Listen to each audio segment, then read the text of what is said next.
think I'm good to go.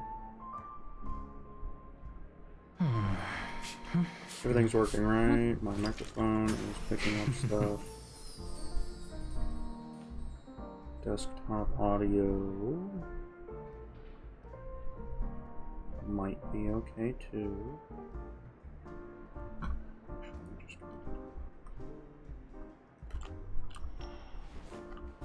Lower myself just a little bit more. Okay.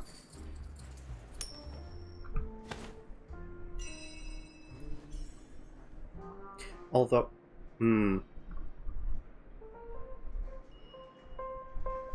right. I probably need to change, because once again, if the game is full screen, I cannot see chat. Hello? How do I?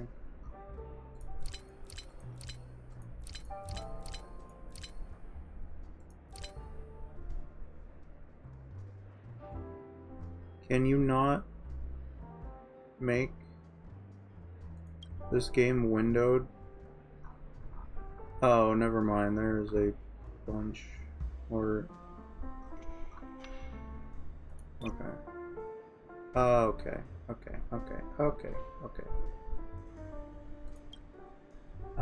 That, yeah. Something that's better, kind of.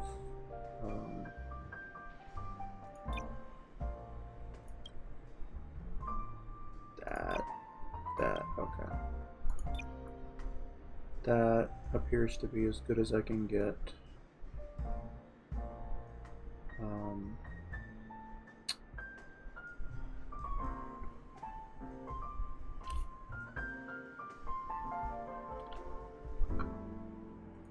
As a windowed mode. So let me just whatever. Don't really like that the UID is just always there, but whatever.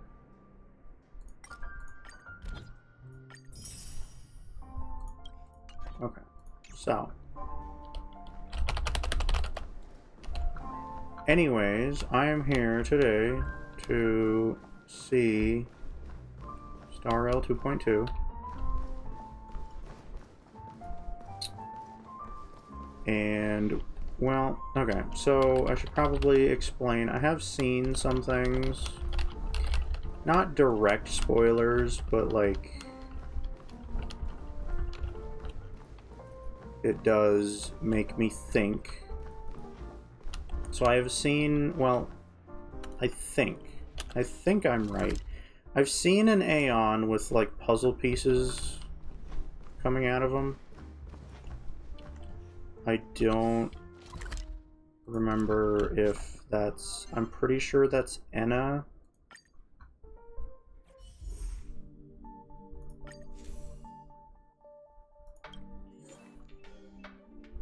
Which one has the puzzle pieces coming out of them? Okay, that... no. Wait. Puzzle pieces isn't here.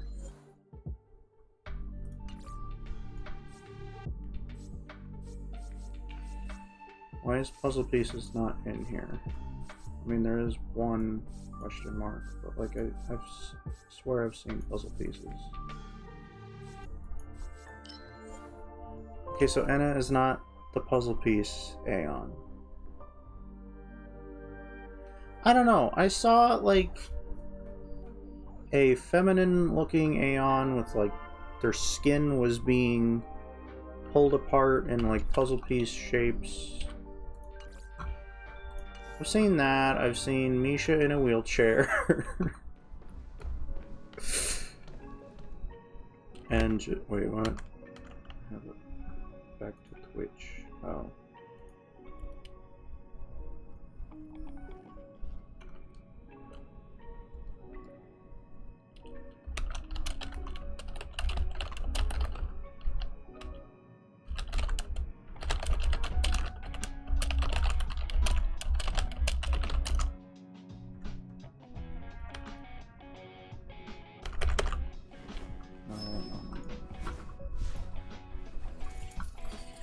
Okay.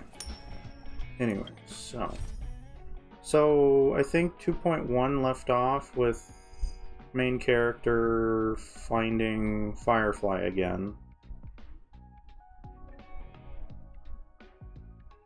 Okay, so despite adventuring revealing the family's dark secrets in Paniconi to all at the cost of his own life,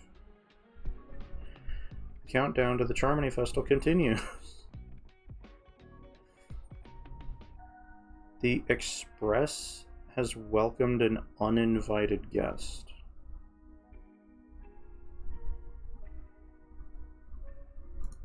And then what is... Oh, I don't care. And then that's just that. I'll finish that on my own time. Okay, so 2.2 picks up... Back on the train. Okay. Newsflash! Paniconi's Charmony Festival has entered its countdown phase. Accompanied by Clocky's TikToks, after 12 system hours, this grand celebration will commence with much fanfare. I already told you! We can talk things out! Well now. I didn't think I'd see Boot Hill so soon. Hello. I'm sorry, Fluffy. I really have something urgent to attend to, so I had no choice but to resort to asking this favor of you all. You're asking a favor with a revolver pointing at Don Hung's forehead?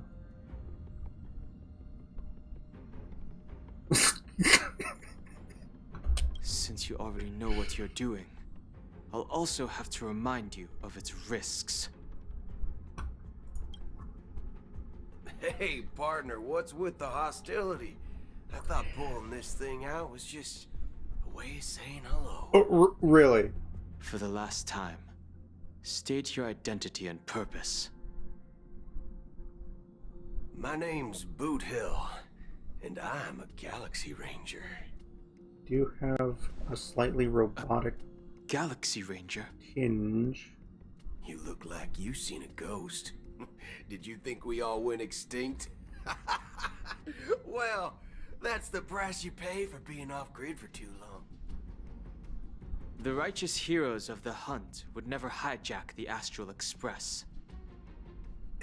I ain't hijacked anything. What, chatting with someone while holding the gun is considered a hijacking? It probably is. Pardon my frankness, but there are plenty of rumors in the cosmos regarding the Galaxy Ranger's current status, and none of them are pretty stories. I have a hard time believing you. Oh, this is hilarious. The tale that this bunch of fools spin is getting out of hand. There's even a bit about the Galaxy Rangers being turned into gibbons by Dr. Primitive, and they're in some valley screwing around on swings.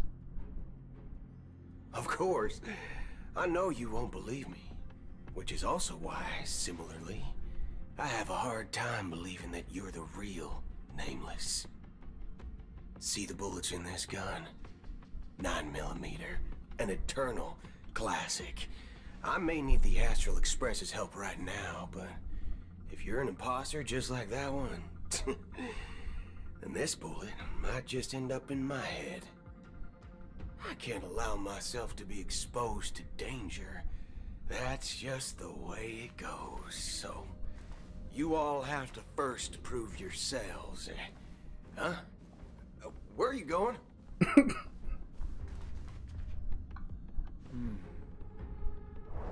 Recognize this? Jade? It's a model fudger. The Jade Abacus of Ally and Oath. The CN Joe really gave this to you guys? Muddle fudger. Muddle fudger? This is the Jade Abacus gifted to the Express by the Why Xianzhou don't you just say General, fuck? Jing Yuan. Its presence on board serves as the Shenzhou Alliance's official recognition of the Express. Is that enough? Not bad, kiddo.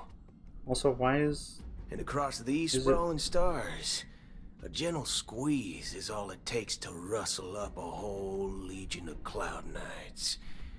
Now, I Fudging. reckon that'd be one fudging sight to behold.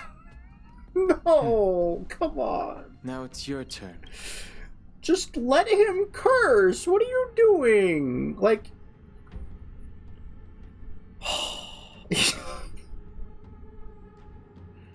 Demonetized. No, like, you either let them curse, or you come up with your own, like, future slang like Cyberpunk did.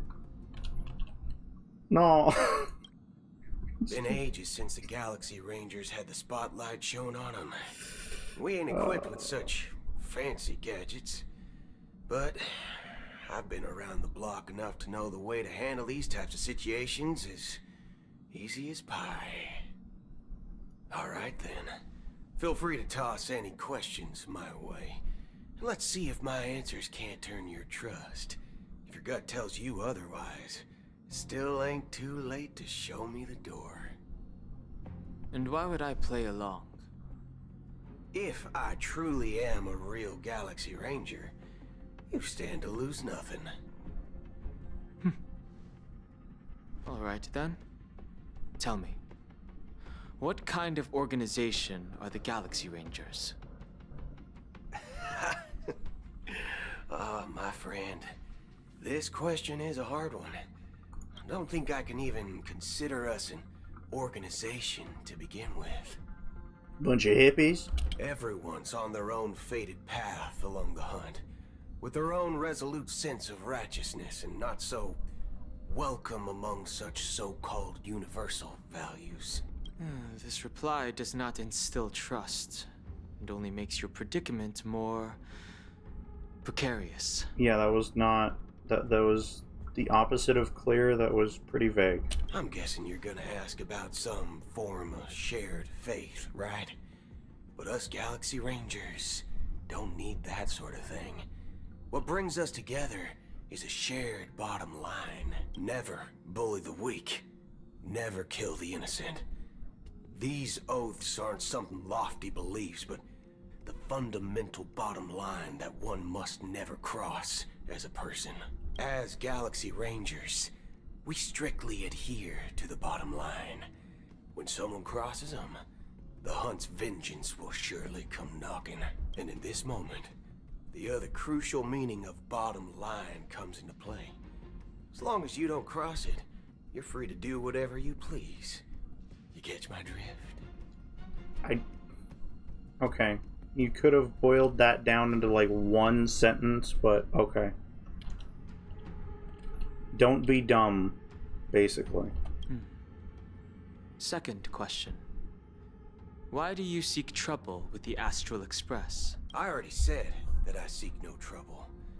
I must go to Penacony for a matter. But I don't have an invite. And I can't even enter the family's hotel doors. If only I could borrow the Nameless's identity. The entire cosmos knows you're guest of the family. Are you still just going after Acheron? Like, is that your entire shtick still? Aren't the Galaxy Rangers also esteemed guests? Oh, you've hit the nail on the head. This is why I'm here. It's fine if I tell you. The Rangers are pursuing an imposter. A son of a nice lady posing as one of us. She's on Penacony right now. Could have just said son of a bitch, but alright. My informant is a memo keeper. Biatch. She's the same as all mimetic organisms, appearing one moment and gone the next. Ugh. She scares the fudge out of me. Stop it! Still, she gave me some vital info. That Galaxy Ranger imposter. Who is it? Is that the third question? Is it a hard question? It isn't. Just that you might not believe me. That person calls herself Acheron. And according to our informant, she could be an emanator of nihility. Oh, well. Would you like to meet our friend? That's impossible. That's what I said. Don't worry. When I first received the news, I had the exact same reaction as you. Although, wait, right. Donhung hasn't even seen Acheron, has he? I don't think so. He's kind of just been on the... Okay, he's kind of just been on the train the whole time, huh? So, awkward, but... IX never gives anyone so much as a first glance, and that's perfectly normal. What reason would they have to bequeath strength unto mortals? Then you must know that emanators can also conceal their own identities, which, for many people, it's better that way. Otherwise, there'd be wanton bloodshed across the cosmos, or even, perhaps, turning their back on the path they're supposed to follow. I had the good fortune of running into an elation emanator. Really? Its appearance was no different than that of those clowns. If it weren't through sheer luck that I got it drunk, I would have never known of its eminent status. Are you sure it didn't just say that because it was drunk? And being a silly, goofy little guy. Even in the purest hunt, you'll find the Xianzhou Alliance under the spotlight and Galaxy Rangers lurking in the shadows.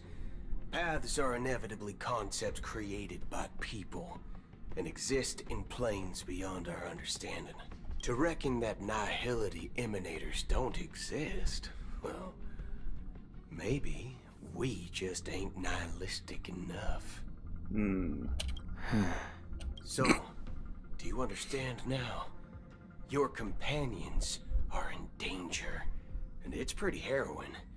If you don't want to believe me, you'd best send a message to them, but I'd advise you to move fast. We don't know what's happening in the dreamscape or how much of what the memo keeper said is true. And that Acheron, who knows what she intends to do.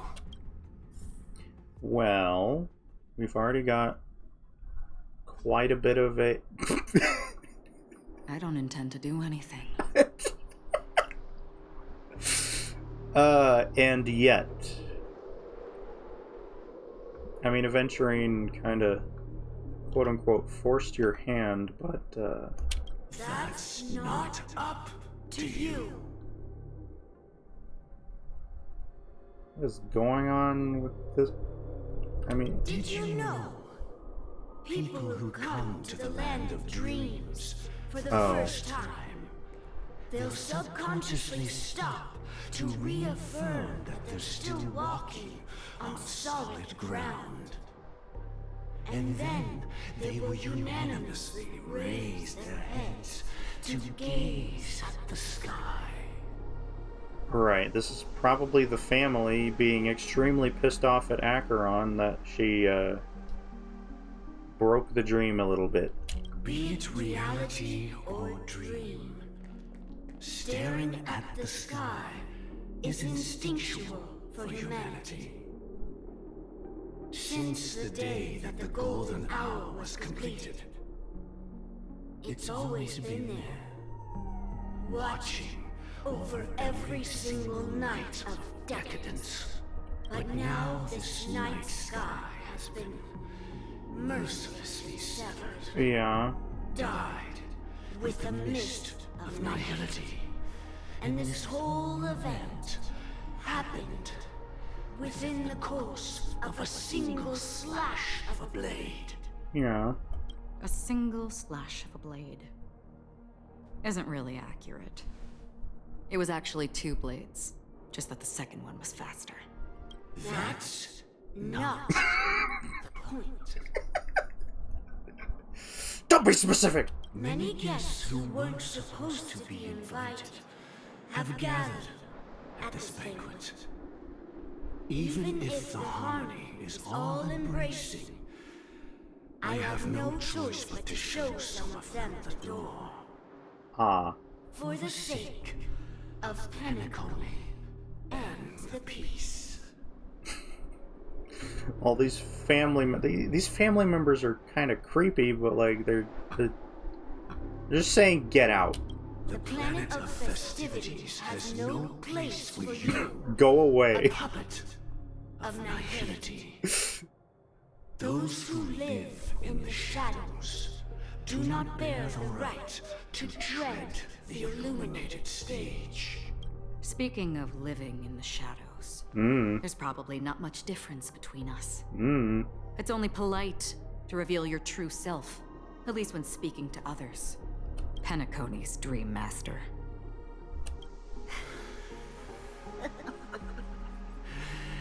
That's just another reason that you can't stay. Whether you believe it or not, this is the real me. We are one. Like, are you really trying to threaten her right now? I don't think it's... Is this the unity that the family espouses? My mortal shell has long since dissipated.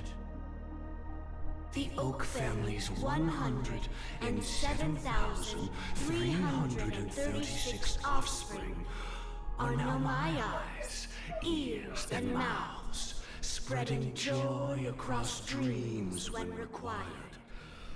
And in times of essential need, exiling evil from this haven in my stead. Specifically the Oak family? So specifically Oak, not like, you know, Wolf or like, or no, not Wolf, Bloodhound. Not, so only one, this thing is only one branch at the moment? From the sound of it, it seems like you're asking me to leave.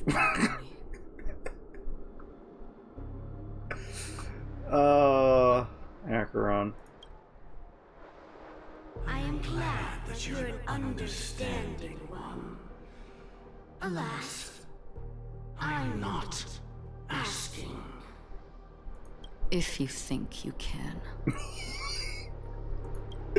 Yeah, Are you threatening me? I mean, what are you currently trying to do surrounding her with, like, 15 people all speaking the same thing at the same time? I ended it with a period. It was a statement, not a threat. Knowing who I am and still showing such malice. You're not the first, nor will you be the last. This scene played out many times before. And usually, when faced with my questions, most people retort, "Why can't I?" The result has invariably been that they can't. You are confident. But be reminded, the family is forgiving, but not weak. The cords of the harmony extend across worlds. If you do not comply, when the blade is unsheathed for even a hair's breadth, you will never be able to escape the eternal Centurion's wrath in all of your lifetime. I think Acheron's fine. I don't think she has anything to worry about. 137 individuals. Yeah, That is how many heathens I have exiled since I became Dream Master. Among them were those who once severed my wings, and those who immolated my body. And here I stand again, about to add another mark to the tally. And you will die. I mean, all of you will.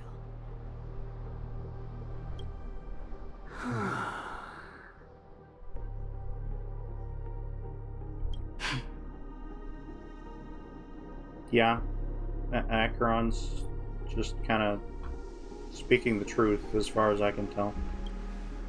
But that won't come to pass. I'll do as you ask. I'll leave. A wise choice. I wasn't aware there was a choice. To you, that surely is the only option. Please bear in mind, you and Penacony are of different worlds. Those born on the far bank cannot seek solace across the river. Boot Hill and Dream Master sure are yapping. Leave and never return. The radiance of the planet of festivities is overwhelmingly bright, luring in tricksters, wrongdoers, and criminals. But even the harmony itself will never welcome the self-annihilator of nihility. And even more so, when this self-annihilator heralds the destruction of everything. Your strength is obviously a gift of the sleeping and shapeless, immeasurable and fathomless, like a tributary spawned from the abyss that brings death and sin to all. Acheron, a befitting name. Take it from someone on the other side of your so-called river. You know better than I do that Penacony has already deviated from the harmony. Whatever your intentions may be, I foresee only one outcome. Bird. Its future holds nothing but nihility. Just like all the worlds that have drowned in their shadow. I'm Robin. Attention, What? please. The unusual event that occurred moments ago was due to a technical malfunction at Clock Studios theme park. Yeah, it's just a The glitch. family has promptly responded to secure the area, and we're happy to report that there have been no injuries. Oh, I swear that was no movie shoot.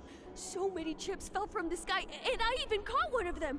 But it vanished in an instant before my very eyes. Excuse me. Are you talking about the Clock Studios theme park incident? Yeah, what about it? Oh, Miss Robin, am I seeing things right? No need to worry. I apologize for any inconvenience caused to your delightful dream journey. What you just mentioned about the chips really piqued my interest. Would you mind providing more details about the incident? Oh, it was just those chips you normally see everywhere. The green ones? They fell from the sky as if it were raining. And then those chips simply disappeared. It appears to be the Dream Sim tech the Iris family has been developing. Huh? Miss Robin, you mean those chips were all part of a performance? But I really... Is Sparkle seriously just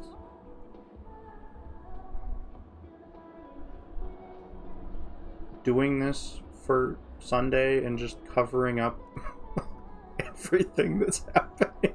Shh. This technology hasn't been made public yet. It was originally planned to debut at the Charmony Festival, but it seems it's been leaked. Can you help me keep this secret?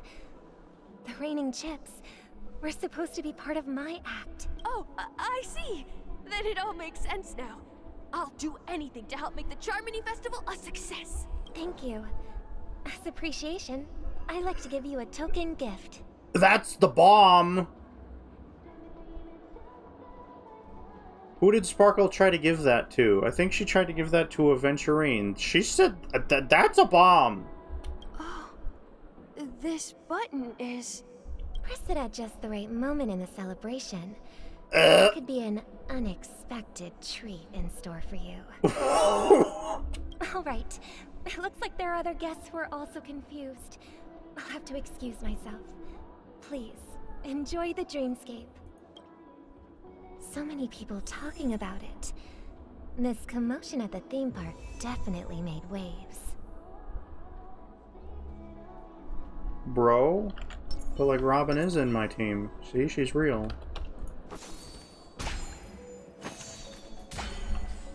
Disperse gifts. Oh. Okay, so I have real Robin.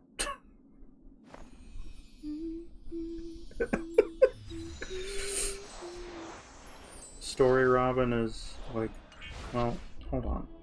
Is Story Robin better? Well, she's level 80. Whatever. Okay, so kind of working for Sunday, but at the same time planting bombs on a couple civilians. Super silly. Oh, an Intellitron. Let's plant a bomb on you too. Promised they would protect the guests within the dreamscape, but I witnessed a group of organic life forms making their way to the theme park. And soon after, a rip tore through the sky, and black rain started leaking out of the void. The family needs to provide a reasonable explanation, or I'll take my loved ones and return to reality. I thought the dreamscape was supposed to be a paradise. If it's not, then there's no point staying here. It appears the good sir has seen many great events. And it's true that an uninvited guest has unexpectedly entered the dreamscape. However, their target is not the ordinary guests, but the ambassadors of the IPC. The family will certainly ensure that the safety of the guests is of the highest importance. Miss Robin, I know the Bloodhound family has already sealed off the theme park and has control over the situation, but it won't resolve the problem. The family can try their best to protect their reputation, but as a guest, I don't wish to gamble with my life. But as you can see, sir, no innocent bystanders were affected in this incident. Perhaps the dreamscape is not as perfect as promised, but there's no place safer than dreams under the family's rule. I believe you know this better than I do. If this incident happened in real life, how many people would be able to walk away from it? I could stay here, but keep in mind, guests come to Penacony to enjoy the dreamscapes. They do not wish to be entangled in a conflict between the family and the IPC, so let's not have any more unnecessary incidents. Of course. With the Charmony Festival about to commence, we will spare no effort in our preparations. Here, have a bomb. Rest assured. To express our apologies, the family has arranged this gift for the guests. Thank you for understanding. Oh boy. Okay, so can I can't, like... Yeah, no, I'm locked in. I was gonna go back to, like, Sunday's, like, office area. Because there's, like, placards of all the family, like, sections. And I was gonna go look at Oak again, but... Quite a bit to drink. Puke rainbows. Puke the rainbows. Let it out. Don't keep it in. Let it out. Doesn't matter how much you drink in a dream.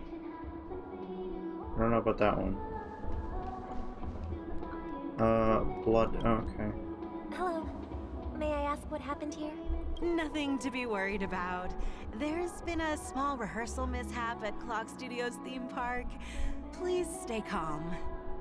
Hey, are you a fool? You don't even recognize Miss Robin? Who do you think you're talking to? I'm sorry. I've just been transferred to the Bloodhound family, and I'm still not too used to working on the streets. I didn't realize it was you. I'm so sorry. The only person to not recognize Robin immediately and go, Hey, don't sweat it. You guys have a tough job. I know how it is. How's the situation looking? Oh, we've sealed off the theme park. Most guests are used to bizarre phenomena in the dreamscape, and so far, no threats have been detected. We can expect order to be restored soon. God, the voices are echoing like they are actually in a mall. I like that. Rest assured, Miss Robin will intensify our patrols to ensure that no incidents occur. I trust you guys. But regarding what happened in the theme park, what do you hounds think about it? It's okay. Feel free to speak your mind. Well... Actually, I was there shortly after it happened. Is it true that the IPC's ambassadors came with ill intent? And that Galaxy Ranger who easily cut through the sky? Miss Robin, tell you the truth, everyone's been talking about it. The myriad factions on Penacony have already been causing unease for everyone. Thank you all for your loyalty towards the family. The planet of festivities has indeed run into some trouble. The representative from the IPC, he's trying to regain ownership of Penacony and is prepared for a hostile takeover. Of course, the family did not agree. The result of the failed negotiations is as you see it now. No wonder. So this is the main reason why the IPC staff are banned from entering the Dreamscape. Did they apprehend the troublemaker in the end?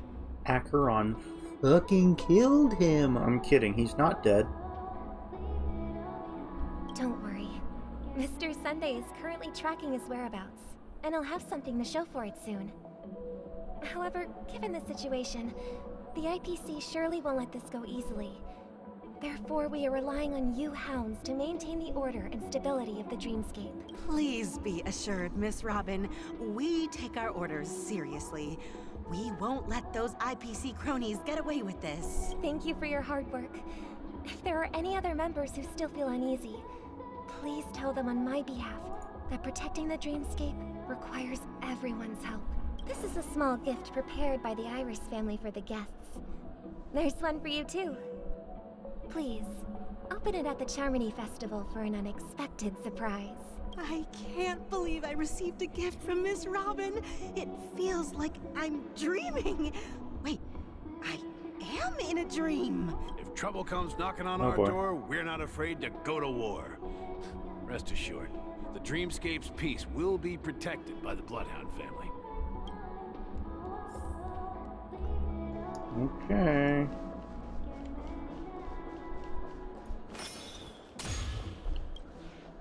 Miss Robin? That's the renowned cosmic superstar, Miss Robin! Hi.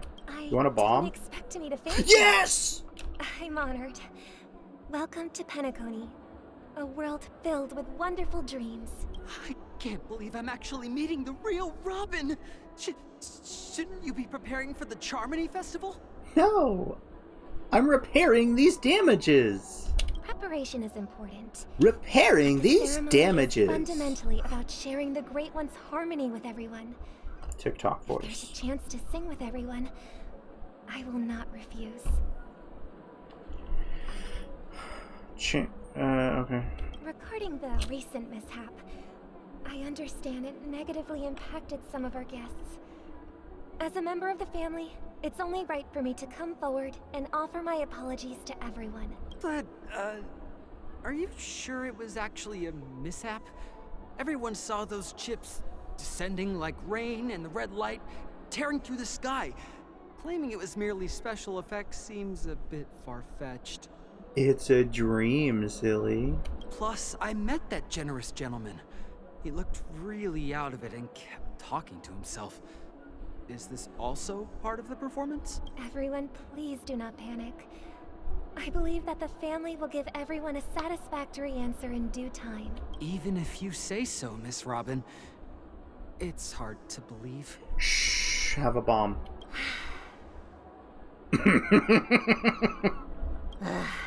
Some people just never listen, do they? It's never ending. It just goes on and on. I'm getting really tired of this. Sparkle is suddenly fed up with this guy's Miss Robin? bullshit. Still, I suppose I should keep on helping everyone. I am the epitome of joy, kindness, and goodness, after all. Huh? What was I just doing? And, who might you be, miss? Here, take this, little guest. This gift has been specially prepared for you by the family. Make sure to take good care of it until the opening of the Charmony Festival. Then, when the show reaches its climax, press the button together with the others around you. You never know. Something very exciting might happen. Okay. In the meantime, back to where it all began. Yeah. You entered the golden hour from this place. And it is also from here where you will enter the true Penacony. It is a pleasure to journey alongside you once more. Are you? But it's time I laid bare the entire truth before you. As you might have heard, I also go by another name. Stellaron Hunter Sam. Mm-hmm. You're dead, right? You lied to me. You're dead? I know you have many questions. Do you remember when we encountered death in that strange dreamscape? When I was caught by that meme? Meme. In that instant before it killed me, I saw the reflection of another dreamscape in its ghastly pupils. So, following the clues in the script, I came up with some theories about the meme. That's why I instructed Silverwolf to issue invitations, drawing everyone to the Dreams Hotel. I intended to call upon death before you arrived, to solve the riddle using more direct means, and then invite you to join. However, contrary to my wishes, I couldn't defy the script, and I didn't get a chance to explain it to you. It is how you see now. I was impaled by the bladed wings of death. The heavy pressure of concentrated memoria miasma exploded in my mind as if it was actually reality. But after the momentary numbness subsided, I found that my body was absolutely unscathed. Which means Robin is fine too. I was still alive. And it was just as I thought. I had arrived at a place starkly different from this beautiful dream. Beneath the dreamscape of Penacony lies another, more chaotic, more primal memory zone. Its name? Land of the Exiles. Wait. So, right after getting quote-unquote killed by the meme, you went to a primal memory zone?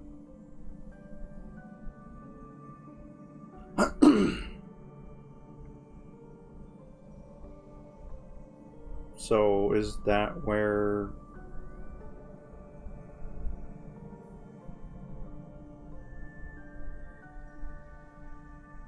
Sunday and Robin went to after getting And so, glorped? then I returned to the hotel in the dreamscape, hoping to tell you of its existence. Yet I could not reveal my own identity.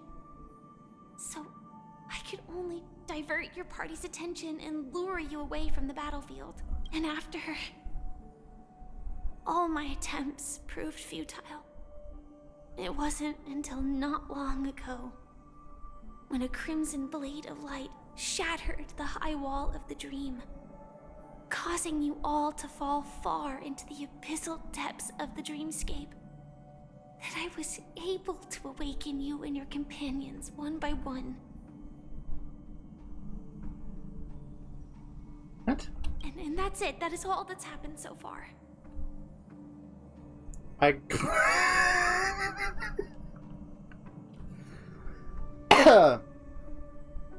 Wait, so...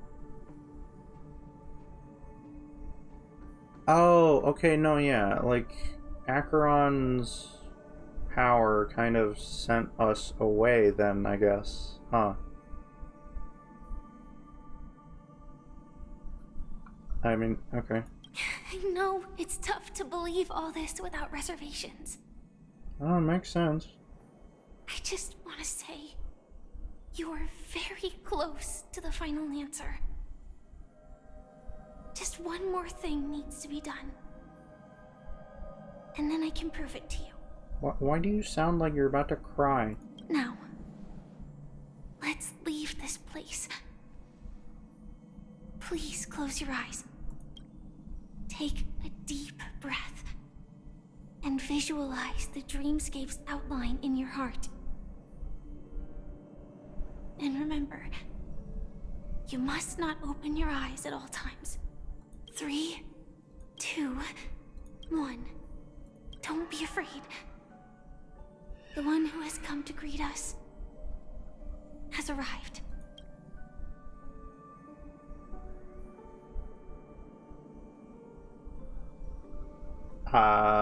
Did we just get stabbed by a meme?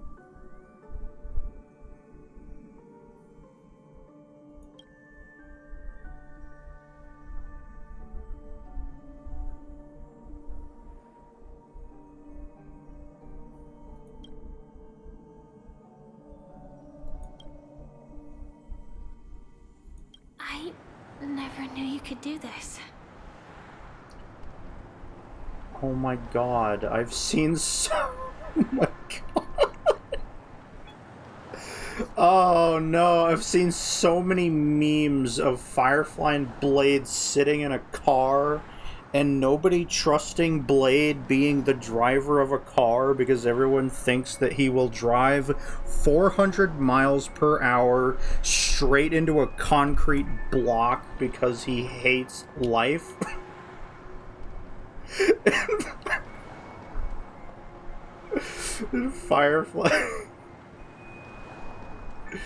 Firefly has to like put on Sam to protect herself or take the wheel.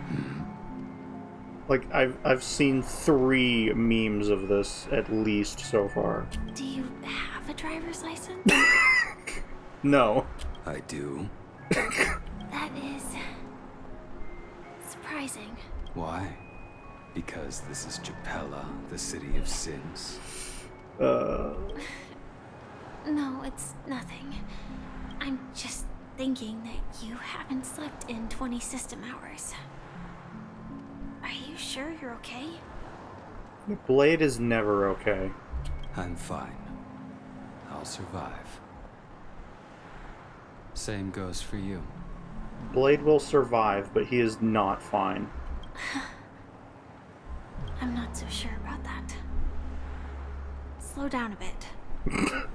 Infiltration is over. Feel free to activate Sam anytime you like. Doesn't sound like Blade. There's still some time before the next part of the script unfolds. Let me stay a little longer in this body.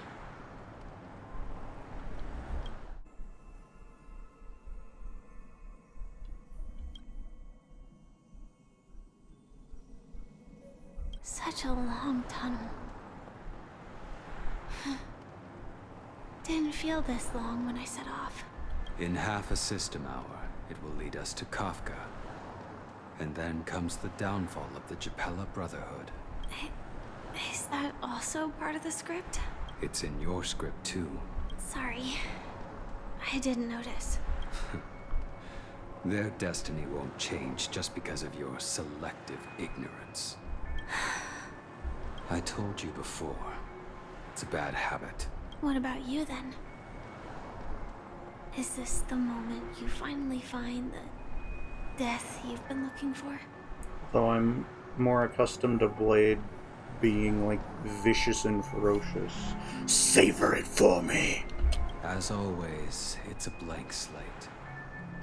It's not on this planet. Why the sudden inquiry?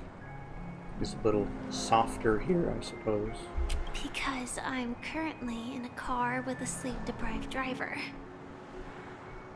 I just want to get there in one piece. This car has full self-driving capabilities.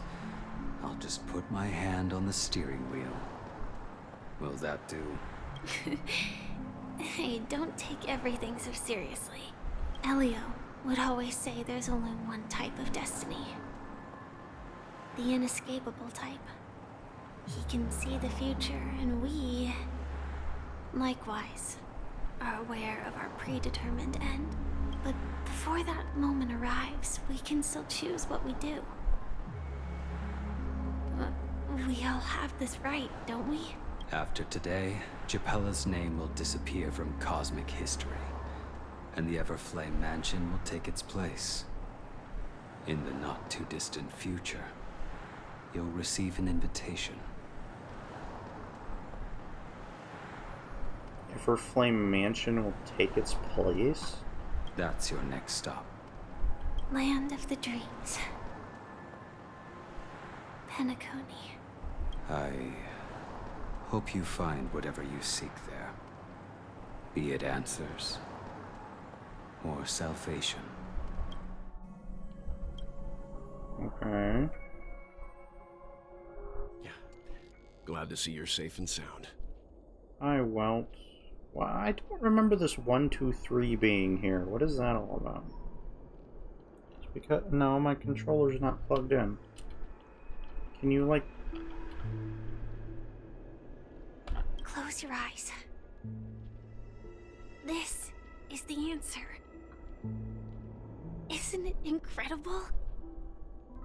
The monster that we have always known as Death is actually the guardian of the land of the exiles. It abides by a certain rule. Abducting people from their dreams and bringing them here. really? So this thing is supposed to... You're telling me that thing is doing its job?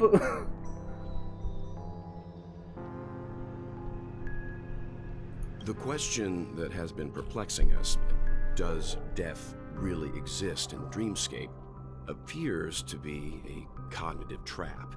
It was laid by those orchestrating events from the shadows to cover up the truth behind the disappearances and the existence of this fortress known as Dreamflux Reef. Every emergence of that meme is related to the Watchmaker. Since Dreamflux Reef is where it brings its captives, it's likely that many of our long-standing questions will be answered in this place. The atmosphere here is starkly different from the beautiful dream. There are no regulators here like the family. And they all look like they're mildly dazed. But from the whispers of the residents, I've heard a familiar name. Gallagher. It's that man again.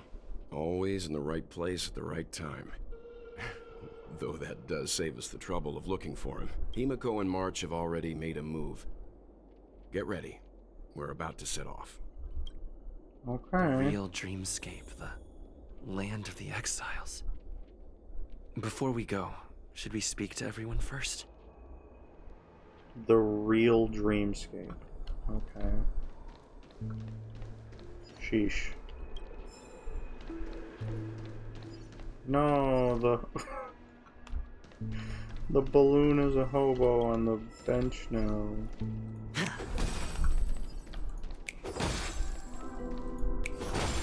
Don't care. Give me your measly credits.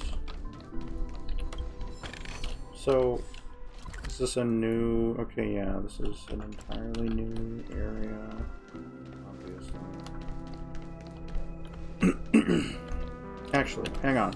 Looks like I'm free again. So, do light pavilion.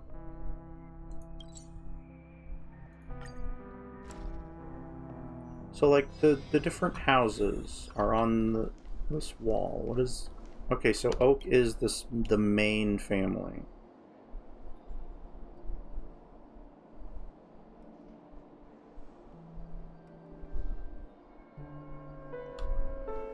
And then there's Iris, Alfalfa,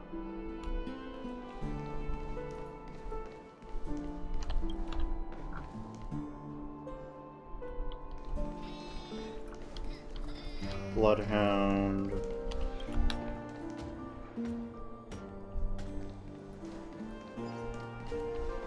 and Nightingale. Okay, so... I thought Sunday was part of the Oak family, though. The entire Oak family is being controlled by this...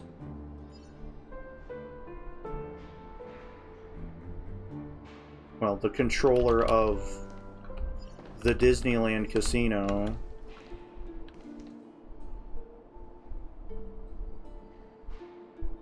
And, like... Okay. Sheesh. The real dreamscape, the land of the exiles.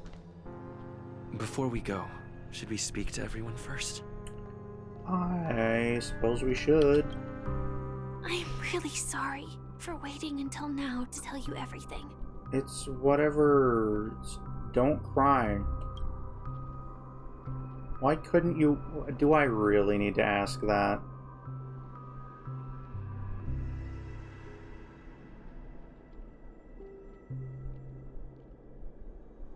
Two reasons.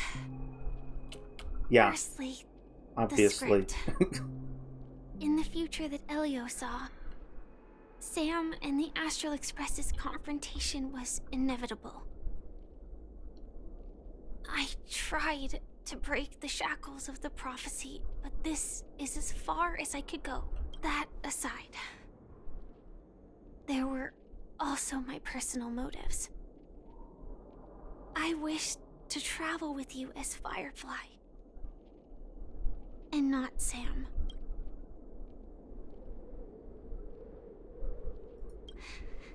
Thank you. Don't cry. What? Elio only gave me one instruction. Allow the Astral Express to pursue the Grand Legacy. It means that the Watchmaker's legacy holds great significance to trailblazing.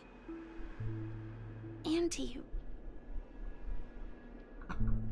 So you're literally just here to guide us towards Elio's...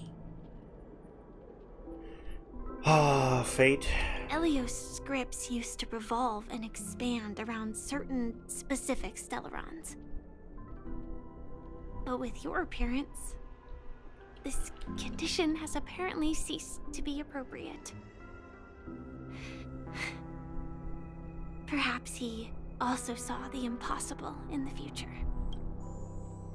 Do you still remember that medical cabin I told you about? Well, no. That's Sam. It belongs to the Iron Cavalry of Glamoth's Firmament Frontline. A Firefly Type 4 Tactical Heavy Assault Mech. Strategic Assault Mech. Sam. Glamoth! Wait. God, why does my throat... Sorry, I don't want to cough, like, while recording or streaming, but, like, I don't know why my throat is, like, phlegmy. It was not before streaming. Glamoth is, like, the name of one of the Sphere and Rope planar sets. I think I have that currently on my welt. It is the cradle of my vitality. And the meaning of my birth. And for the longest time it was... how I should have looked to the rest of the world.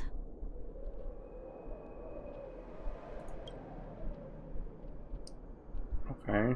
The timescale of Dreamflux Reef differs from reality.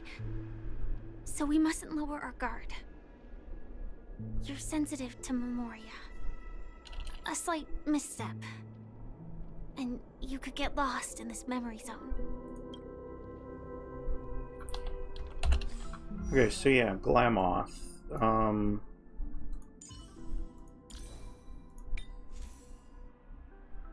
Yeah, Glamoth's Iron Cavalry Regiment. There's like a robot with a bunch of cords attached to it in the sphere. Oh, encapsulated in the sphere is a shape-shifting something or other of the Iron Cavalry. Countless silver mechs loaded into warships sailed to the outer edges of the galaxy to fend off the swarm. Tazironth's swarm? Probably. Flourishing empire turned into dust. No evidence of its former glory. Only debris of stardust. Echoes warships. Corpses of the swarm. Huh.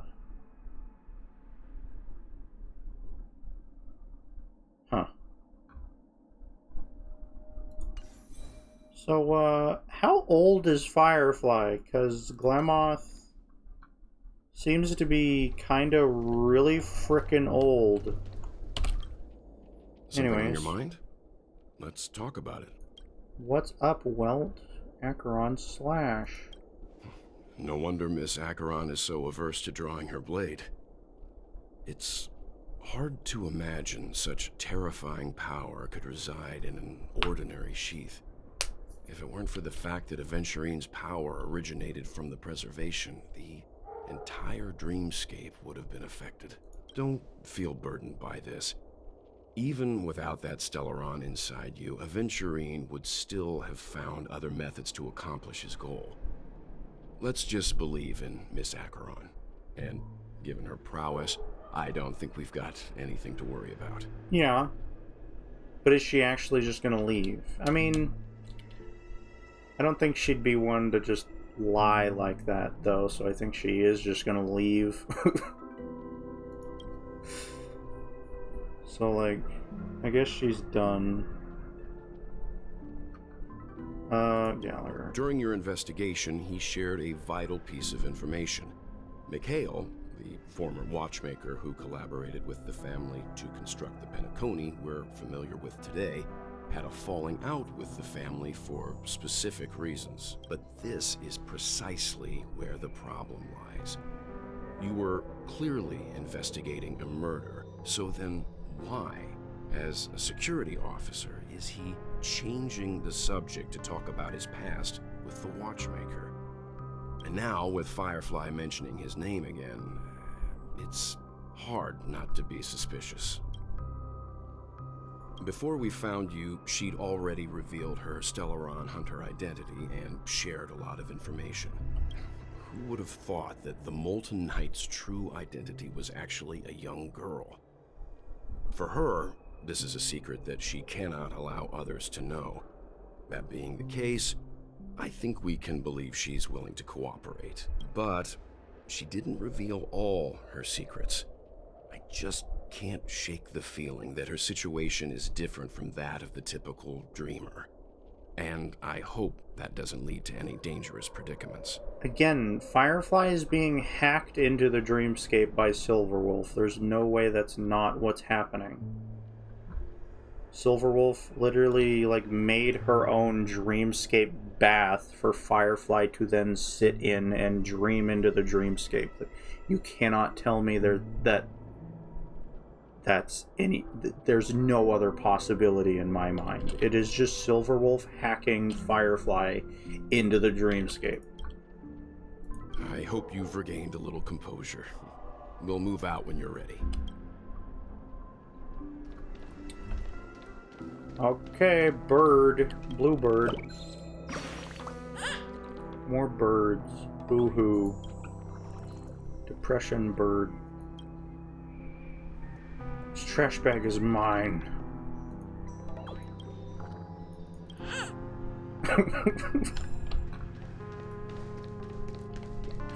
My garbage. Muddled vagrant. You guys, you throwing up? Puking? Darn it. The goods got robbed. Okay. So, anybody who the dream or the meme. Keep going straight down this alley and it'll lead to an elevator. It'll take us to the center of the land of the exiles. Oh my god, someone's hitting the gritty. This place has more space inside than my own house. Bro. Let me in. Bird.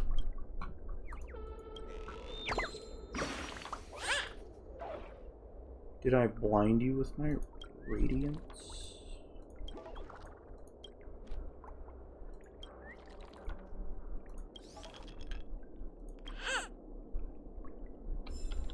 Okay. Float disc burger. Melancholic. So again, like, anybody who gets taken by the meme just gets brought here. And this is like the primal, real dreamscape. Hitting the gritty, he's happy. Let's go treasure hunting. I'm not talking to a TikTok dance influencer. I'm sorry.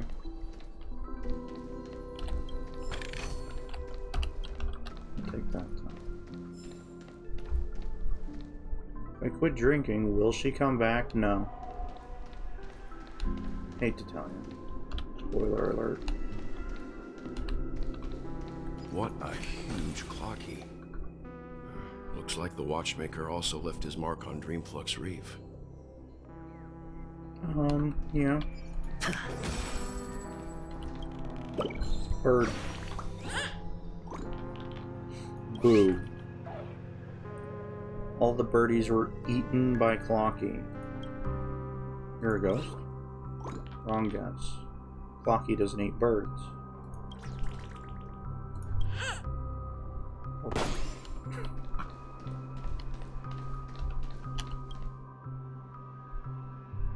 It is a common plot in a lot of movies and video games that a statue like this will rise up and face you in glorious battle. Thanks.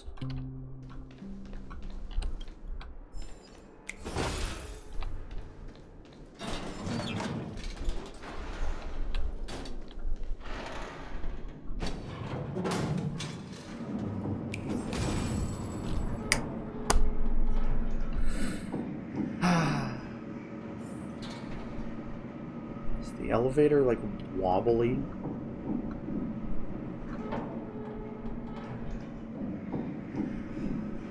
What? Why was there a temporary investigate? Unbelievable. To think there's a settlement of this size within the dreamscape. And all beyond the family's reach.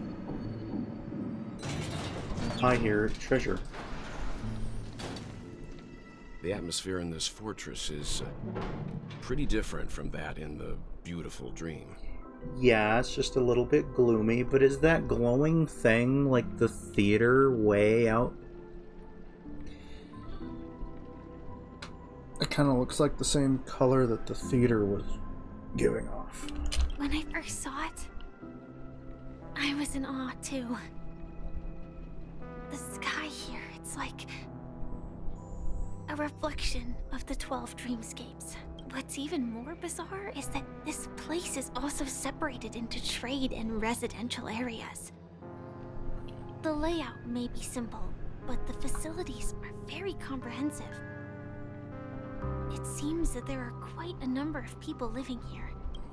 Though both dreamscapes have distinct styles, the architectural designs are quite similar. Works of the same hand, perhaps. Hard not to speculate on the connection. But there's no point in overthinking things. Let's meet up with Himiko and the others first. Take a right turn at the end of this road and you'll reach the trade district. There are more people there. And perhaps someone knows where she is. Not coming with us? The Astral Express likely needs room for some internal deliberation. In the meantime, I'll try and locate Gallagher. Sure. Let's reconnect later. Letting her go was the right decision. Further observations are needed before we decide whether to trust her. But first, there's someone I need to talk to. Misha and Clocky are... Let's go. I'm sure you've already noticed him.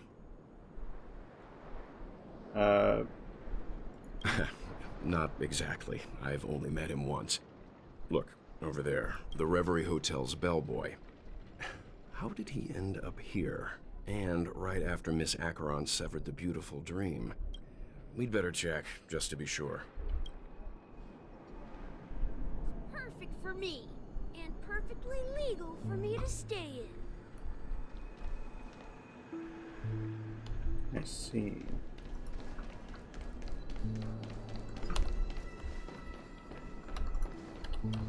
Give me the loot.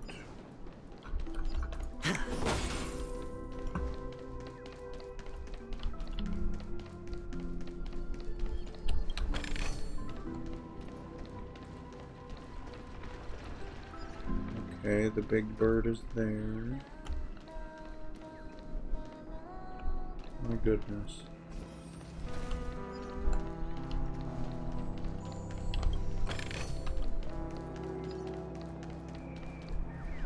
Bird.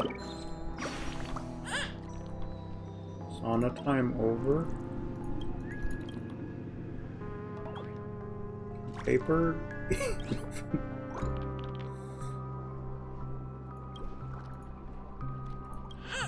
Dr. Blues.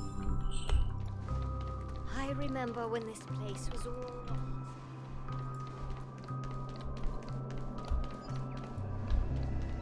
Stop it.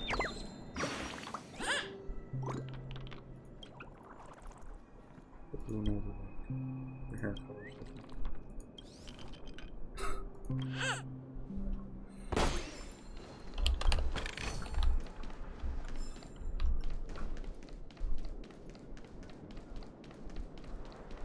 Okay. Wait, how many chests are even here? 19. Okay. Let's have a toast to dreamscape, stranger. Steaming man. Oh boy. I should probably just get on with it.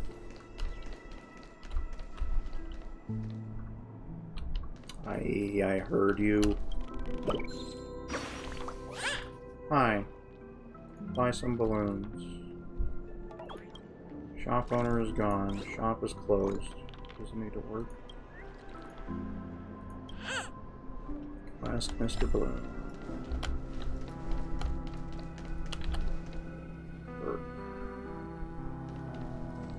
Wait. Toy merchant?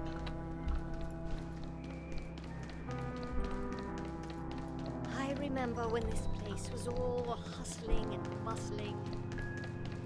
No, at this rate the family will be done for. Done for. Proprietress. A living cello. I knew you couldn't hold your liquor. Classic.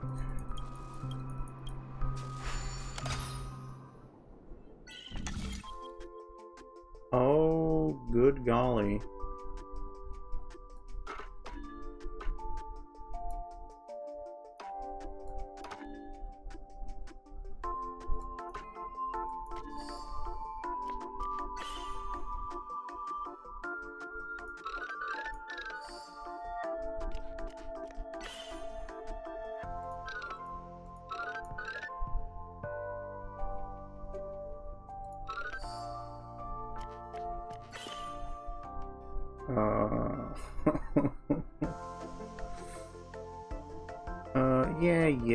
Yeah.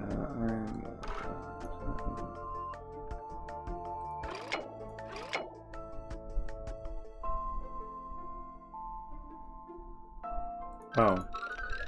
I just needed to put that.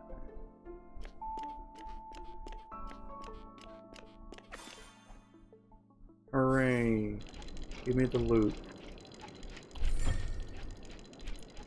Evil ticker. Okay. Eerie building block. Let's see how you handle a stroke of genius like this.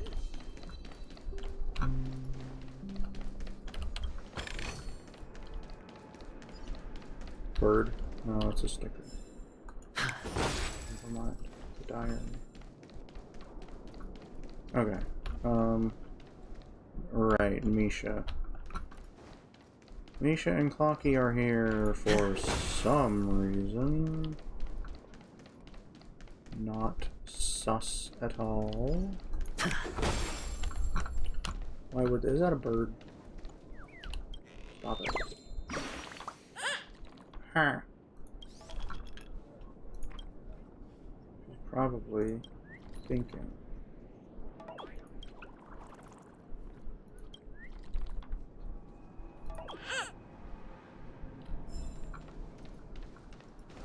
Happiness. Excuse me.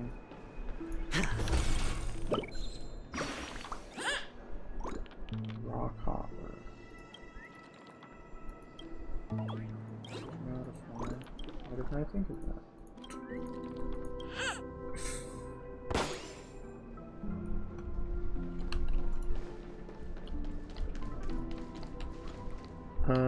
So.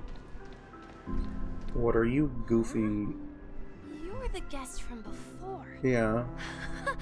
We meet again! And a new friend. Forgot to introduce myself. I'm the hotel's bellboy. Are you? Are you? Are you really? Hello, Misha. I'm Welt. We met in a dream. Welt is unimpressed. Oh. And who might this be? Welt can see Clocky. Tick-tock! Old friend and new friend! Let's high-five! Yippee! Mr. Yang, you're still young at heart. Your, memory zone meme? Nope. Clocky is a good friend of mine. We all live here. How did you two get here? This dreamscape isn't supposed to be open to the public. Sleepy. I wonder if it has something to do with Sleepy. So, this is your home? Yep. After my work in the beautiful dream ends, I'll go back home. Commuting used to be more convenient, but ever since travel became cumbersome, Sleepy started ferrying people back and forth between the two dreamscapes. You call the meme Sleepy. Are you kidding me? This Sleepy. Can you describe what it looks like? 10,000 eyes, 10,000 blades. Sleepy is a memory zone meme. Looks fierce and has many eyes. But it's actually really well behaved. Gallagher's been taking care of it. Based on the description, that meme is indisputably death. A nightmare for the family, but for the people who live here, well, that couldn't be further from the truth. Death? Not in a dream, surely. Sleepy's just a little aggressive, and sometimes messes up by fetching the wrong guess. But it would never hurt anyone. Yeah, just stabs them. I see. Has it brought back any guests recently? Say, in the last day or two? We're currently investigating a missing person case that occurred within the beautiful dream. Yeah, Robin and Sunday. I see. Then you'll have to speak with Gallagher. But he's currently busy hosting a visitor from the Oak family and specifically asked not to be disturbed. Mr. Yang, the person you're looking for, is it Miss Robin? Just as I thought. Considering what happened with Miss Firefly, this doesn't come as a surprise. If you're looking for Miss Robin, I can lead the way. She told me that she'd be willing to meet with outside guests. If it's not too much trouble. Also, we're looking for our missing companions. A woman with red hair accompanied by a girl with pink hair. Have you seen them? They're shopping. Oh, I haven't. But please, rest assured. Dreamflux Reef is a small place, and it's not as bustling as the beautiful dream, but its safety is unmatched. safety unmatched. That's kind of oddly specific. How about this? Since it's your first time here in Dreamflux Reef, Or- I'll be your guide and help you find your companions. And then we can all go visit Miss Robin together. She's gone to Mrs. Grace's to visit the children. She won't be leaving anytime soon, so there should be enough time. All right, then. We'll follow your plan. Grace? Well, we now know the answer to both murder cases that have caused such commotion in Penacony. As for the intentions of the mastermind behind it all, we're still none the wiser.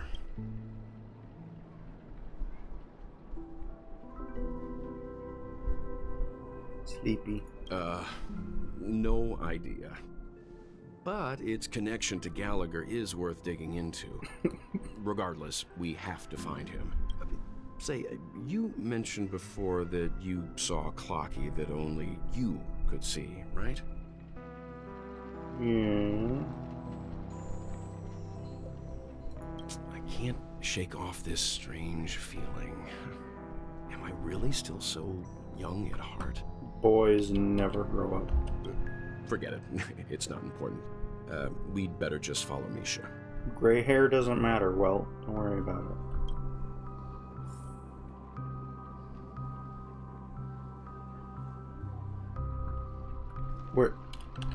We're going back to the elevator? I didn't even go over there. What's all that? Why are we going backwards?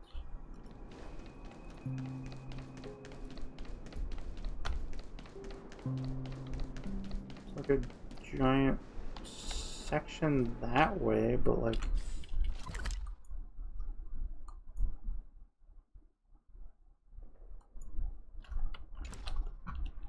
What? Okay.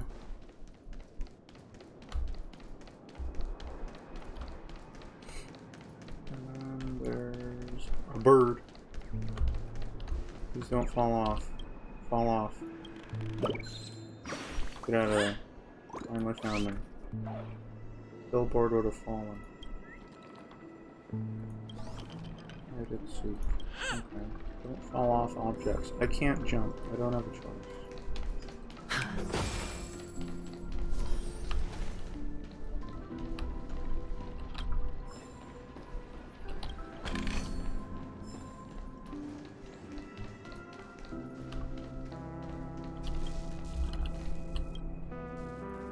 Punk.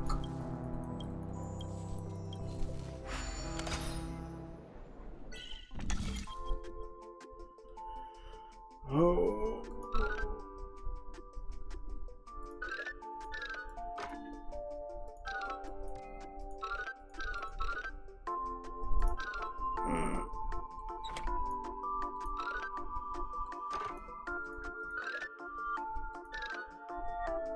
Oh god. Oh wait. There we go. Yes.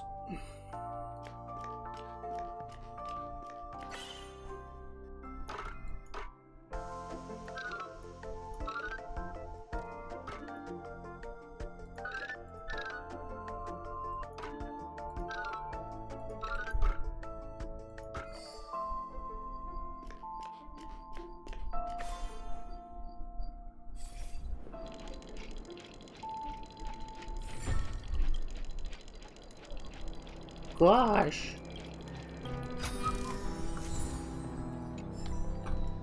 Are you really leaving? Yes.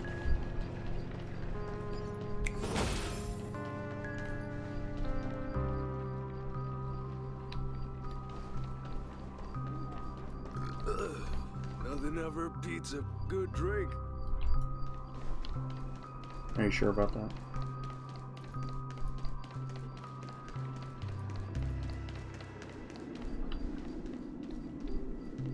Oh. Everyone, look! From here, you can see the most spectacular view of Dreamflux Reef. Kind of black hole-ish. A black hole? No. An accretion disk formed from consolidated memoria? Was Dreamflux Reef built on such unstable memoria? Oh, so Mr. Yang is also versed in Memoria dynamics. I was just trying to figure out how to explain this huge hole to everyone. I bet you guys have a lot in common with Miss Kami. Okay. Bird. I'm just a wallflower. Are you? You guessed. Tickets. It's broken. Incompetent. Mr. Signpost has a ticket. Okay.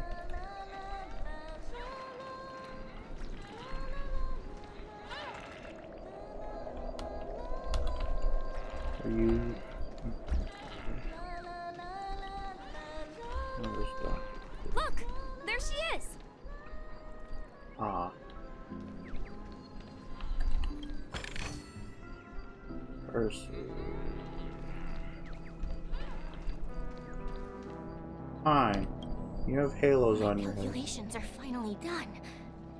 In another 10 system hours, the above dream will swallow the dream below. My hypothesis was correct. This place will cease to exist as the dream devours everything. Who are you all, and why haven't you left yet? This place is about to disappear. Oh no. What are you doing? Why aren't you leaving? I'm Kami, a dreamscape surveyor specializing in Memoria dynamics. And this is my life's work that I'm researching. See that huge gaping hole? It was just a narrow rift many years ago, but now it's grown into a giant hole. The surrounding Memoria has been flowing towards the other end of the hole at a constant velocity, slowly but surely. That's fine.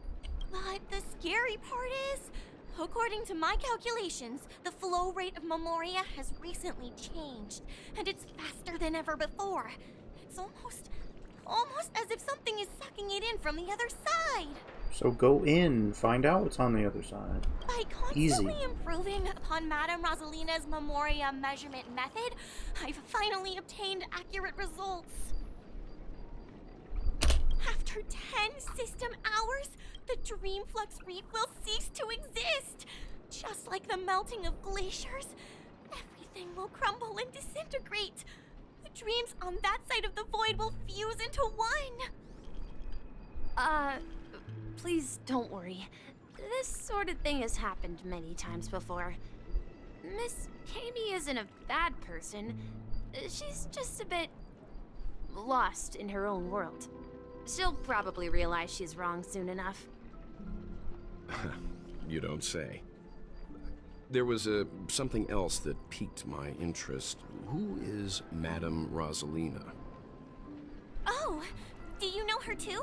Or are you also a fan of Memoria dynamics? We're very interested in Madame Rosalina's achievements. Could you tell us a little more about them? Why, of course! She's an excellent scholar of Memoria dynamics, and the first person to apply Memoria rate measurement methodology on interstellar travelers. Regrettably, due to the presence of the Garden of Recollection, ordinary people don't pay much attention to the nature of Memoria. She departed this world without much fame, leaving only a few thin journals behind. I came to Penacony to learn more about my idol, and went to great lengths to seek out Dreamflux Reef, all because this is her final resting place. Prodigies always meet their demise prematurely. If only Madame Rosalina had more time, she would have discovered a way to reverse the flow of Memoria. I felt it. The source is in the golden hour. There is a certain anomalous presence stirring the currents of the memory zone. I must uncover more concrete proof. I must convince everyone. Does the name Madame Rosalina sound familiar to you? From this game. Oh, wait. That's right. It seems like she did a great deal of research and calculations in Dreamflux Reef before abruptly passing away. Miss Kami regularly mentions her. I hear Madame Razelina passed away during the prison war. She could see the Penacony of today. Its people building homes in the memory zone. I bet she'd be really happy. Perhaps. Our destination is the commercial district. That's where the largest crowds gather in Dreamflux Reef. We might be able to find the others there. Where's March? March? Let me go! Please, come to your senses. I'm begging you. March is torturing a child. I mean, again, they're not children. These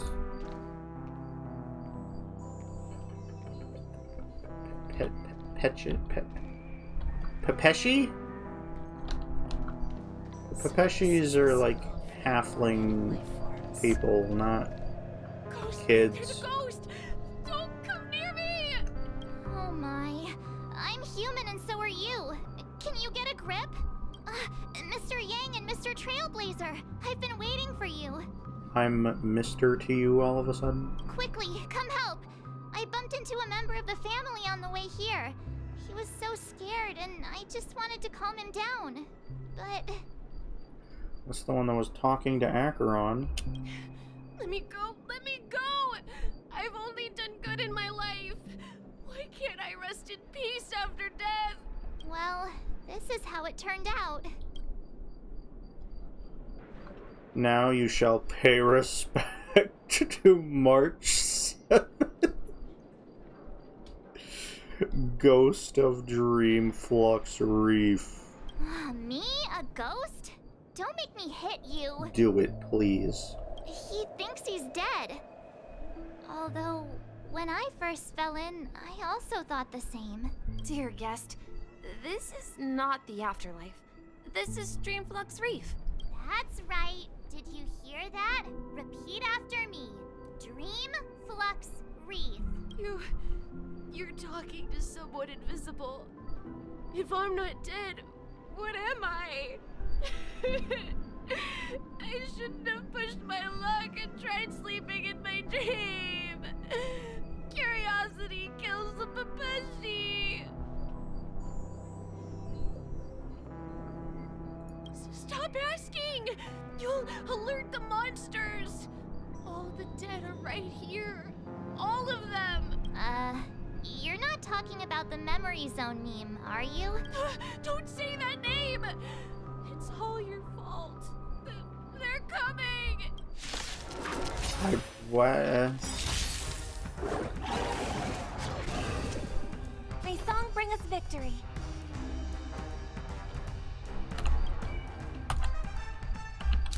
I'm sorry, what did you just do?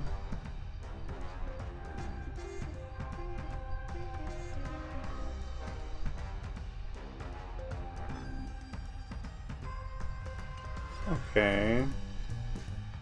Resonate all together.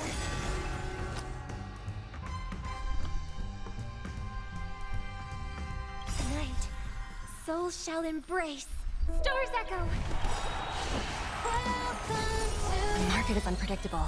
Right! Investing in victory means playing the long game!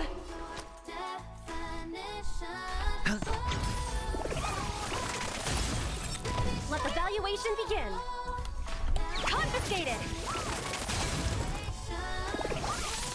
Target threat index lowered. Eliminating threat. It's on me. Liquidation!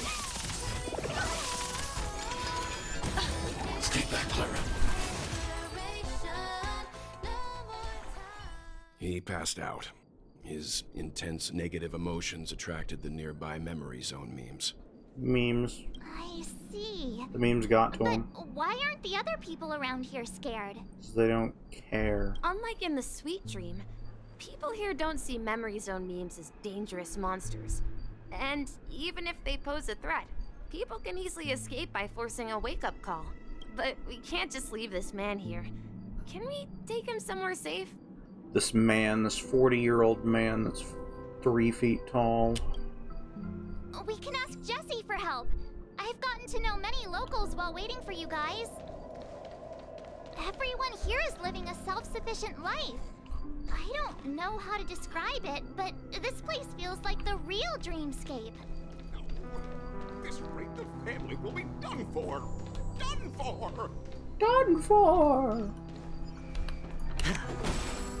Be gone, balloon. I knew you couldn't hold your liquor. Congrats, you've discovered my work.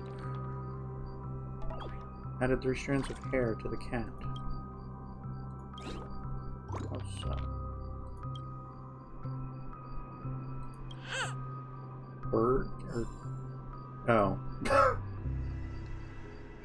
Didn't even notice the fat orange cat drawing. I just saw the 3 I knew you couldn't hold your liquor. Tried to warn you too. feathers.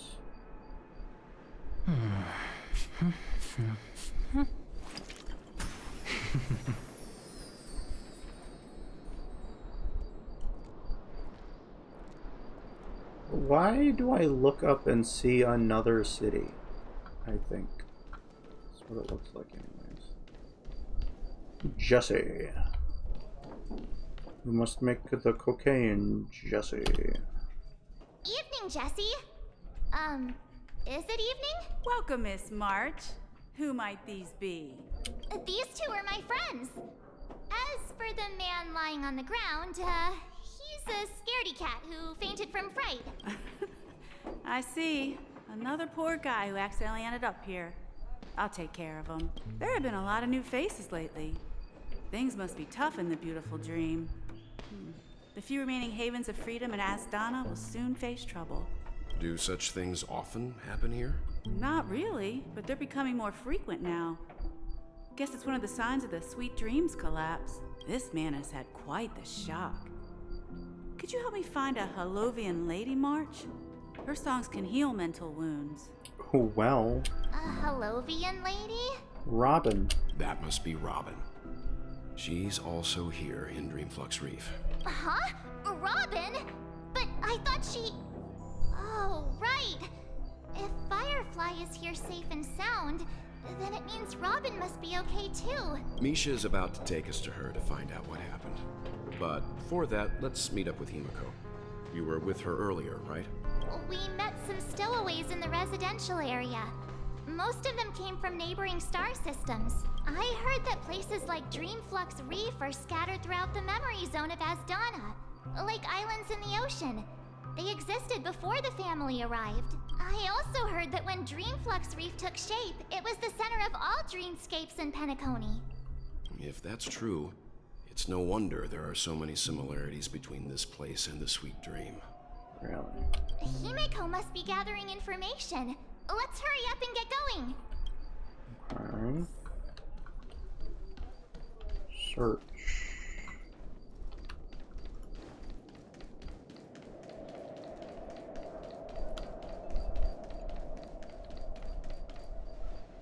I see Miss Himiko. This is where we split up. She can't be too far away. She can't be too far.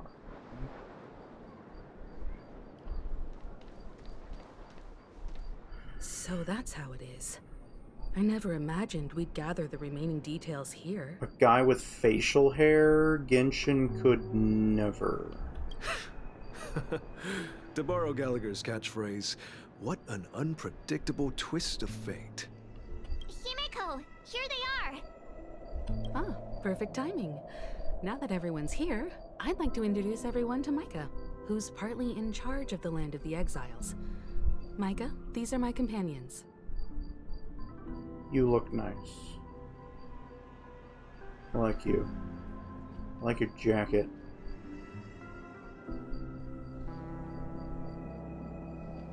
Your boots are huge.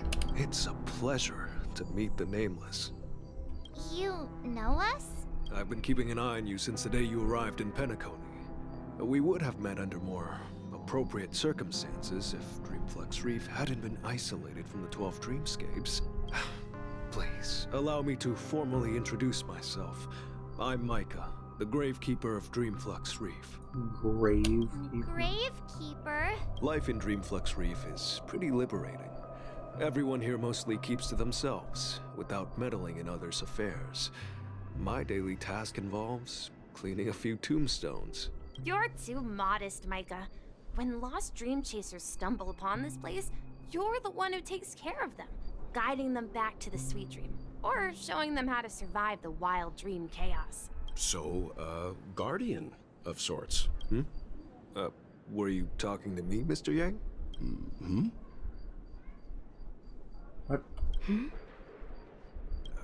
On that note, Mr. Mika, which tombstones are you referring to? We didn't come across any graveyard when we arrived. They're actually just symbolic stones. But since you're curious, Mr. Yang, I'll take you there. I have a feeling you might find something of interest there. But before that, you have an important guest joining you. Where's Robin? An important guest? Who could it be? This way, please. The roads here in Dreamflux Reef are a bit run down, so watch your step.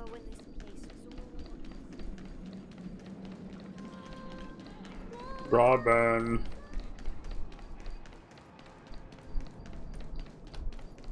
Yeah. There she is. Everyone sang so wonderfully. It's not often that I tried this music style, but I've gained some valuable insights from it. Oh, I can't thank you enough, Robin. Well, these kids have made incredible progress in only a few days. Wait, these are real kids. These aren't Pepeshi.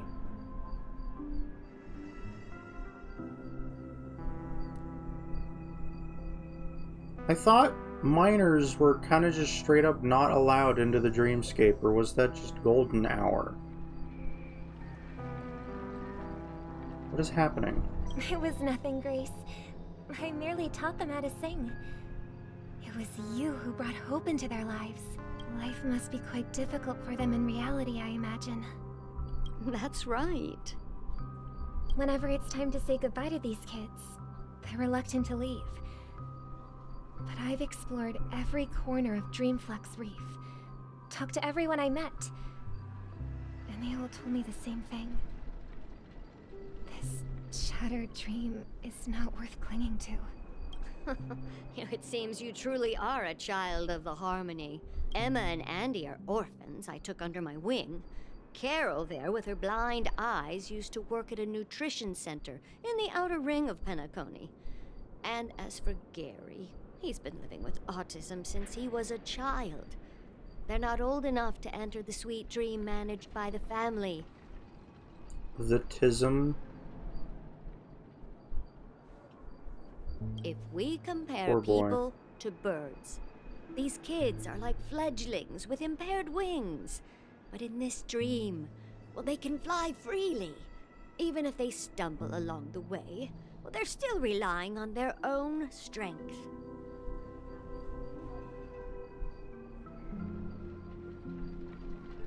So kids, yeah, like kids just straight up are not allowed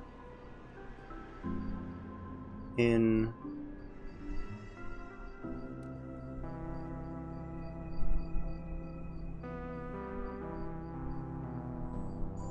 And me, I don't know. an old lady with no legs.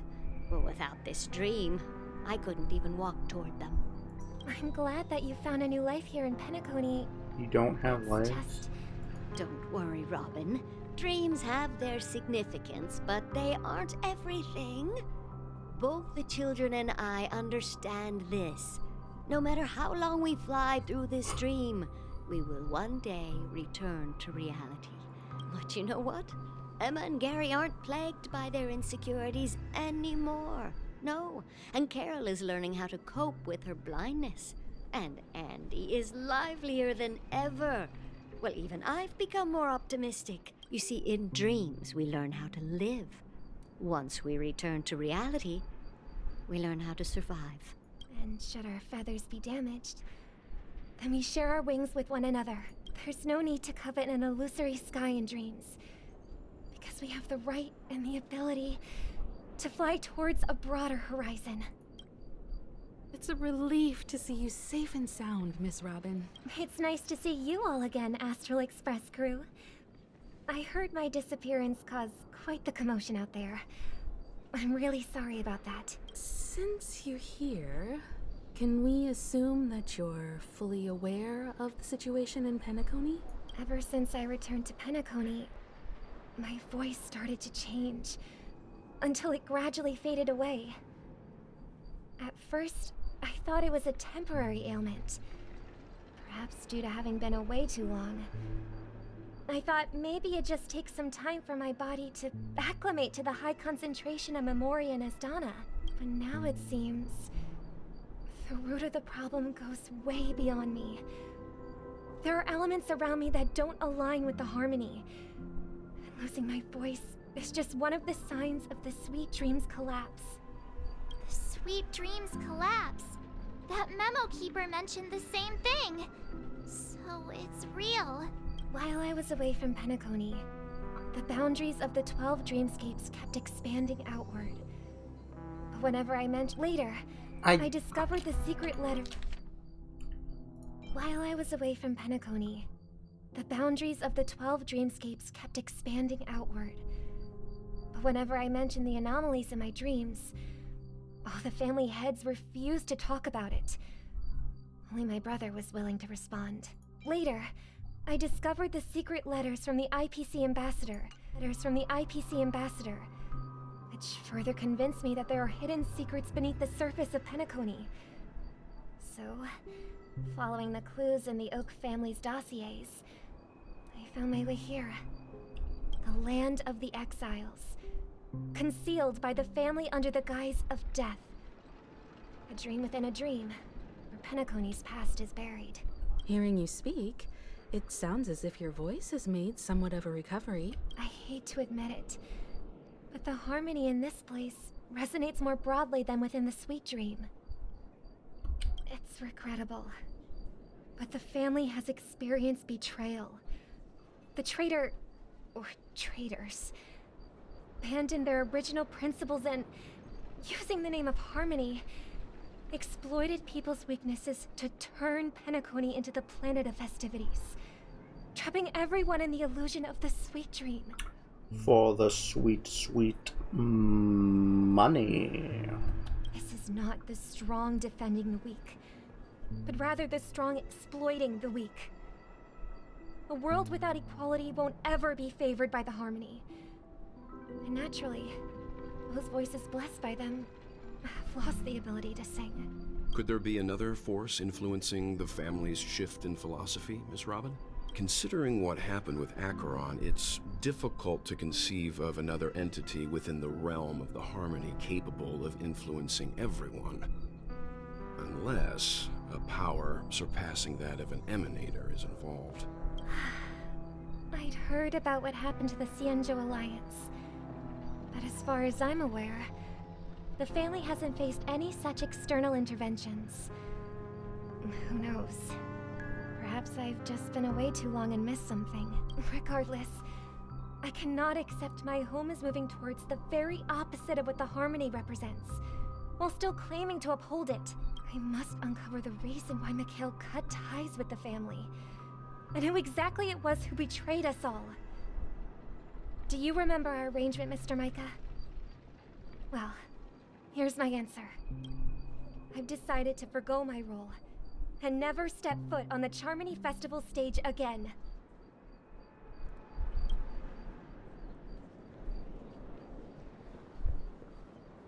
Look here, brother.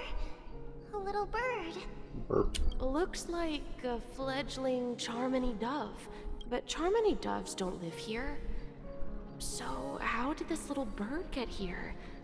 Maybe its parents abandoned it? It looks weak and frail. Why don't we find something soft and make a nest for it? This place is too dangerous for a fledgling. Let's take it with us.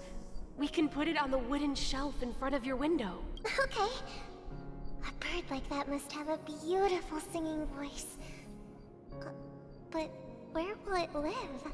I'll ask the family head to build a cage for it. A cage? But then it won't have the freedom to fly, right? Let's see. What is it that has captured the attention of the two best interpreters of the Great One? To the point that they've forgotten how to enjoy their dessert. Oh, poor little thing. Doesn't look like it's doing well. Do you want to rescue it? I do. But I don't want to lock it up in a cage. Why? Even if it's small and not fully feathered and can't sing. It didn't come into this world just to be locked up in a cage. Birds. They should be flying free in the sky. That's quite the romantic idea. And what about you, a young scholar? Do you agree with your sister? This is the same voice that was talking to Acheron, I swear. And then kind voice? No. There was some bite behind saying, scholar. I think she's right. But if we leave it out in the wild, it won't survive for more than a few days at best. Ah, I see. It seems our little scholar is still a bit unsure. Scholar? Well, let me tell you youngsters a story. As you probably know, Charmony doves can fly through the air. When they fly really high, the friction caused by the flapping of their feathers against the atmosphere creates amazing lights so that they look like shooting stars. We've seen this spectacle so many times that we think it's just something they can naturally do. But that's not the truth. Their radiant display is the result of countless struggles against nature over generations. Their ancestors were too weak to survive on the ground, so to escape predators, they started seeking new opportunities in the air. After countless attempts by many generations, one of them finally figured out how to fly. It soared into the sky and never looked back at the ground again. So, you mean birds aren't born to fly, but they find a way to do it through their determination, right? Well, that's an idealistic way of putting it. So, what are your thoughts, Sunday?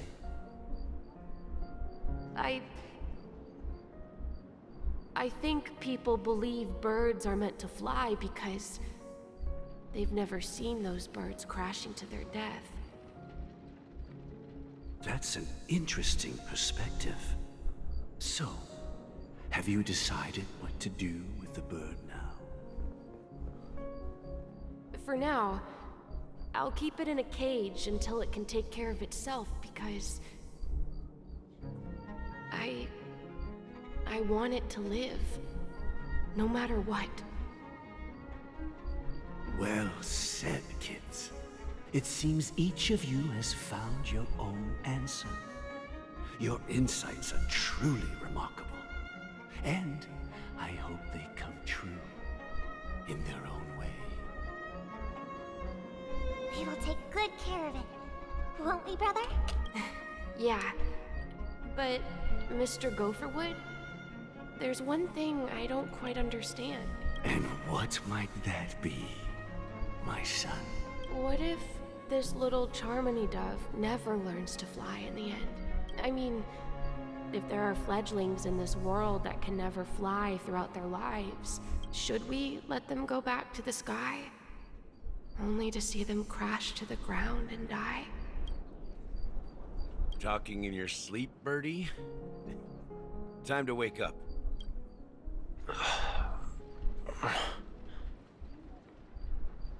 Ah, huh? Need a hand? Huh? I'm still alive? No. Yeah. Happy about that? Where is Robin? Tell me. Now. 20 feet that way. I knew that was going to be the first thing you'd ask. Don't worry, your sister is here, safe and sound. She's probably walking around the streets now. If I were you, I'd be more worried about myself. After all, right in front of you is the guy who just stabbed you in the chest with a dagger. If you wanted to kill me, you wouldn't give me the chance to speak. Just tell me your demands, lackey of the Watchmaker. So, you figured out who I am, huh? No wonder you had the guts to go against the Dream Master and the Four Families. Looks like I made the right choice. Choice? You are aware of my plan and see through my act. Time is running out, so let's drop the charades. I'm suggesting we cooperate. Cooperate? What makes you think I'd cooperate with you? The fact that the famous Robin has chosen my side. Plus, some clues about a traitor and a bright future for Penacony. Any of that catch your interest? I find it hard to believe a man who's full of deception. Fine. You don't have to trust me. What you should trust is the sense of justice inside of you. Show me Robin first. All right, as you wish. Here she is. Huh? What's your trick this time? Just kidding. I mean, this lady will lead us to Robin, right? And the crew, too. There are too many people who you owe an explanation. That'd be great. Please follow me, Honorable Oak Family Head. Now, all the actors are on the stage.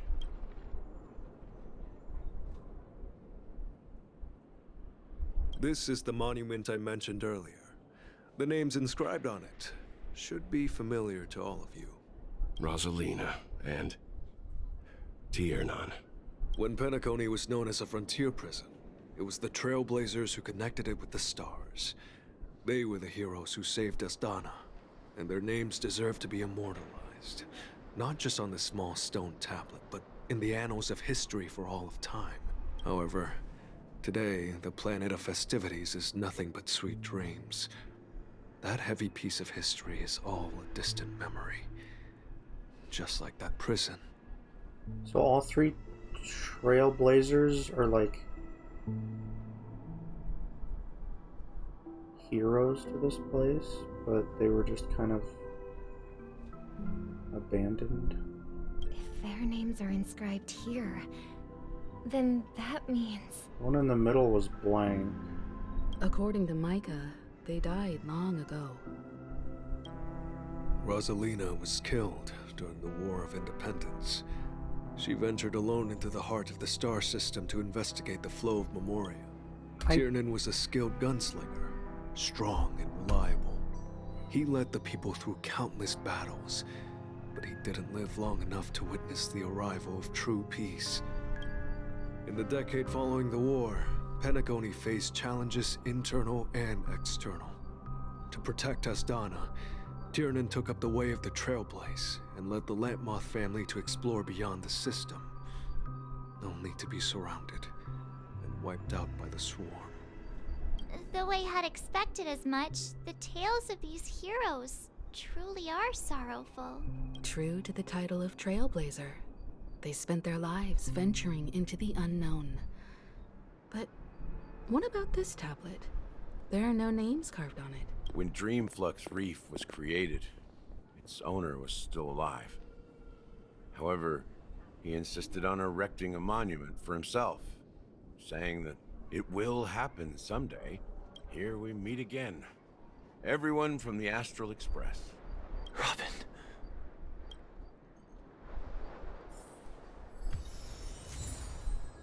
Speedy Hams.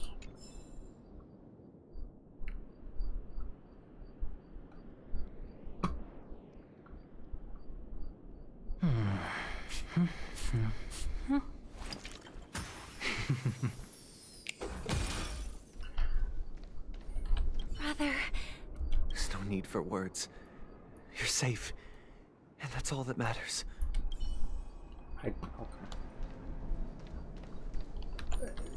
Anyway, sir. I promised to give the siblings some privacy, so let's talk about our business first. What do you say? Yeah. That sounds sensible enough. Since you went through the trouble of gathering the family head, the crew, and the Stellaron hunters, I'm guessing you have something important to say, Mr. Gallagher? Probably. Oh, is it that obvious?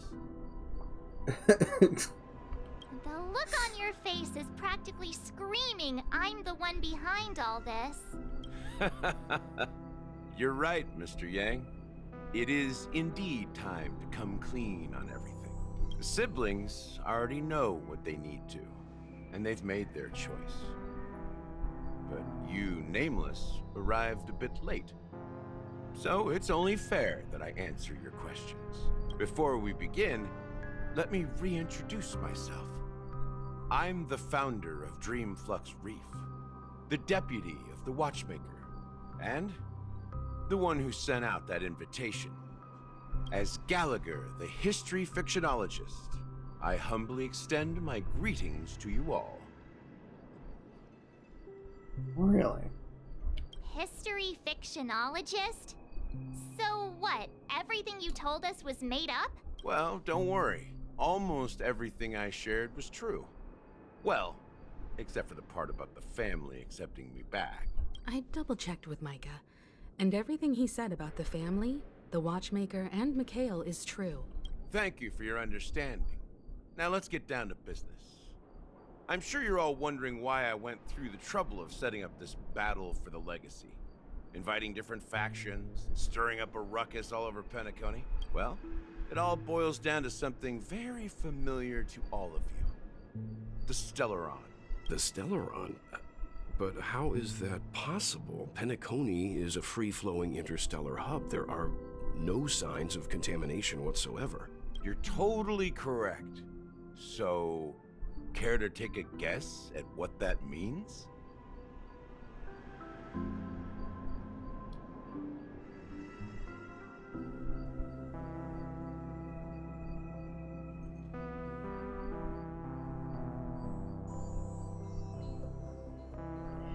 I feel like everything would be under control if it was sealed. So... But according to that lady with the halo on her head, like... the hole in this place is getting bigger, so... How keen. Well, what should I say? I expected nothing less from the person here who is the most familiar with Stellarons. The sweet That's dream me. doesn't come out of thin air. If you think of the memory zone as the sea, creating the land of the dreams is like filling that wild ocean with earth to make an island. To achieve this feat, without the help of an emanator of remembrance or enigmata, the only way is to use a Stellaron.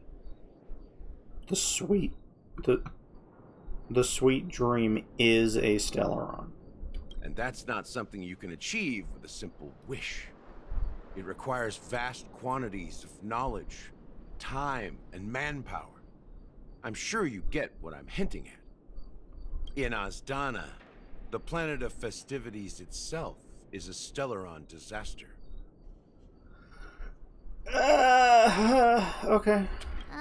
The planet of festivities itself is a Stellaron disaster? I thought repeating stuff was my thing. It all started a long time ago, back when the Watchmaker and his crew liberated the frontier prison. They faced countless challenges as they began building Penacony from the ground up. That's when the idea of using the Stellaron came into play. The Stellaron first entered the Azdana system during the war.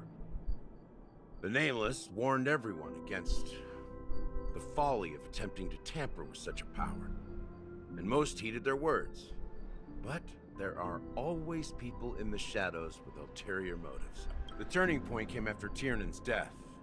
With two of the Nameless gone, the Watchmaker had to go to the front lines. It was at that moment his rivals saw an opportunity.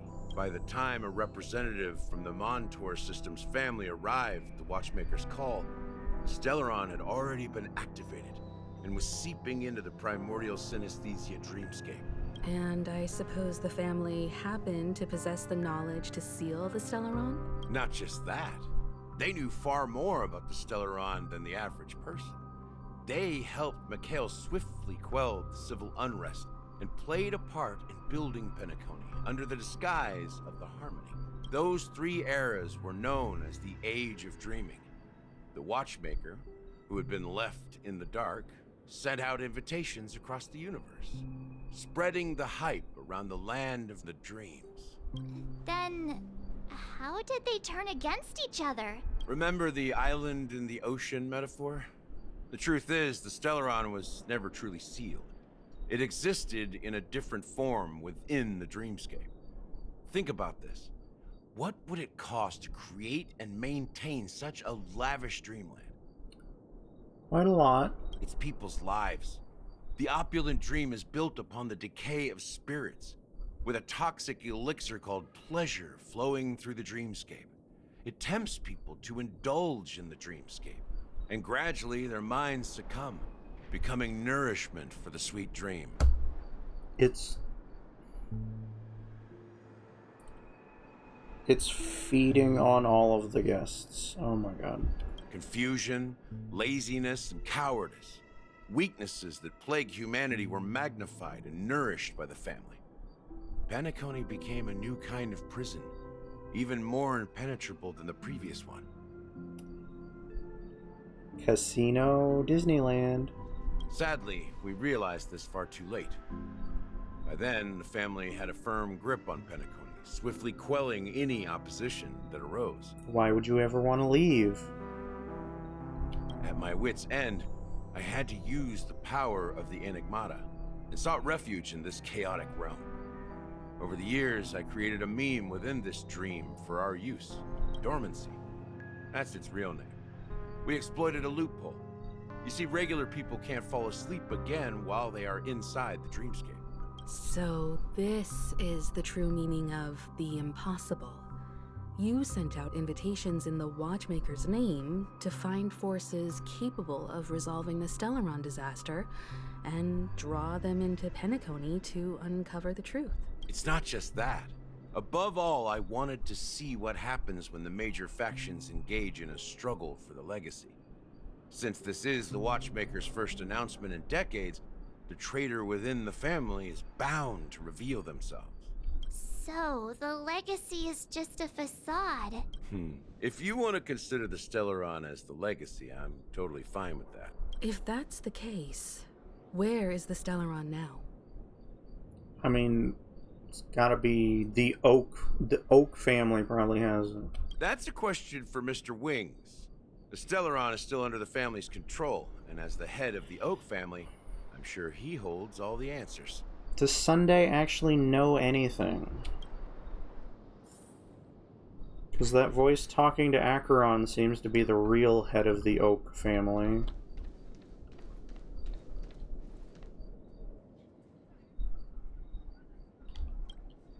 Are you done talking? So, will you tell us where the Stellaron is? It is the Penacony Grand Theater itself. Okay. As I suspected, it's the embodiment of the family. The edifice that first materialized within the Sweet Dream. That's what turned Penacony into its current state. As for the person who employed its power, it is in fact Mr. Gopherwood, the current Dream Master. Well, that was easier than I thought. Did you conduct your own investigation already? Correct. When I was trying to track down the person who murdered my sister, apart from you, Gopherwood was my second suspect. Confronting me first turned out to be a smart move on your part. I didn't have other options.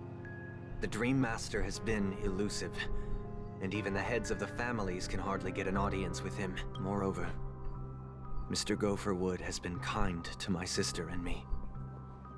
and I didn't want it all to end like this. What do you mean by that? To be honest, my brother and I are also victims of the cancer of all worlds.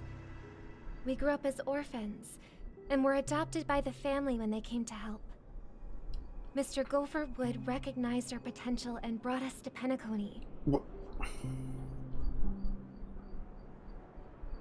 I can't just stand by and watch Mr. Gopherwood become an enemy of the Harmony.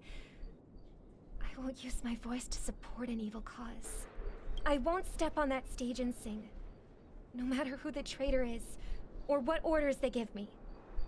I won't let the Charmony Festival become an event that destroys Harmony itself, or the paradise in our dreams. Indeed. For the paradise in our dreams. As the head of the Oak family, I'm responsible for ensuring Penacony's promising future. Robin and I will head into the sweet dream and confront the Dream Master. And if it turns out that the family has truly strayed from the Harmony, I'll fight alongside you. We'll put the Charmony Festival on hold and make sure Mr. Gopherwood pays for his blood debt. The enemies you are about to face aren't like this old dog here, who can barely even bark. Since our interests are aligned, why don't we team up? Maybe, just maybe, we'll have a shot at success. We have always been following in the footsteps of our nameless predecessors, and there's no reason to stop now. Yeah, we Nameless won't back down from a challenge. Isn't that right, Mr. Trailblazer? Why am I Mr. to you now?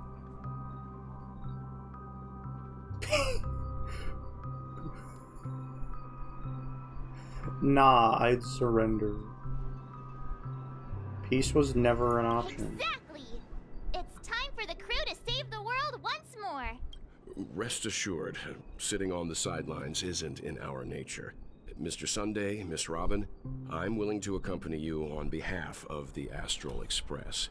Having a third party present should help with negotiations, and could make all the difference if things get ugly. Thank you, Mr. Yang. Thank you all very much. The Charmony Festival is about to start, and time is against us. We must hasten. Everyone, let's gather over here. We still need to make some preparations. Please, no more yapping. Let me fight stuff.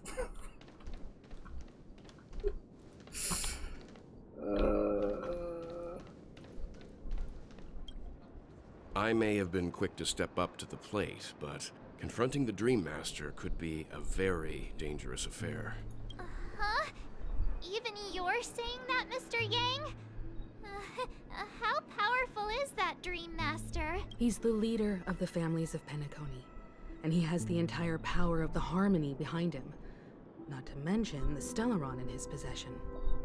We must proceed with great caution. Yeah, and he's controlling the Stellaron, unlike Cocolia, who was just letting it run rampant. This guy is controlling it. Cocolia was basically ignoring it and letting it do its own thing. This guy is controlling the Stellaron. Maybe you can just stay behind this time, Mr. Yang? Why would you suggest that? No, that won't do. Even if we count Robin as an ally, something felt off about Mr. Sunday just now. Although, I can't quite put my finger on it. I have to make sure he won't turn against us when things start to get dicey. I mean, again, when all those voices were talking to Acheron, it said the entire Oak family was his. All of its eyes are his. So, bruh.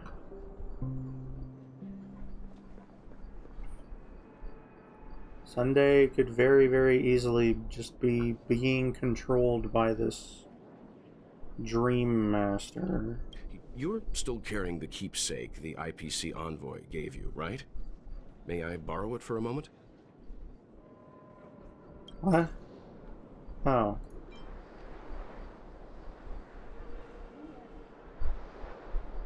Huh. I knew it. Tried to rizz me up. With his swaggy glasses. As I suspected, this chip Aventurine gave to you is actually a miniature transmitter. If I'm right, he intends to use it to track your location or contact you when needed. As it so happens, this may actually be of some use in the current situation. Really? Aventurine? Is he still alive? Yes. And what does he have to do with our mission to confront the Dream Master? We might as well get the IPC. The IPC will be on our side. We might as well get them involved. Remember what I said earlier? Working with the IPC is a way to keep the family in check. If negotiations go south and the family show their true colors by going after the Stellaron, I'll use this transmitter to send a message to the IPC. It'll be just the opportunity the IPC ambassador was hoping for. Exactly. The only question mark in all of this is Aventurine's current status. But the IPC is always listening, especially senior strategic investment department heads like him. Getting the message across shouldn't be a problem. Good luck to you, Welt. Well, you take care too. If anything goes wrong, don't worry about me. Just make sure to seal the Stellaron. Spoken like a true hero. Even if the Dream Master is innocent, the family's corruption runs deep. I won't make the same mistake Mikhail did. Let's wish him the best of luck. Don't you have something else to tell us, Gallagher? Why would you say so? Before we departed, the conductor asked us to inquire about the 3 nameless in Penacony. We've already collected intel about Rosalina and Tiernan, so the only one left is Legwork. Right, the third trailblazer who appears to still be alive because their name is not on the middle placard. If I'm not mistaken, we've already met him somewhere, haven't we? Have we? It's not enough to say meet, but the answer is pretty obvious. After all, I've hinted at it in quite an evident way. I've been watching over you ever since I received the reply from the Astral Express. And I've seen the great effort you all put into linking different realms together across the cosmos. And now, after getting this far all in one piece, you have truly proven yourselves. Is Gallagher legwork? Miss Himiko, were you the one who repaired the Express and got it sailing through the cosmos again? Yes. And you two, young Nameless, you have very interesting life stories and extraordinary skills. Oh! Galactic baseballer supremacy. Hey, you can't just make up titles like that. You're full of energy. Please send my regards to the conductor, Pom Pom. Please let them know that their friend had fond memories from his time aboard the Express, which he reminisced on every time he had a good drink. Okay. As for the last Nameless, he embarked, disembarked, and embarked again, traveling in a great circle, ending up back where he started. On his deathbed, he told me to find the Astral Express and deliver an invitation to the future Nameless. He left behind a special gift, a true legacy. Something that belongs only to the successors of the Trailblaze. Come with me. Now is the time to reveal it. But fellow Gallagher meet with the watchmaker. What? Back here again. Sometimes I feel like you're still alive, old friend. Like you've still got so much to say and do. I've kept my promise. Brought the future Trailblazers you've waited so long for. I don't know why you were so obsessed with that train. But I remember your last words. Don't let us down, old man.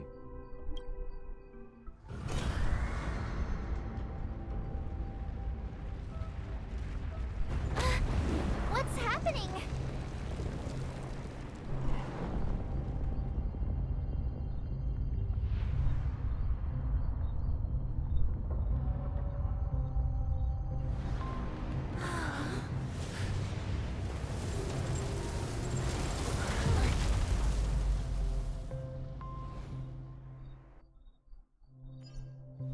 We went up.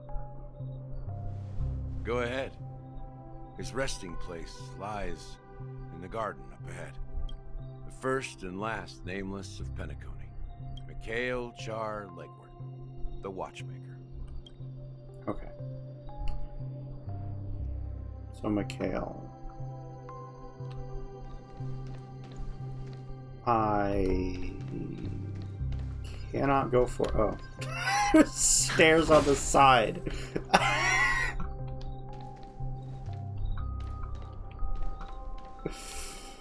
I was like, I can't go forwards. What do you mean?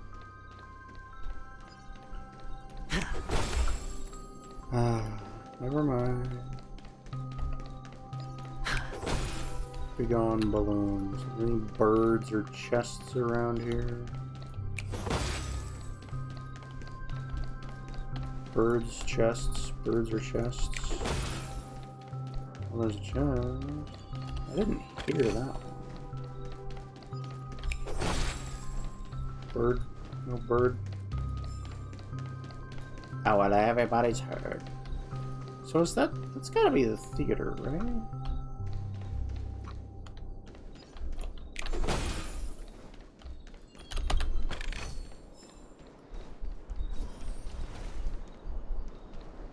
Actually, yeah, because like the kaleidoscope effect coming off of it, I'm pretty sure there was a similar thing coming off of Cocolia's Stellaron. It was just yellow.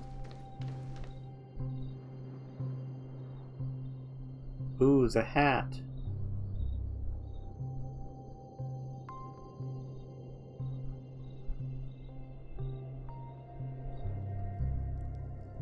Beneath the sea surface, a memory zone in the garden closest to the full moon and the water, an elderly man rests in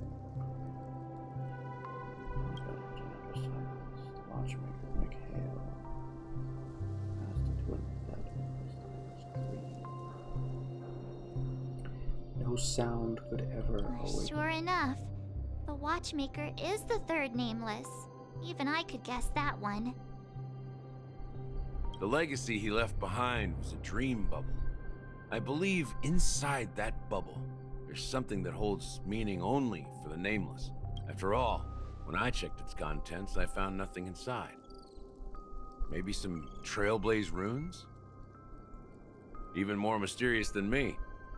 Well, let's have a look.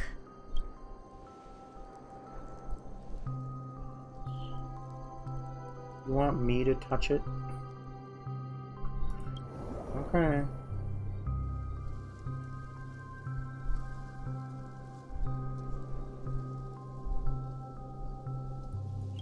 Cradles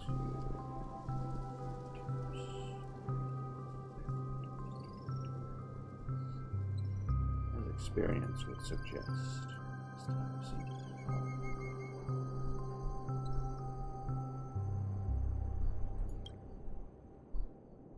dream bubble was clearly extraordinary. Perhaps the approach was wrong. Holding her breath and closing her eyes. With one knee, you press your forehead against the thin film. Still nothing.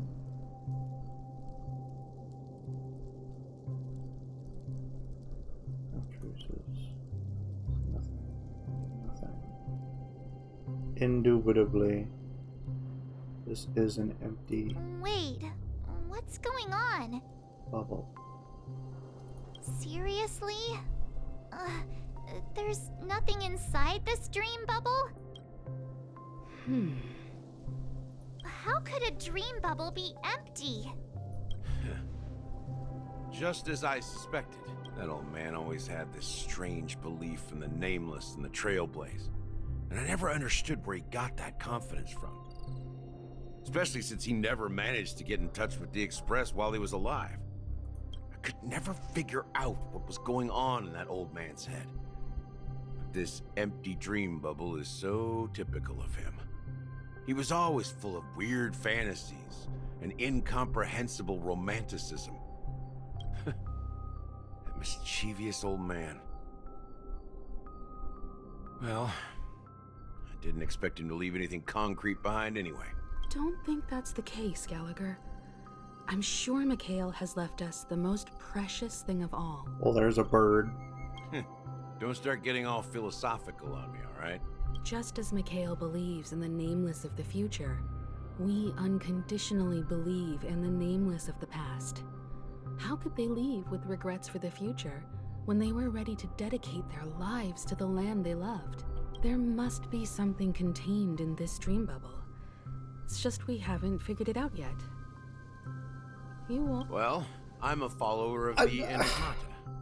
My philosophy forbids me to have faith in anything. There must be something contained in this dream bubble. It's just we haven't figured it out yet. You also have faith in the Watchmaker, don't you, Gallagher? That's why I understand what faith means in the path of Trailblaze. And I also want to know what he left behind. I'll leave it to you guys then. Okay. Please, fight. Can I borrow your pet? I need to make a trip back to Golden Hour and check something at the Dreamscape sales store. It's for Mikhail, and for the future of Penacony. Boot Hill. Welcome to the Reverie Hotel. How may I help you? Show me to the chicken wing boy. I'm turning into some KFC. Yeehaw! Greetings.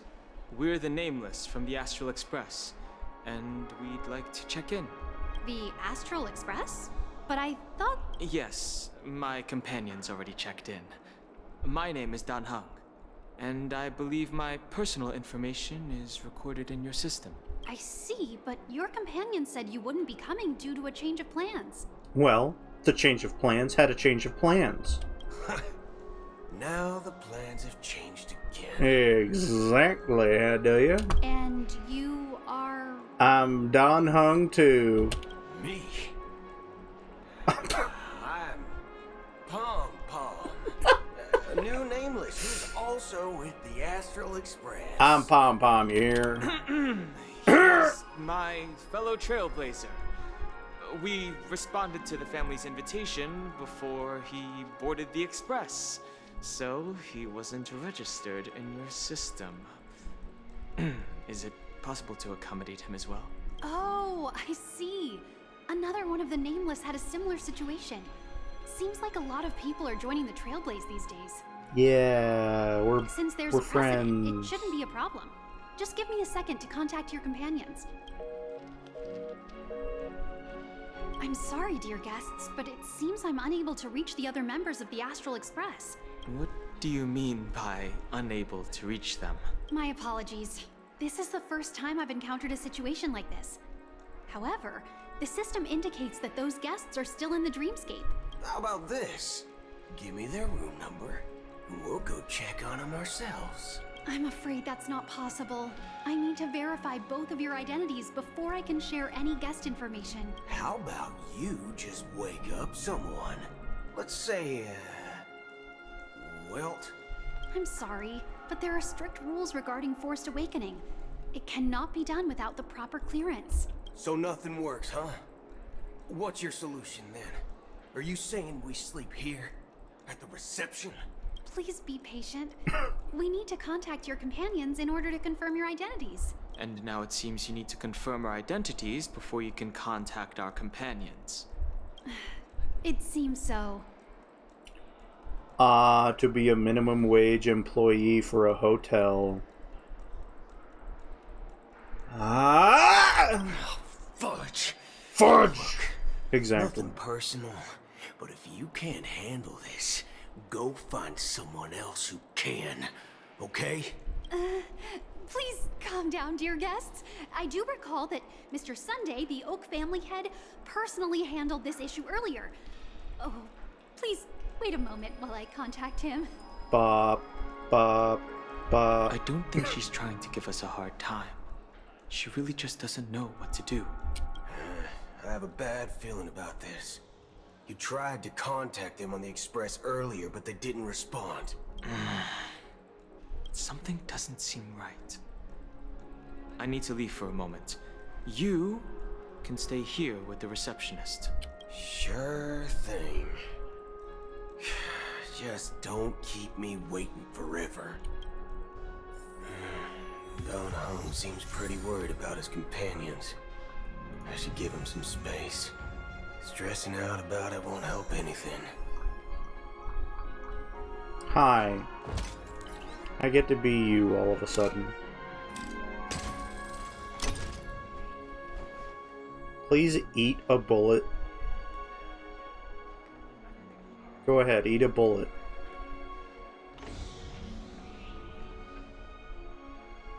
Go on.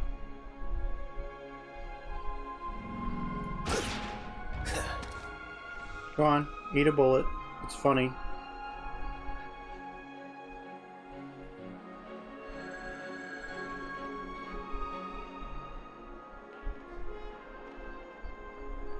Sir. Consume. You're hungry, right?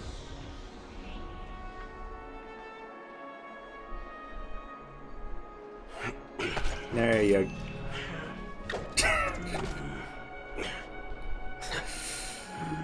Oh, you chew it too. Oh my god. Get out of the way, children! Everything here is so tall. The Charmony Festival is about to start. I'm so excited! Well, howdy there, darling. Hey! You guys here for the Charmony Festival too? Well, I didn't come all the way here specially for the festival. Honestly, I don't really even know what it's about. But I heard it's a lot of fun! Well, back in my home world, Anari, we have festivals like that all the time. My dad threw me a birthday party one time that was just as extravagant as the Charmony Festival. Oh, just one? Just one time? Oh, come on! The Charmony Festival is a once-in-an-Amber era event. How can a birthday party compare? Well, you never know, right? Maybe on her world, birthdays only happen once in Amber era. Anyway, let's forget about that. Have you heard about the, unsettling things happening in the dreamscape? Unsettling things? What could possibly go wrong? It better not ruin the Charmony Festival! I've been looking forward to it! Relax. With a big event like this, there's bound to be lots of gossip and rumors. Don't worry. If anything does happen, the family will be on top of it. Oh, that's a relief. I didn't come all this way to see the festival go down the drain. Well, looks like I won't get any fudging clues out of these two. Fudging. They're clueless.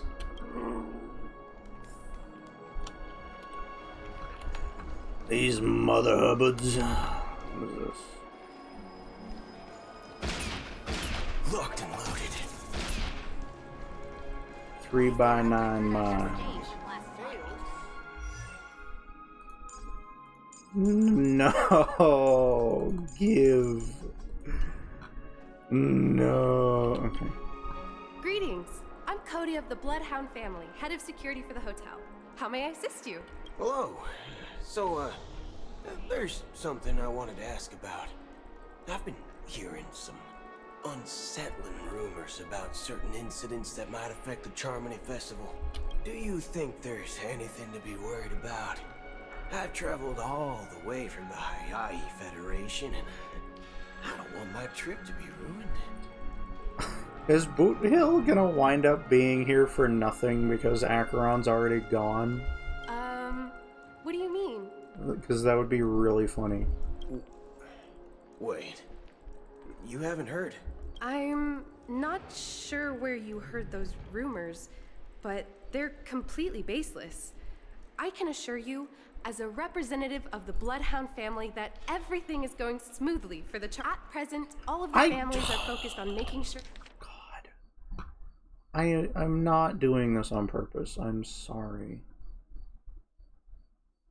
Everything's going smoothly. Sure, the festival starts on time. Even the Dream Master himself has arrived. So don't worry, your trip won't be in vain. Dream Master himself, huh? That's a relief to hear. She doesn't appear to be acting. So, it seems that even the hotel staff are out of the loop. Of course they are. Back already? Hasn't she returned yet? Nope. I'm starting to wonder. Sending her to contact Sunday was a good idea.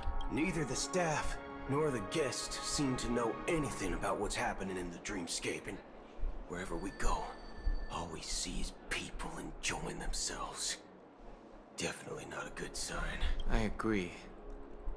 Another unusual thing is that the Oak family is supposed to be in charge of organizing the council and managing everything inside and outside the dreamscape.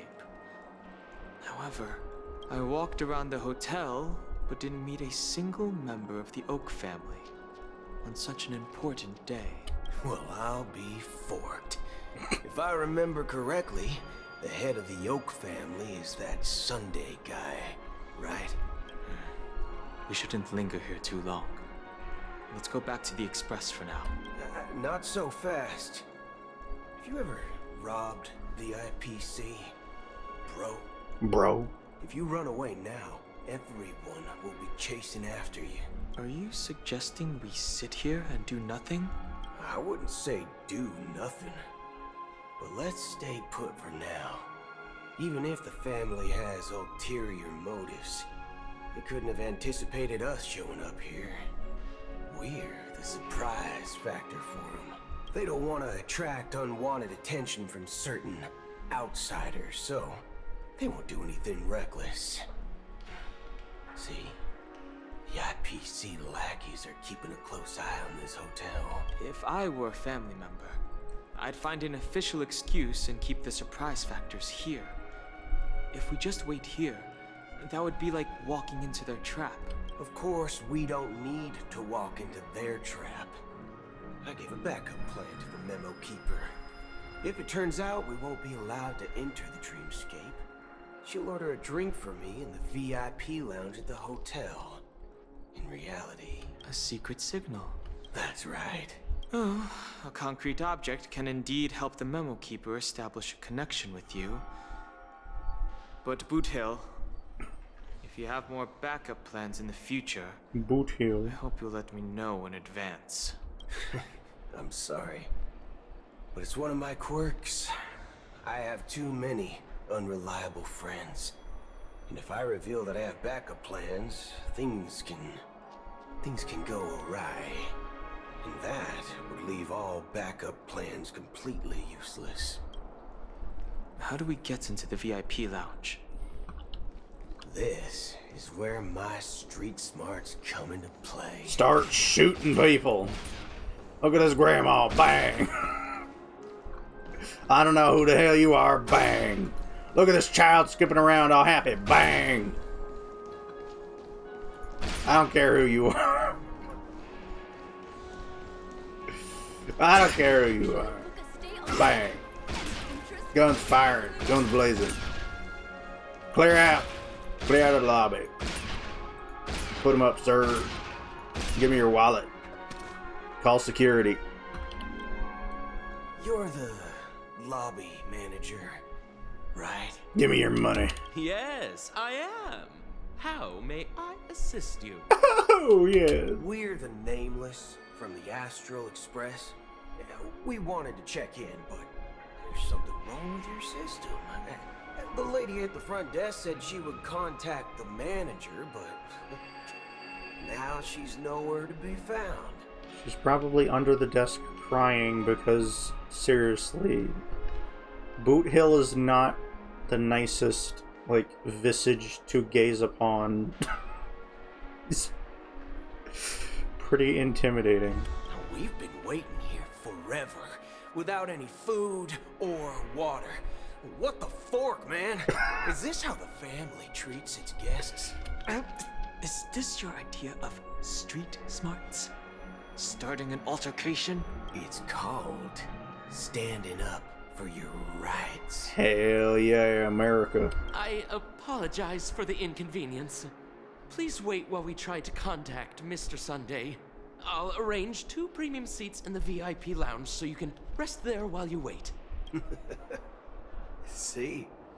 Just like that. Yeah. Turn on Karen mode. There's a switch on Boot Hill's, like, left armpit. Under his arm. Karen mode. He flicks that when he needs to do stuff like that. Just don't call yourself nameless next time. This bar is something else. Certainly worthy of the planet of festivities.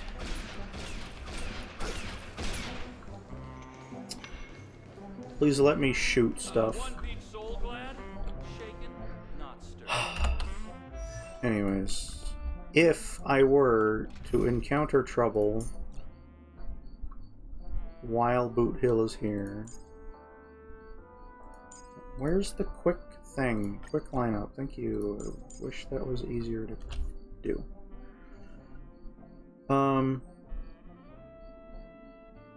Bronya. Well,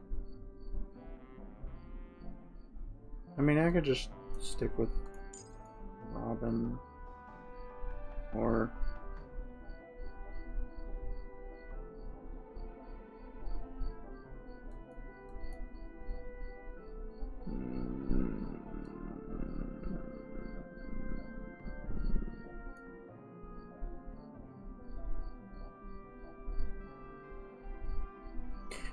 right, Gallagher.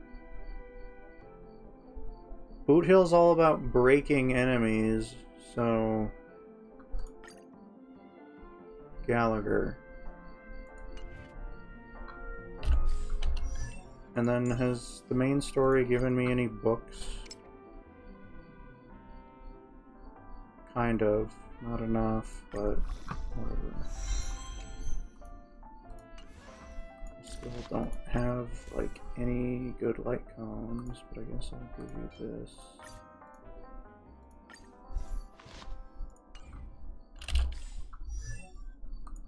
So what are your stats now?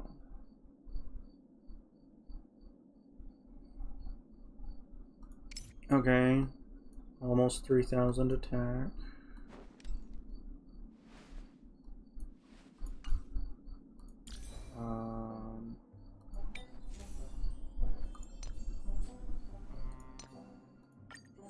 I have any stuff?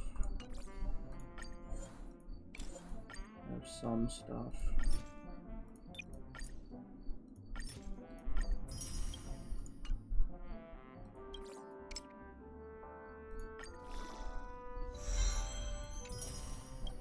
Okay, that's fine with me.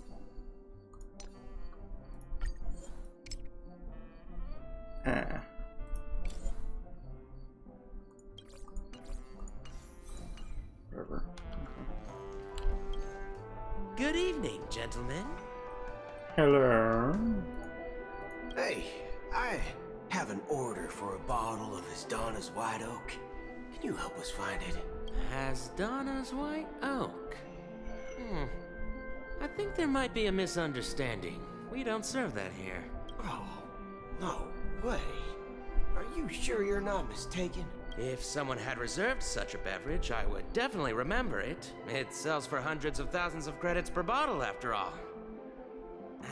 I couldn't afford to cover for such an item if it were broken or lost. That's strange. Well, could it be that the memo keeper couldn't afford it? Then what should we do now? Oh, no need to rush. Well, let's grab some drinks first. Maybe I arrived too early and she hasn't come yet. Now, let's see what kind of juice malts you all have here. Well, give me a glass of hmmm Valley, 40 years. I'll have it neat. No ice. Wow, that's the most expensive one on the list. You have a taste for the finer things. It's on the house, anyway. What can I get for you? Anything you recommend is fine. Then I would recommend today's special, Glass Village. It's classic Soul Glad mixed with Laboon juice. It's refreshing and suits your cool demeanor. Just 1 minute. Okay, but like... This flavor. Dynamite barbecue with rocket fuel. Ooh, really hits the spot. Truly the finest sherry cask-aged malt juice in the cosmos. Barbecue. Rocket fuel. Dynamite barbecue with rocket fuel. Is that really something that humans enjoy? This man consumes bullets. Hey, this guy doesn't know anything at all. As long as you're satisfied, dear guests, please enjoy. Let's give the memo keeper another half. Let me fight something. Show up, we need to come up with a new plan. In the meantime, let's take stock of the situation. What do you think? The situation is unclear. Something must have happened on the planet of festivities, but the public is unaware of it. Someone in a position of power within the family must be covering it up. It's unusual for the followers of the Harmony to invite other factions, let alone the IPC and the Masked Fools. If what you said about the Emanator of the Nihility is true, the situation in Penacony is a little complicated, to say the least. Actually, there's something else I'm concerned about. Regarding Acheron, as you know, the faction that follows the path of the Hunt are some of the most dangerous folks in the cosmos to mess with. I mean, who in their right mind would impersonate the Cienzo Alliance or the Galaxy Rangers? It's like asking for a death wish.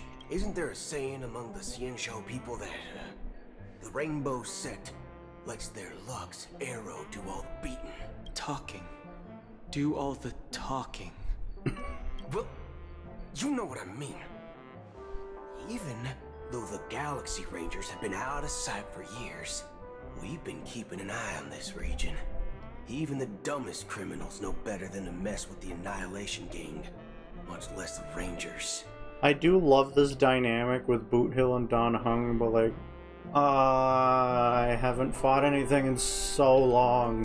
That Acheron lady, she doesn't seem like a lunatic at all. Please. On the contrary, she's highly logical and organized. She knows exactly when to hold back and when to strike without mercy.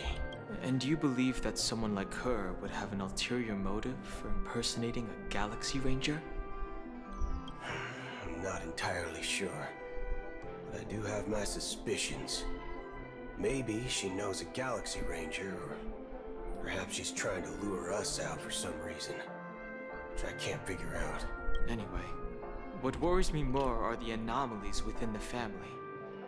They've summoned followers from various paths for the festival. No matter how generous such a gesture is, this move seems highly unusual, unless the invitations weren't sent by them. If that's the case, it's even more intriguing that the family insists on organizing the Charmony Festival, despite the chaos. Maybe it's Shipei the Harmony pulling the strings. You find it beyond human understanding because it wasn't arranged by humans at all. People do stupid things out of irrational impulses. They abandon their principles when self-interest is involved. They believe in things they know they shouldn't, and fudge. They even break their own rules. Fudge. But Eons don't. They stick to their determined path and never turn back, even if they reach a dead end. You think Shipei's will is behind all this? It may not necessarily be Shipei, but there's definitely some higher entity involved. I know it may sound pessimistic, but if human free will were reliable, why would we even need Galaxy Rangers? It's much simpler when you boil it down to the eons and paths.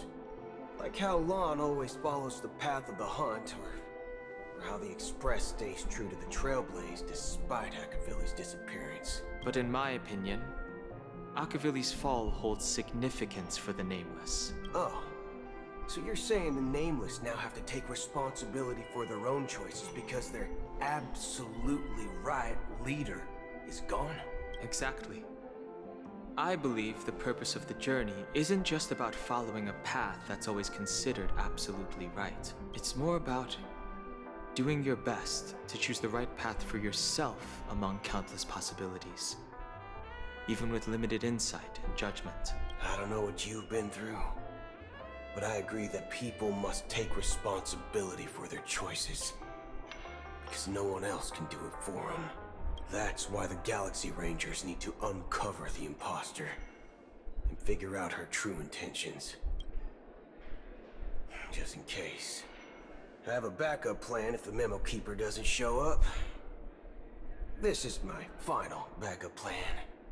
I promise. You sure have a lot of cards up your sleeve. Well, going back to That's my the old cowboy career would make way, things a Sonny lot Jim. easier.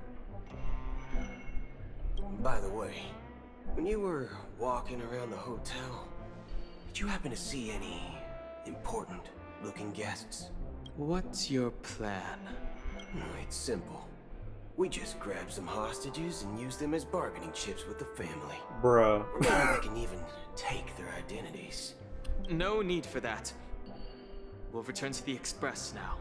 Wait. Are you getting scared? Draw your weapon. Let's make a big scene. Are you leaving, esteemed guests? Would you like to cancel that Asdonis White Oak you just ordered? Huh? Asdonis White Oak? But didn't you just say... Ha ha. Looks like you are a bit intoxicated, esteemed guests. You ordered a bottle of Asdonis White Oak just a moment ago. Looks like your Memo Keeper friend has finally arrived.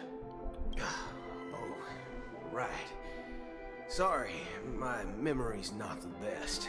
You know, too many modifications and all. Anyway, let me check. Well, fork me. It says Donna's White Oak, all right. And there's a note. I'll be waiting for you on the Astral Express. No mistake. That's her message to you. She knew the hotel wasn't safe, so she suggested we find another place. Well, looks like we took a detour, but now it's back to the Astral Express. So, what are we waiting for? Let's go. You're back? 2 guests just boarded saying they were looking for Boot Hill, so I told them to wait in the parlor car. 2? Black Swan isn't alone? Who is Black Swan with? Oh, just in time. 2 guests? Yeah. Yeah, or 2. Look, we welcome all passengers on the Astral Express, but sneaking in like that, you have no regard for etiquette. My apologies, conductor. It was an oversight on my part. I assumed you were already acquainted with the garden. Given the chaotic situation in Penacony, the Nameless are the only ones we can truly trust right now. You are the Memo Keeper. Pleased to meet you, Dan Hung. I've seen you in others' memories. And as for Boot Hill, this is our first face-to-face meeting. I hope you enjoyed that bottle of Astana's White Oak. You sure have a refined taste. Finally, Memo Keeper. Well, let's cut to the chase. Spill everything you know. That's precisely what I intend to do. But before that, please allow me to introduce myself. Is Acheron with you? My name is Black Swan. Okay. And I serve the Garden of Recollection as a Memo Keeper. As for Acheron's story, I'm sure she knows it better than I do. Boot Hill, you're about to scream. Greetings. I'm Acheron. What? You Garden of Recollection shirtbag! You betrayed me! I apologize, but she did that at my request. Due to certain reasons, I have been exiled by the family. Thankfully, this memo keeper came to my aid and helped me escape their surveillance unnoticed. To be honest, it was more like stalking than helping. And the process was far from unnoticed. But we did escape. Girl, are you really admitting to stalking Acheron? I asked her to guide me to a place beyond the family's reach and to contact a few trustworthy individuals. Namely, all of you. Trustworthy? Son of a nice lady. You think I'm dumb or something? How about this? I'll put a few bullet holes in your head and see what secrets spill out. Then, we can talk about trust. It doesn't have to be like that. I'm willing to answer all your questions, but not right now. If my cover hadn't been blown, we might have had more time, but at the moment, we don't have any other options. No other options? What do you mean? This is the only way I can ensure everyone's safety. I kindly request an immediate warp jump out of the Astana star system. What? This passenger is requesting? As far as I can tell, she's not a threat, and seems to be telling the truth. What? I've briefly traveled with your companions and know their whereabouts, Dan Heng. Please rest assured, your nameless companions are safe, but they need our help. As for Boot Hill, you may have guessed, I've been waiting for you. Galaxy Rangers are known for their elusive nature and limited contact with each other, so this was the only way I could reach out to you. Only by doing this can I find a true Galaxy Ranger and fulfill a long-standing promise. To return his relics to their rightful owner.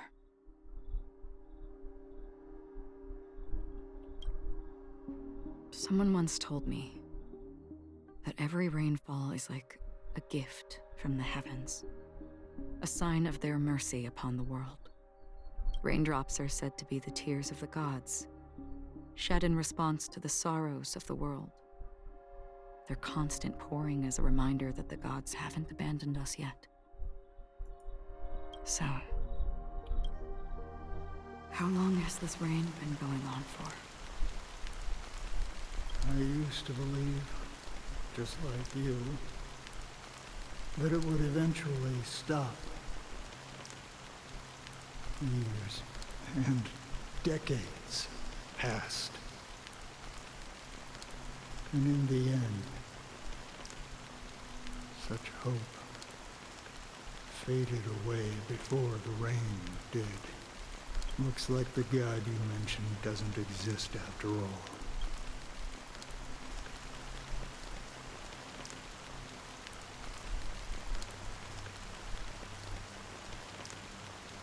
Well, let me share a story with you. Mortals who walk the paths are like sailors on a vast ocean, leaving behind a trail that creates countless ripples of possibilities. These ripples last longer than the fleeting lifetimes of humans, and for some, their presence leaves such a strong mark that it's reflected in the waves. Like those shadows on the ocean. Sin-thirsters, the obsessions of the Pathstriders, they emerge from the depths of IX, seeing themselves as masters of their own destiny, unknowingly repeating the actions of their past lives. They emerge from the nihility and head toward it, leading purposeless lives. However, these hollow phantoms, they were once my dear companions. A group of Galaxy Rangers. Are you watching over them? Watching over them? No. I'm guiding them toward transcendence. It was a brutal war. A crusade that shook the universe. The universe witnessed the fall of Zulo, the Lord Ravager, but it came at a price. A price so hefty that only those who were there still remember.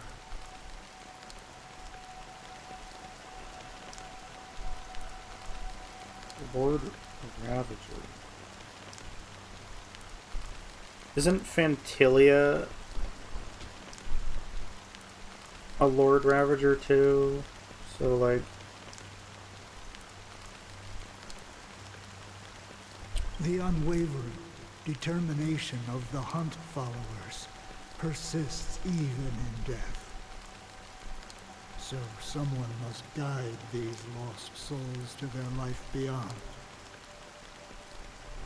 They were heroes in their time, and they shouldn't be reduced to mere puppets of nihility. As for me, I've suffered too many losses on that battlefield to advance any further. And that makes me the most fitting person to carry out this task. But you know, these sin thirsters, they're not who they used to be. Does this seem pointless to you? Well, some tasks have to be done, even if they are pointless. I can help you. For what? For the meaning of the nihility. That's what I've been seeking. I see. After all, this realm is off limits to ordinary souls, right? Thank you, stranger. I wish that you find what you seek. Before we part ways, I have one more question. It is true that their actions and even their entire lives may seem pointless from our perspective.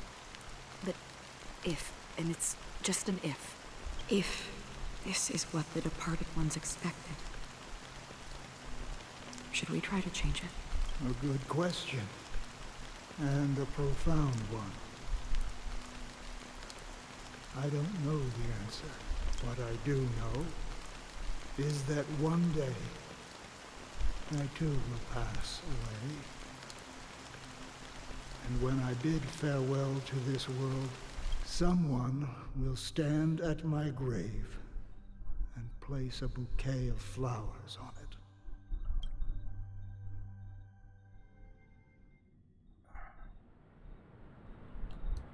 You let me be Boot Hill, but you don't let me fight anything as Boot Hill, man. Oh, I'm sad. When I appeared as a child, my speech, mindset, and soul reflected immaturity and innocence. As I grew into adulthood, I left behind my childlike side. I humbly request your blessings, esteemed advocate of Shipe. Come to me, my kinship. I have sought their presence with us. As you wish.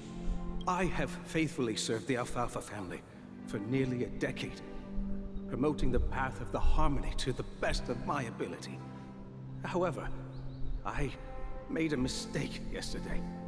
While I was preparing dinner for the family head, I accidentally dropped a prepared dish on the floor. Out of laziness, I lied and claimed that everything was ready. Although the head has dismissed me as punishment, it has been tough to sleep with the guilt still gnawing at me, as I worried that the seeds of evilness may have taken root in my soul. So, I confess to you now, to seek atonement for my sins. Do you sincerely repent and vow to change your ways? Yes. Have you examined your soul and confessed all your sins? Yes. Are you willing to accept the process of atonement? Yes. Very well. Show your dedication and goodwill to the family, and you shall be reinstated among them. Now, please, leave in peace. Oh, praise Shepe. And thank you, esteemed advocate. Next, please step forward. I wholeheartedly confess to you. Please, pardon my sins. Rest assured, I have implored their presence to be with us. As long as you are sincere, absolution will be granted. Oh, great. You know, I arrived in Penacony as a stowaway. I sold everything to get a ticket. My house, my land, and my 2 children. What? I see. Please, go on. My children were starving, and I hoped they'd have a chance at survival if they became slaves here. If I can strike it rich here, I'll lift them out of that situation and give them the life they deserve. But the Bloodhound family got wind of it. They're on my tail, hunting me down. I thought I could bring my kids here. It was all my fault. All my fault. The family is ready to forgive all sinners. I'll ask the Bloodhound family to cease their pursuit. You don't need to live in fear anymore. Oh, thank you. Thank you. I'll work my hardest to redeem my children and make them part of the family. Praise the harmony! Next, please step forward. Hey! Long time no see, Mr. Sunday. The most esteemed individual in Penacony, and the next leader of the Oak family, right? I have sought their presence with us. Let us proceed. Sure. Let's just get this over with. I have sinned. Please forgive me. I wasted half a pizza at breakfast, and a bottle of Soul Glad. That's it. Nothing more. Can we wrap this up? I've got a Robo-Ball game to catch, you know? Do you seek to atone for your sins through good deeds? My sins? I'm starting to sound like a saint, huh? Well, let me tell you something. Neither the family nor you have the right to judge me. You think nobody knows what your precious family has done? About the watchmaker? Huh? Don't kid yourself, Featherbrain. Those dream chasers might be fooled by your act, but don't fool yourself. Before you start spouting off your holy verses, answer me this. Where does the power of the Oak family come from? And your power? What makes you think you can sit there all high and mighty, looking down on everyone else? Well, I've spent enough time in confession today to enter the Harmony's paradise, right? Then I'll take my leave. Good luck with your election, and, don't make me regret my investments in you.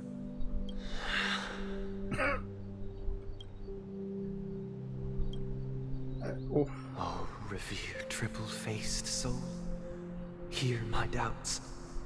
Who can judge the strong when their power hides their crimes? Who can vouch for the weak when they will pay any price to survive? Who can comfort the purest souls when even they get led astray? If the strong defending the weak is truly the foundation of paradise, then who is responsible for the suffering and anguish in this wretched world? Brother? Brother? Brother, are you alright? I'm fine. I've been working long hours, and I just made a trip to Dreamflux Reef and back. So, I'm a bit out of sorts. But it'll all be over before we know it. You've been working non-stop on the Charmony Festival, Mr. Sunday, and no one could have predicted this incident. Even if the Stellaron does pose a grave threat, I still feel sorry for all the trouble we've caused you. No need to worry about troubling anyone. The Charmony Festival was meant to spread joy and harmony across the cosmos. But now that we know the truth, I'm afraid we'll have to cancel it. It has always been our wish to make everyone happy, so... we'll do our best to explain everything to the Dream Master. I'm sure he'll understand, even if the negotiation does not go smoothly.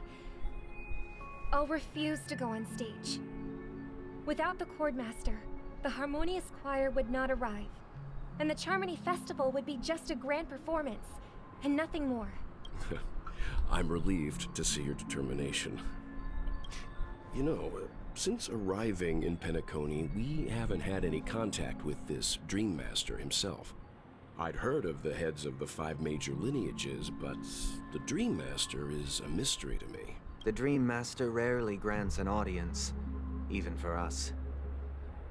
But, given the urgency of the situation, he's agreed to meet us in person. Perhaps you'll be the first guest to meet the Dream Master in years, Mr. Yang. Let's hope we can reach a consensus that satisfies everyone. Indeed.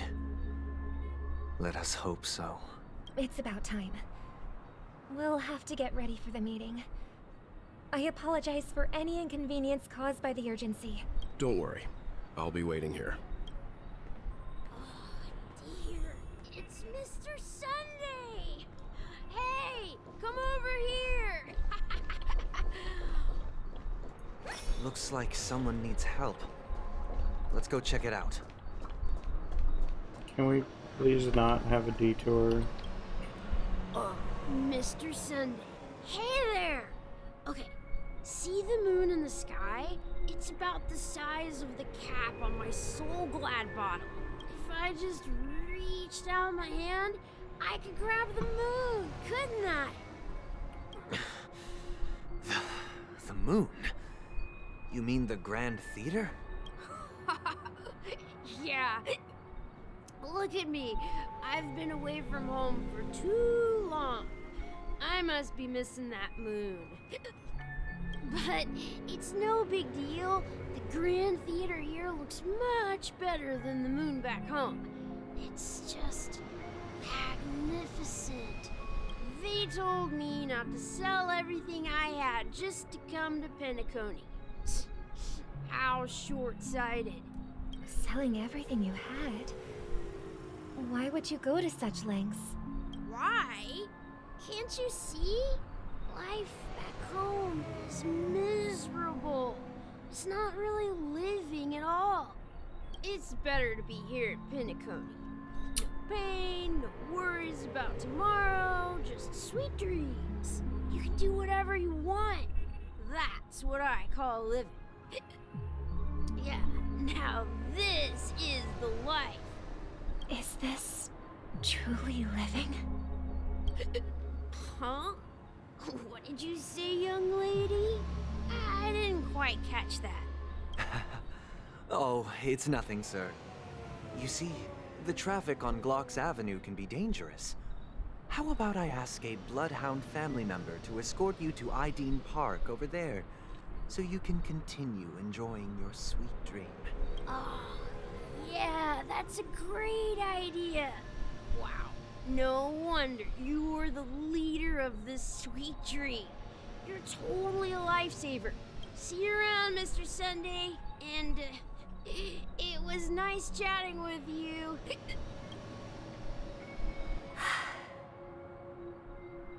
What's up, sister? Everything sucks. This is the land of the dreams. But why do they live like this? The man we ran into, he doesn't seem happy at all. Even though sweet dreams are nice, they're just illusions. But for him, they're the only way to survive, even if it means giving up on reality. That's not really living at all. I suppose you have a point. But, in my opinion, that's how most people live their lives. Why do you say that? You think that man is not actually living, but that's not quite accurate. Even without Penacony, people create their own illusions called self-value. People believe they have a predetermined value to fulfill. Gaining value means gaining power, and those deemed worthless are seen as the weak. However, value doesn't come out of thin air, and there's a limit to it. To accumulate value, people have to take from others. So, the weak get exploited and oppressed. Are you suggesting that this is not how things should be? Exactly. But, ironically, people don't think there's anything wrong with it, because they uphold the illusory notion of self-value. And even the weak believe in it. The survival of the fittest. That's where all the tragedies in the world come from. People come to the sweet dream in Penacony to escape from that reality and find solace. If they can afford it. No tragedies exist here. Only happiness. Although in its nascent form. Isn't that the same paradise we yearn for in our dreams? Perhaps that man is just an exception. Let's not jump to conclusions. We should experience the dreamscape ourselves. Just as I did at Dreamflux Reef. Yes. Seeing is believing. I'll accompany you. The Dream Master hasn't shown up yet, so we have some time for a stroll.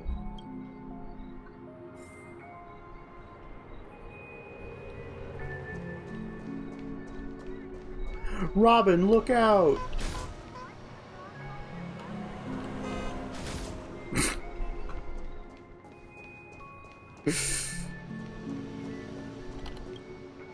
Glad to meet you again, Robin. How are the preparations for the Charmony Festival coming along? We're all so excited about it. It's going smoothly. Thanks for making the trip to join the festival. You're too kind, Robin. It's a pleasure to have guests from all over the universe celebrating day and night. I can't stand being lonely or bored, so this jubilant dreamscape is perfect for me. But if this went on forever, would it get boring too? Nah, not at all. Who would get tired of having so much fun? Every day, you get to wear fancy clothes, explore all sorts of dream bubbles, indulge in delicious food without gaining weight, and you never get old or sick. As long as you can afford a room, this place is the ultimate paradise. But you know that only a few things can be brought back from the dreamscape to reality, right? That's exactly why I don't plan on bringing anything back. Just enjoying the dream itself is good enough for me. I mean, I'm not one of those long-living species. I only have around 60 or 70 years in this lifetime, and there's so much to worry about. Being happy here is pure bliss. Only in this sweet dream can I truly feel like I'm in control of my life and fate. Who would want to go back to reality after experiencing this bliss? I see. I genuinely wish you all the happiness in the world. And I wish you a fantastic performance, Robin! I'm off to the Blue Hour for the ball. See you later.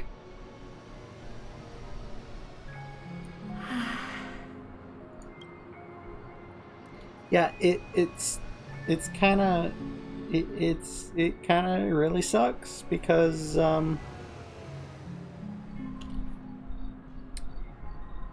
Penacony just kind of ends. A lot of the guests might just wind up committing Sudoku. Seems like that guest's perspective didn't resonate with you either. She had a valid point.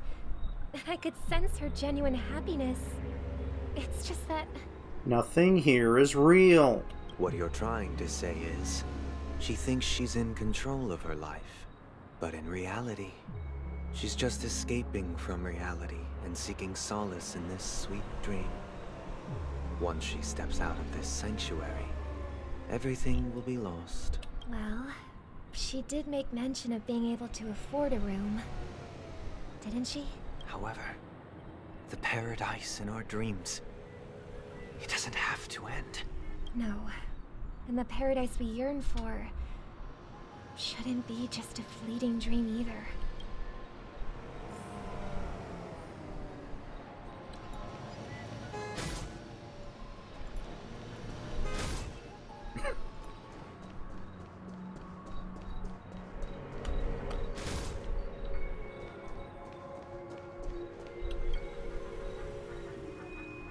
The scenery in this dreamscape is truly breathtaking, isn't it? Oh, Robin. Can't believe I'm meeting you in person here. What an honor. You're right. Even though time stands still in this dreamscape, it always feels fresh. I find something new every time. A philosophical mind. I hope I'm not intruding. Oh, not at all. No. With little time left, I yearn for meaningful conversations, especially with someone as esteemed as you. Do you mind if we chat? It's my pleasure. No need to be formal. Just speak your mind. You said, with little time left. Please, forgive me for being blunt. But is that why you came to Penacony? Yeah. I was part of a war, and while escaping from the Sarkosian mothership, I got exposed to some radioactive materials. And then, all my comrades died, and my hometown was wiped out by neutron bombardments. I couldn't bear to live. Everything I knew gone. That's when I heard about a possible solution here, so I came. How heart-wrenching. I hope the family has been able to help you. They have, and I'm truly grateful for that. They provided me with a comfortable room, the most advanced life support devices in the cosmos, and a stellar team of caregivers. My physical body is now in the dream pool, sustained by life support. The me you see here is whole, rational, and no different from any other person. But I can't say the same for the me in the hotel room. My true appearance. Huh? I hope you never have to witness it, Robin. So, you'll be living forever in this dreamscape, right? Just being able to live at all is good enough for me. Whether it's in this dreamscape or not, well, I don't really have much say in the matter. My world has been torn apart, and my life could end any second. So, even if this whole place is an illusion, it's still my paradise, and I'll treasure every moment I spend here. How I envy those everlasting things. That old man's story. It's so tragic. Fortunately, this sweet dream gives him joyful memories to hold on to for the rest of his life. That's precisely why this sweet dream in Penacony exists. However, even the sweet dream has its limitations. While it provides solace to the disillusioned, it can't completely eliminate pain in reality. Robin, you don't look very happy. There will be a way out. Penacony is already on the right track. Sunday looks very happy. Meet the other Robin. Kill. Slap her in the face. Look what we have here. A lovely young lady. Wait, is that me?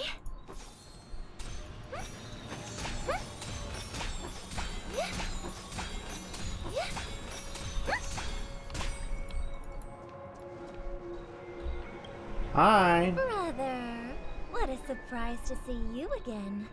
Show yourself. Your trick won't work on us.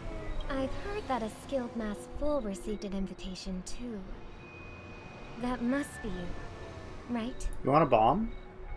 Did you enjoy yourself? How many bombs has she handed out? Barely. The people here are way too gullible. A little bait is all it takes for them to bite. And they run away at the slightest hint of danger. In other words, they're naive and cowardly. Now that you've had your fill, it'd be wise to leave before it's too late. The music of the harmony doesn't tolerate discord. What? Now that you have the real Robin, I'm useless? Oh, how disheartening. I've done so much for the family. You should be thanking me, because if it weren't for me cleaning up this mess, Penacony would still be in shambles. Don't you think? That was a personal request from the head of the Iris family, and it has nothing to do with us. Step aside and stop causing trouble for the Charmony Festival. Except she's already planted 10,000 bombs. The Charmony Festival? You think you can scare me? You think I have no idea what you're planning? I don't care what you're thinking, chicken wing boy.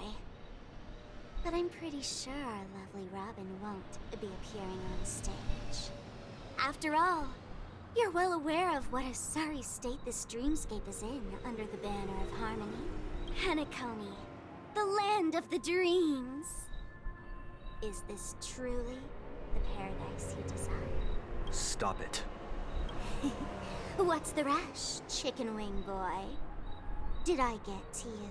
Our paradise is none of your concern, masked fool. Leave now, or the family won't tolerate you anymore. Robin, your voice kinda... All right. I'll go. But Robin, I suggest you seriously consider this. Do you really believe those living in dreams can escape pain and find true happiness? Well, I've done my part, and now I'm simply waiting for the fireworks to begin. Yeah, big boom. Here, the last 2 gifts for both of you. And don't lose them. If by some unfortunate chance the Charmony Festival starts against all odds, remember to use them during the show. And it'll be thrilling. Bang! I heard a raven cawing in the distance. It seems the Dream Master will arrive soon.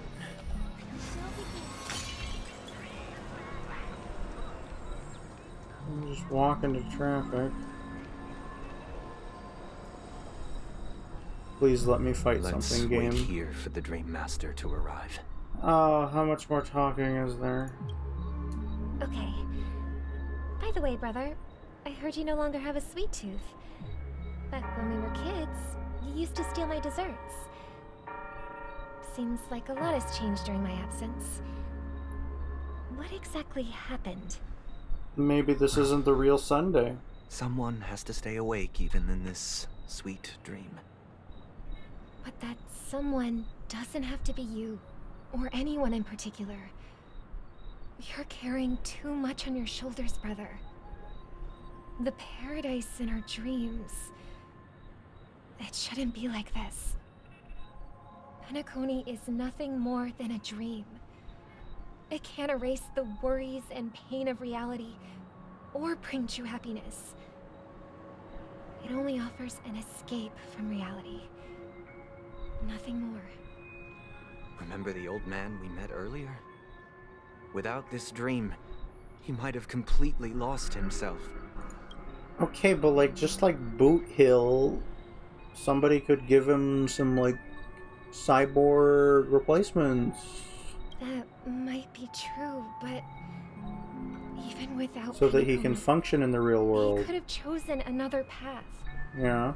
As far as I know, the Intelligentsia Guild has been promoting their rehabilitation techniques for a long time now.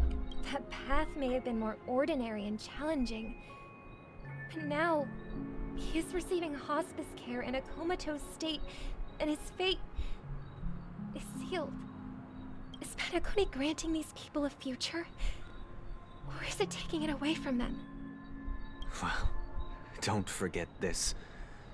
Not everyone really has a future. The future for humanity is like the sky for birds. People mistakenly believe that flight is inherent to birds because they've never witnessed those birds crashing to their death. Do you remember how we took in that little Charmony dove when we were young? Yeah. We took care of it. Provided food and water, groomed its feathers.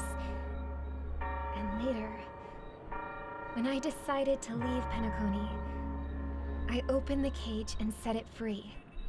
Well, I didn't mention what happened to it in my letters because I didn't want to upset you. Shortly after you left, it crashed to its death right in front of your window. I had surmised as much. I knew you wouldn't have avoided mentioning the bird for no reason. Despite that unfortunate outcome, I still believe it was the right decision. Birds aren't meant to spend their lives in cages. They belong in the sky, even if they can't fly. But here's the thing. If there are birds in this world that can never fly, can we really assert that they belong in the sky? They need to be taught, Sunday. Not coddled. Are you implying that the same goes for humans too?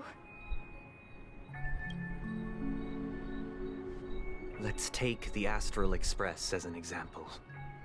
The Nameless made tremendous efforts to bridge worlds, gaining fame across the universe.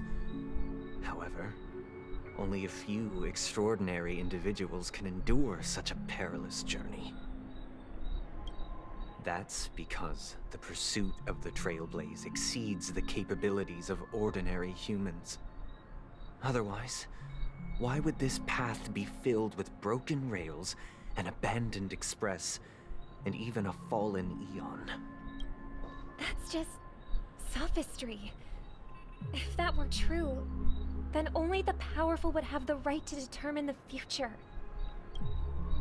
Unfortunately, that's exactly what happens. Another name for the future is self-value. While this world has its fair share of heroes who inspire people and garner admiration for their heroic deeds, the majority of ordinary people will never become heroes in their lifetime. Some are born weak and vulnerable. Some find themselves trapped in unfortunate circumstances. Some fall victim to malice and cowardice. When it comes to survival, everyone is equal. And the weak can only watch as their value gets constantly diminished by external forces. That's why we should care for the weak and support them as if their suffering were our own. That's what the Odes of Harmony have always taught us. While the Harmony holds noble aspirations, the strong will always be strong, and the weak will always be weak. Even in this carefree dream. Human nature contains greatness, but it also harbors inherent weaknesses that can't be eradicated. Because it's so easy to live here. It's so easy to be weak here.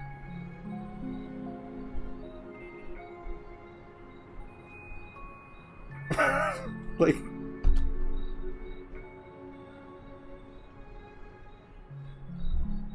Bro. In the end, if people can't even secure their own survival, they won't care about the illusory future of equality. As long as the law of survival of the fittest prevails, there will always be fledglings crashing to their death. But if people don't live for the future, do they merely exist for survival? If even you, my brother, don't believe that the harmony will save the weak, then which eon can make our dreams come true?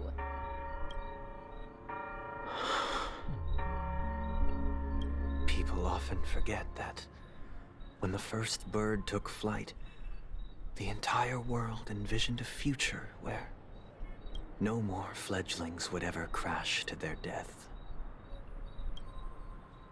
Are you reading, sister? What are you reading? Mr. Gopherwood gave me a picture book. It's about the story of the harmonic strings. If I could become a chord master, I'd like to summon Dominicus, the harmonious choir. I want to sing with everyone and spread our wishes so that all can feel happiness and joy. I see. Then I would summon the harmonious choir too. Don't you have a wish of your own, brother? Of course I do. It's just that it includes your wish and everyone else's. I long for a true paradise where everyone can find peace. Then let's build a stage there and invite everyone to our performance so that both our wishes come true through the power of the harmonious choir. It's a deal then. Yeah, it's a deal. But how can I become a chord master? Maybe you'll have to become a star first.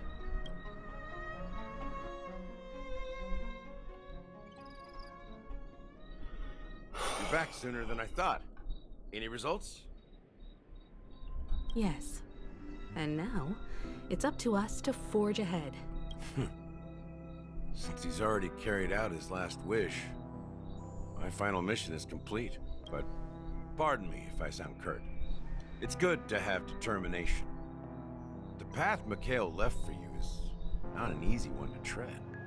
Why else would he have chosen to sleep in solitude, staking everything on some nameless in the future? But you have the numbers, and in numbers comes strength. So that might just delay your inevitable a little more. Got any more encouraging words? As I see it, relying on Welt's negotiations alone is far from enough. Regardless of whether the other party will be compliant, negotiating simply allows us to meet them as equals and won't grant us an upper hand. Penacony is our rival's home turf, and we already have very few chips left to play with. Rather than idly sit around while the family's got us blocked off, an offensive approach might be a wiser course of action. Yes, please. Let's go beat something up, I beg of you. With the Stellaron's properties than most. And since it's the key to stabilizing the sweet dream, it's vital to the family's interests. By attacking their core interests, they're bound to retaliate hastily. And as the saying goes, haste makes waste. That's right. As long as we pose a threat to the Stellaron, either with words or otherwise, we have a chance at gaining the upper hand. But the problem is, on the eve of the Charmony Festival opening, how exactly are we going to get close to the theater? Family security will be airtight, and if we brute force it, even if we succeed, it's too risky. So, no one's gonna say anything? Then I'll raise my hand. I know the answer to this question.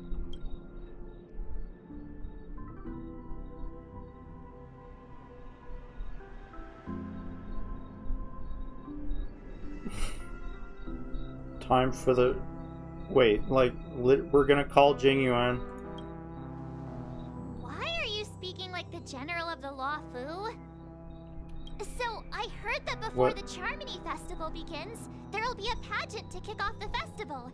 It's called the Soul Glad TM Festivity Auditions. TM. Or something. And it's going to be held in the moment of scorched sand. So we're not calling Jingyuan. As long as we clinch the top spot, we'll be able to attain the title of Festive Superstar and be able to personally bask in the graces of Miss Robin. Not that that's important. What's crucial is that we can enter the Grand Theater before the audience arrives. So, how do we go about participating in these festivity auditions? I've already procured special invite tickets from Miss Robin's fan club.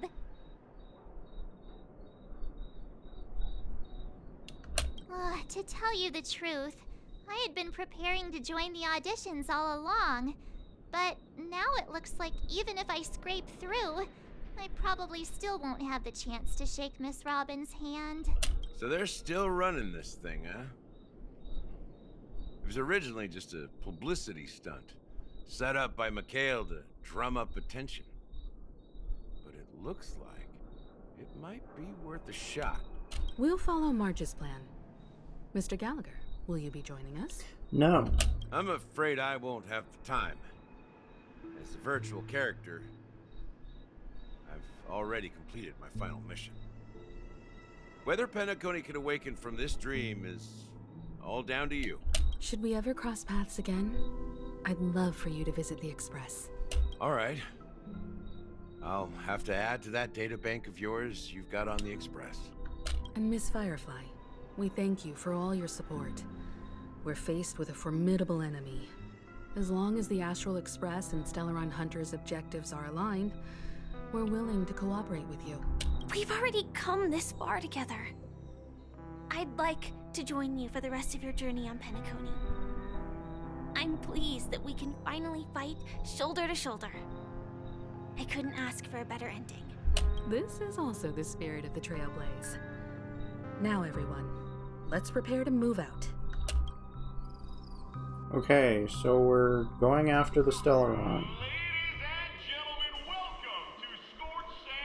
Which is the theater.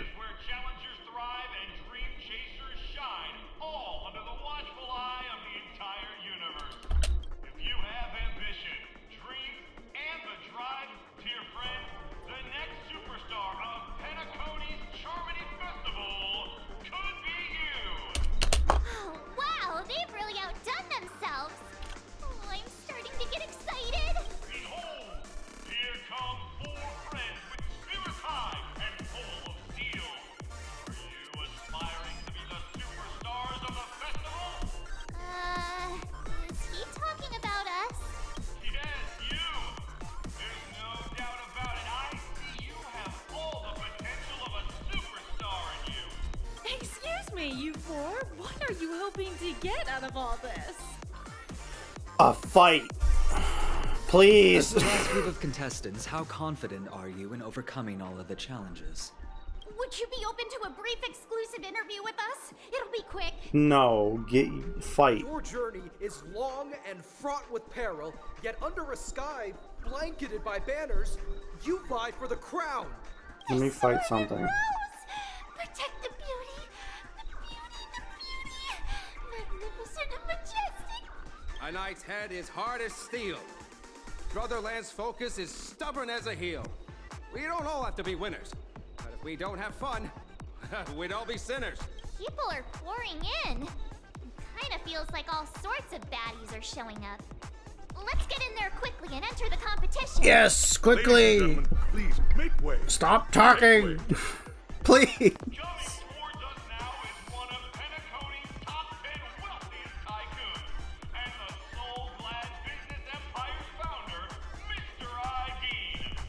Allow me to introduce myself.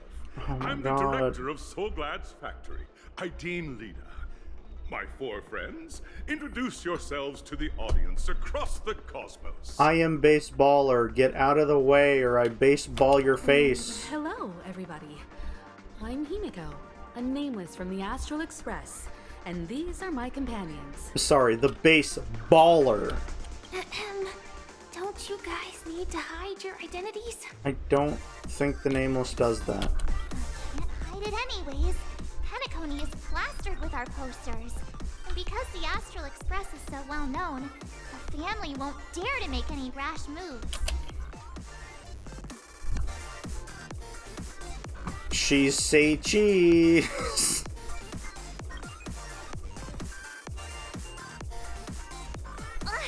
Don't expose my net handle to everyone! Hello, everyone! I'm March 7th. I'm an ordinary girl who loves adventures. You are not ordinary. Hello, everyone. I'm Firefly. Oh, God. I am also an ordinary girl who enjoys adventures. You're even more not ordinary. So it's a bunch of nameless guests. This final face-off is bound to be spectacular. Time is precious. My 4 friends, come with me.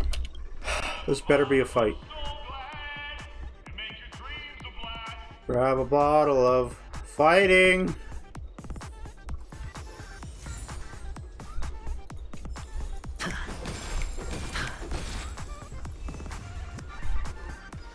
I know, I see that. You.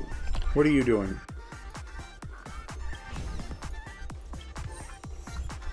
Exactly. Like, where am I? Audition venue. Are there any chests?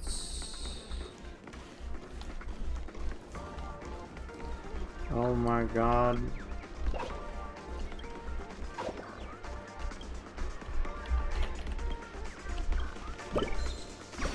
Bird.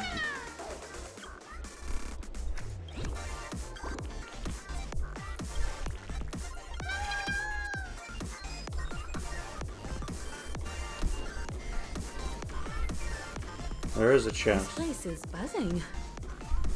That's right.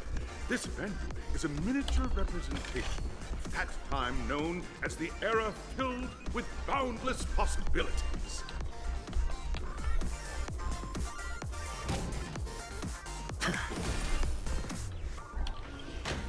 Stop it.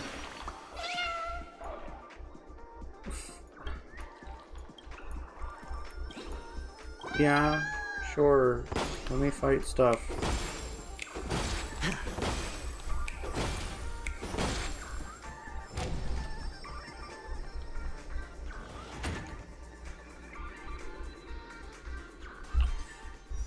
Anyways, should probably switch my team. Unless I just let Aventurine carry everybody, which I could just do that too, I guess.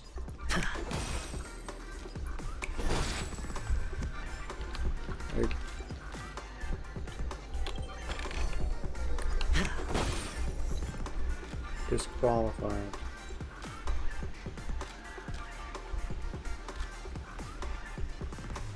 Anyways. You said that 10 seconds ago. Nameless, your arrival reminds me of the grand occasion when Penacony was first established. I was still a young, bright-eyed lad back then, lured here by the watchmaker's ads, full of zeal and ready to make my first fortune in life. Once, during a particularly grueling day, I passed out and was resuscitated by a drink from Mr. Sousa. That sweet taste has since been etched in my mind, and that was what drove me to create Seuss the is soul not glad sweet. that we all know and love today. I think Seuss.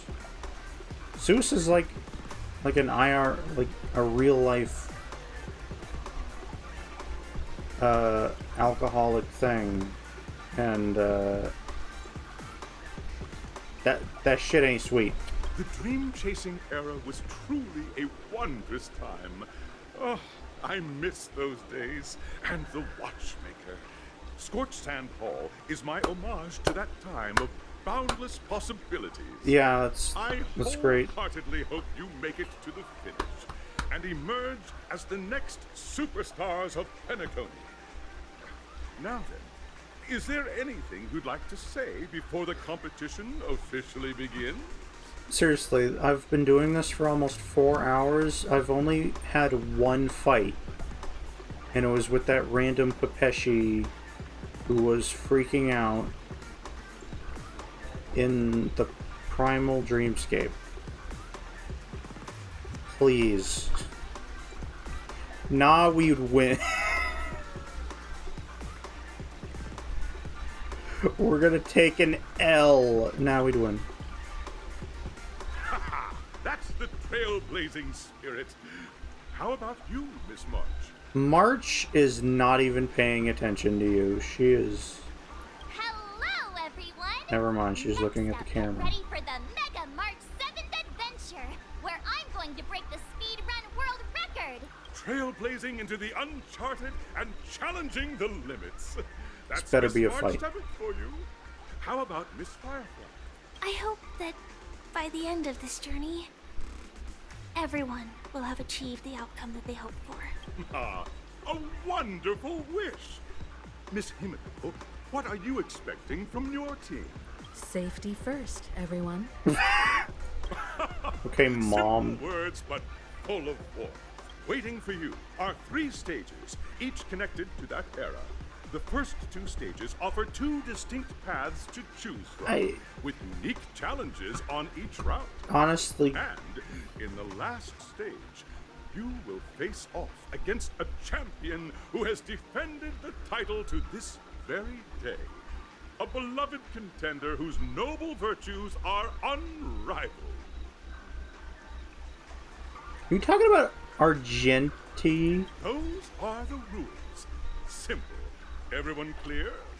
Now, I hereby announce It's not gonna be that Argenti, the is 33rd it? Scorch Sand Festival of the 20th season, sponsored by Soul Glad Enterprises, has started. Okay, get out of the way.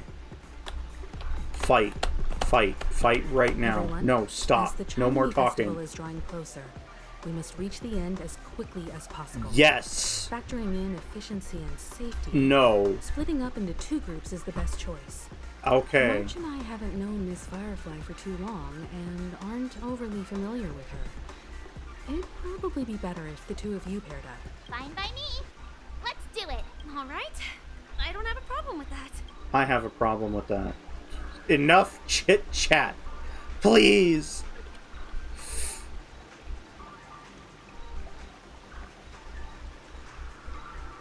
Hold up. Where's my No. No more We'll talking. split into the assigned groups then. Let's not waste time. Let's go. Run. Fight. Kill. Get out of my way. Stage of Soul Glad Enterprises' 33rd Scorch Sand Festival of the 20th season, Dream Play Fantasia. In this stage, you can choose between 2 challenges: the School of Acting or School of Action. Action. In the School of Acting challenge, you have to complete 3 performances from 3 scripts and move the panel judges. In the School of Action challenge, you have to defeat 3 groups of enemies convincingly and reach the end. Now, make your choice. Action.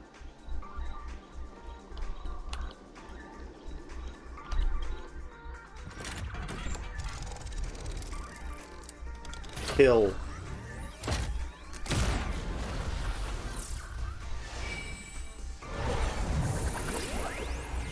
We're a pinball.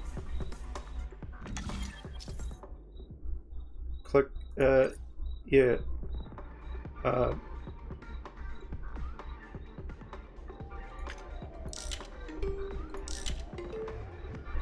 Which is which? Okay, action. Just do it. The champion's crown awaits you on the stage. Welcome to the arena of Action Star. You... Competitors, allow me to introduce the rules of this challenge to you. Fight, kill. There are a total of 3 stages up ahead, each with their own challenges. The enemies you will contend against are antagonists from the film Once Upon a Time in Dreams. Defeat them swiftly and decisively to set a new record. It's worth mentioning that the fastest time for this stage was achieved by a contestant with fiery red hair. Argenti. Astoundingly, he overcame all enemies across the 3 stages in only 5 minutes. Time is of the essence. Let's make this quick.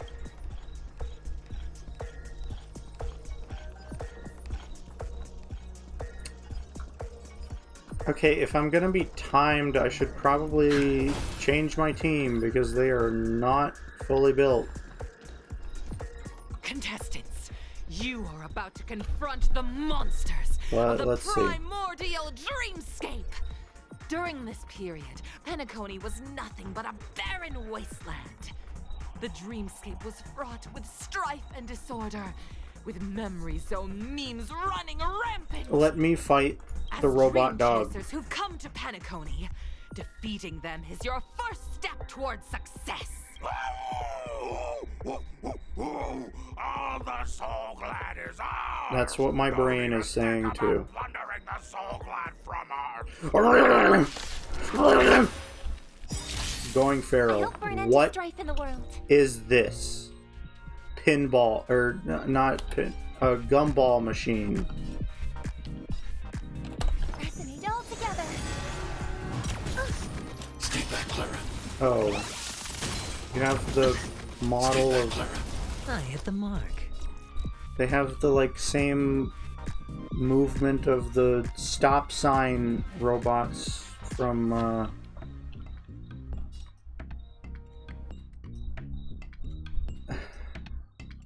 Spend freely.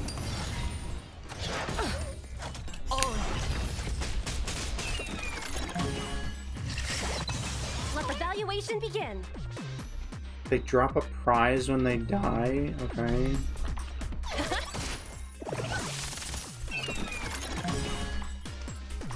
Okay. Hide. May song bring us victory. I hit them.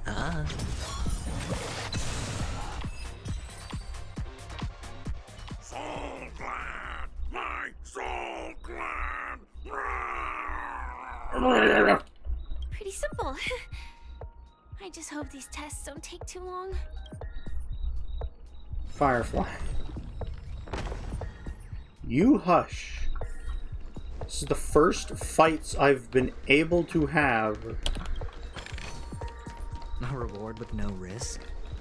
I'll take it. In 4 hours. Hanu. Sure, whatever. Look.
Some of these things, man.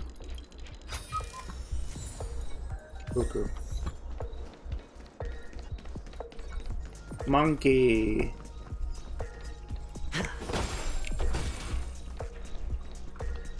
Monkey. Congratulations on becoming the first group of Dream Chasers! Answering the call from the Watchmaker, you are disappointed to learn that Penacony isn't paved with gold. What a shame. Resigned to your current plight, you start from the hierarchical dredges, biding your time for a chance at success. Just as you're about to give up, a downpour sparks a business idea.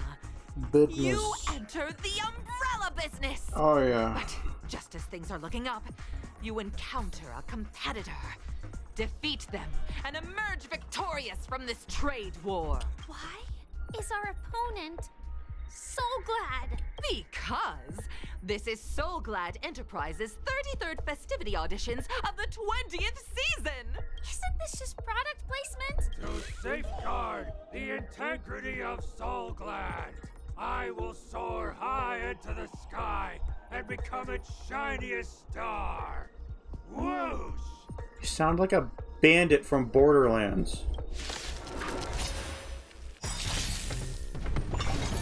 Monkey. Dangerous thoughts. Resonate all together. Tonight, souls shall embrace. Stars echo. The dice have been cast. Bust. Or maybe I'll take it off. The market is unpredictable. Right!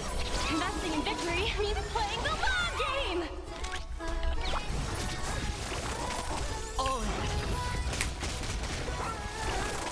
I want to protect everyone too. Help me, Mr. Star.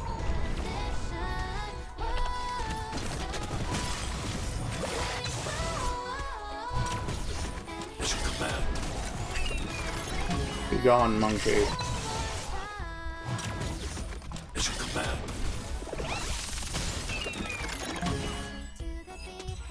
Okay. The world kisses me with pain, and I provide with Soul Glad in return. It's just a Borderlands bandit. The world kisses me with pain, and I provide with Soul Glad in return. Borderlands bandit. I hate me! 2 Tyrannosaurs. Bird. You have a very nice conversation, but, like, this game has already been drowning me. I'm sorry. I'm losing my mind. Now I got Borderlands bandits in my brain. Oh, I can't get that chest. Okay. Congratulations to our 2 Dream Chasers for establishing yourselves as budding stars in Penacony. However, now you face a competitor selling at low prices, pushing you to the brink of bankruptcy. What a shame. No matter how lengthy the battle, you always persevere. Topple this powerful opponent, and the tides will turn, paving a way to success. I'm sure a bottle of Soul Glad will fix everything. None will take my Soul Glad away from me. I will use the transmutation arcanum to turn into a dinosaur! Oh, dinosaur! Devour my enemies! Grab a bottle of Soul Glad and make your dreams a blast!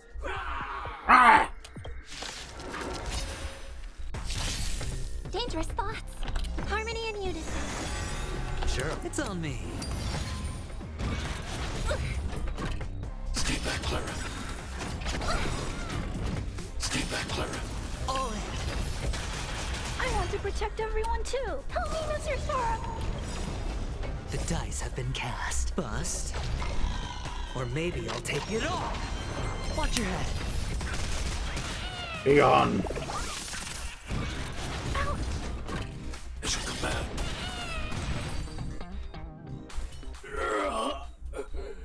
The body withers, but the Soul Glad name shall not. You truly are a beast, more than I can ever be. That should do it. Okay. Let's go. Mr. Yang is waiting for us. Isn't this fight way off from the actual storyline? Transforming into a dinosaur isn't imaginative enough for you? God, this Firefly. Is the sort of magic only seen on Penacony. Anyway, let's get back on track. Where were we? Oh, that's right. Firefly clearly didn't learn from Sampo Sparkle's demonstration with the trash simulation. After an extended battle, you finally emerged victorious! But the companion who journeyed to Penacony with you chose to leave, having lost all hope. In the years that followed, you encountered each other once more on the prosperous streets of Penacony, but dared not call out to one another. Perhaps akin to the lingering regret of every dream chaser. Ah, well done! You brought to life the thrilling action scenes from Once Upon a Time in Dreams with your fighting skills. Hooray. Looks like we won. Let's hurry up and get to the next stage. I need my loot. Fighting and loot, that's what I play this game for. The story is cool, but oh my god, there's so much yapping. Resonate all together. No dirty tricks. Spend freely. Go Nappy! Oh. Eliminating threat. Stay back, Clara. I hit the mark. The dice have been cast. Bust. Or maybe I'll take it all.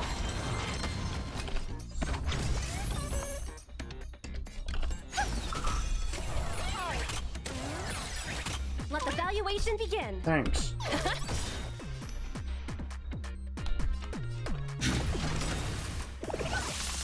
Watch your head.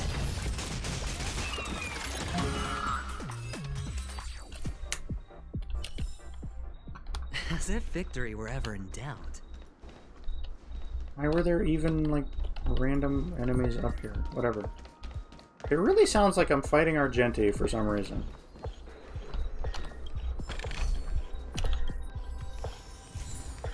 Some like it hot. Congrats to both of you for clearing the stage, but more importantly, are you having fun? Yes, I like fighting in this game. Give me more. Fun is more important than success. Look at the time.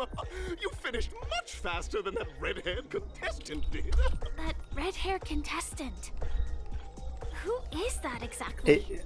I cannot think of anyone else other than Argenti, unless it's somehow Himiko, but that wouldn't make sense. You'll find out eventually, but only if you clear the next test first. No, I don't. Welcome to the second stage of the 33rd Scorched Sand Festival in the 20th season, sponsored by Soul Glad Enterprises. Gunfire time! Himiko and March should have gone to the other place to finish that. You have the option to choose Gunfire and undergo Brother Hanu's trial, or Time, where you'll face Clucky's trial. Now, make your choice! Okay. Oh no, okay. This is a different choice. The acting thing is gone. Pinball.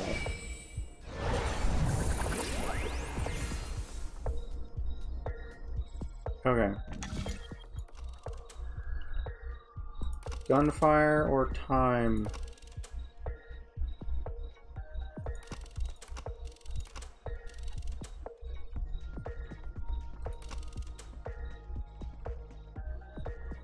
I guess gun, that sounds more like fight.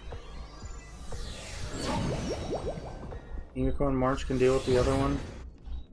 Dear friends, welcome to the enchanting universe created by the Watchmaker. Yeah. Awaiting you is the morally dubious yet ever charming character from the animated Clocky series, Hanu! It is said that these cartoon characters were inspired by the Watchmaker's own experiences. According to research by Clocky scholars, the original Hanu of reality shared a deep friendship with the Watchmaker, akin to comrades in arms. Enter into the world of Hanu via the TV by the entrance, and partake in an enchanting and suspenseful story with him. Good luck in there! If it's a gunfire trial, we should be able to settle this with a fight, right? I hope this won't waste too much of our time. Yeah, fight. Bird.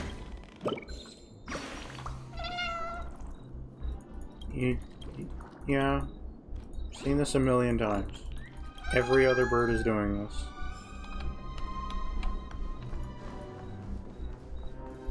Ready? Okay, so I do... 1, 2, 3. Why are you counting? You have to be Hunter. Are we both in control of this Hanu character? Very good. Looks like you've got the hang of it. In this Hanu's adventure episode, Boss Stone has gathered his battleships for an assault on Dreamville. Old Buzzfly, Cousin Wolf, and Bombhead are all raring to go.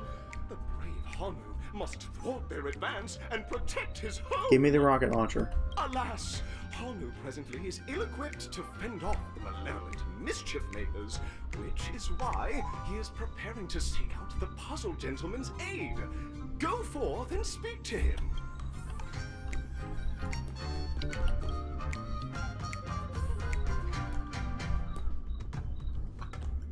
Oh, brave Hanu, you look like you could really use some help. Long time no see, Hanu. You look pretty stressed out. How about an intense and thrilling game of Dream Jigsaw to blow off some steam? Let out a grunt that sounds cool. Oh my! Are you telling me that Boss Stone has rallied the villains to seize Dreamville? What a dreadful twist of fate! Listen closely, Hanu. I'm aware you're in need of a suitable weapon. And I also know there's one just upstairs. I can't do stairs. But you know what? You'll have to play an exhilarating round of Dream Jigsaw first. Cool. Umph. Now scurry along, Hanu. But tread carefully. Sure. I can't wait to see you finish the Dream Jigsaw.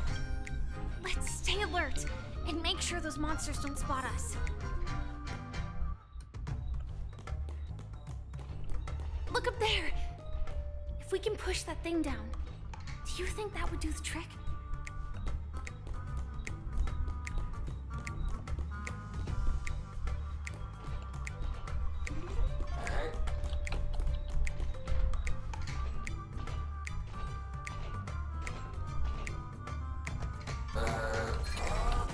Bruh.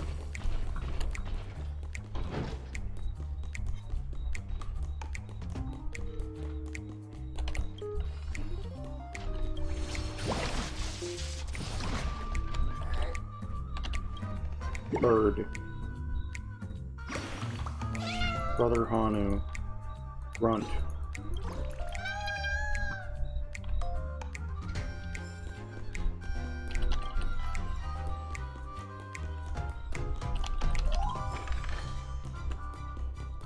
Give me the loot. Oh. Push. Die. Didn't die, but...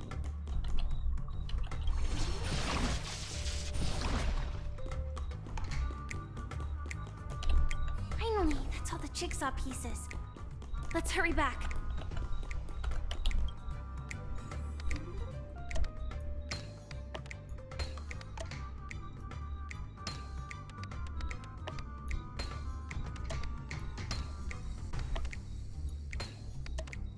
Oh my! The exquisite sensation of perfect alignment. Hurry now, Hanu. Touch that TV set and transform back into your old self. Are such haphazard instructions really okay? It's fine, don't worry about it, Firefly. Disconnecting from that thing so suddenly has left me feeling slightly disoriented. Why? Is that Hanu? He's real.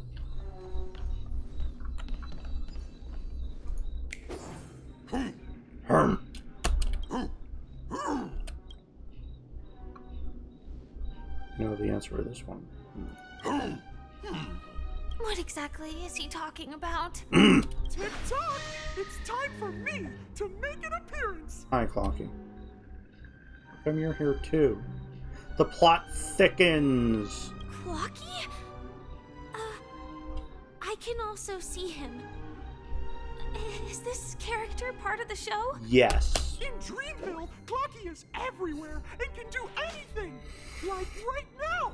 I can be your translator! Tick-tock! Hanu says, battle! We must do battle! The enemy is at our doorstep, and we have no path of retreat for the future of Dreamville! Touch that suspicious-looking TV right now!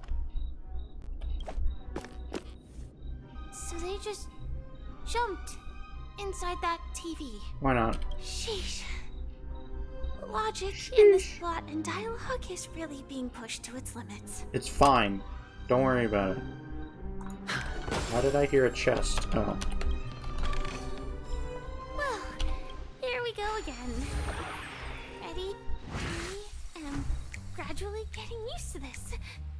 Huh. Who knows?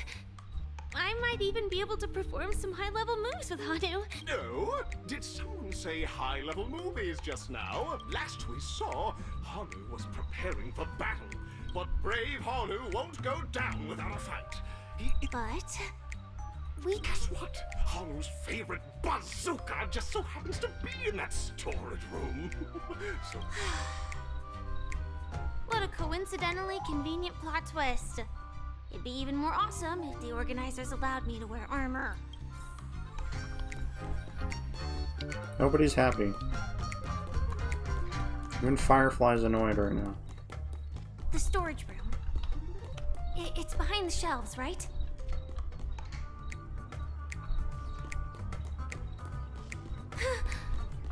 He wasn't lying. There's actually a bazooka here.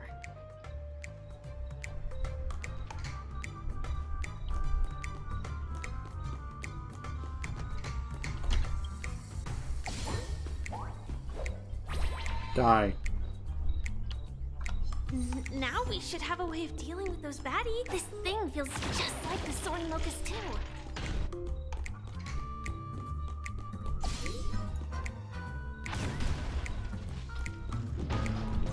Violence. Explosions.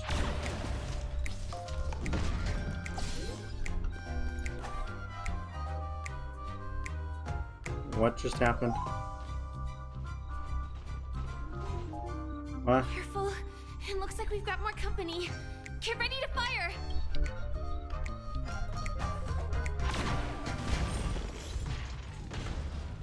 Be gone. Cringe. Why?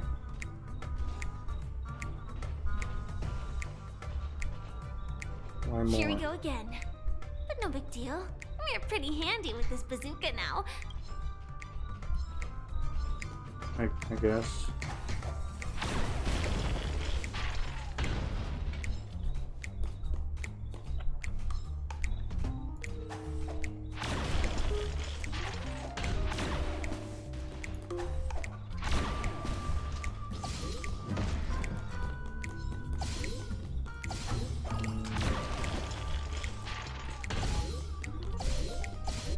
That should be all of them, right?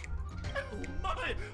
He's on the street! Blow up everything. Everyone, the stage is complete! Quickly! Head through the TV to the next stage! Ah!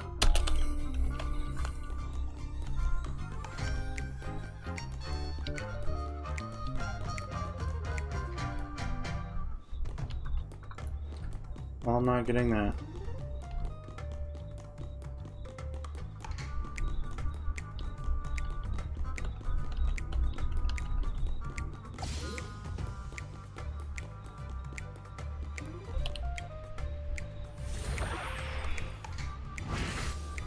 Well, that's that.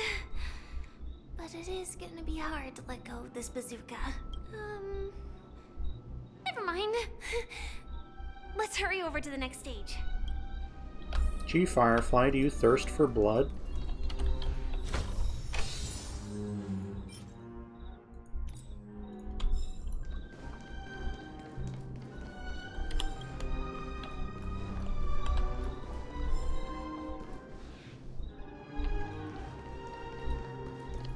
Wait, where? What am I doing? Into B1.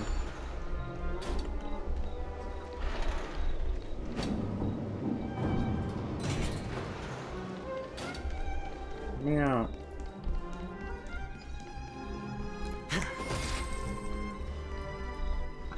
Where am I going?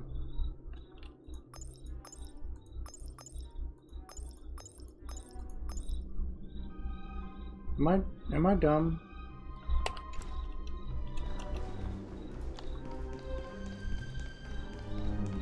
I might be dumb. I need F2.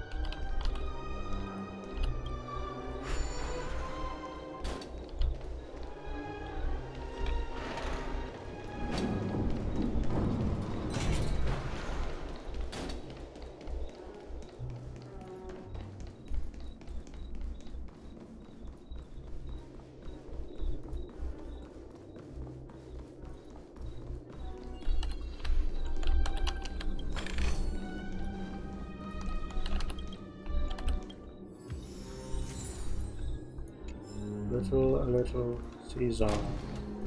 Okay, we're going. Congratulations to both of you! Hooray. You've overcome all obstacles and proven yourselves. But, unfortunately, there is only one who can be Penacony's festive superstar. In the final stage, you will face the defending champion. If you fail, you will lose the opportunity to become the festive superstar. Welcome to the 33rd Scorched Sand Festival's third stage in the 20th season, sponsored by Soul Glad Grab a bottle of Soul Glad. Superstar Showdown. Okay.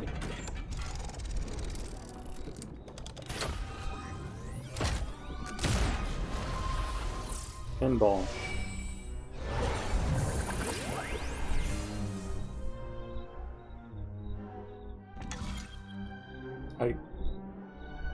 I have a choice?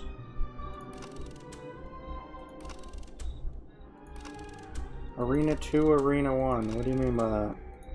What's the difference?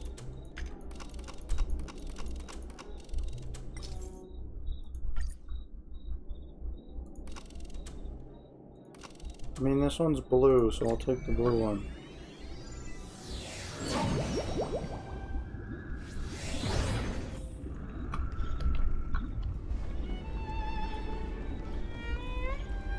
Oh look, Argenti. I knew it was gonna be Argenti.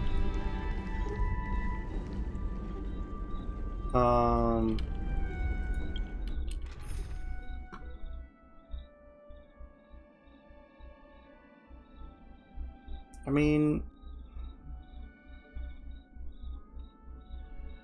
again, this team should be fine. No way, I think I just saw someone. Someone extraordinary. It's him. It's that man. Feeling lucky.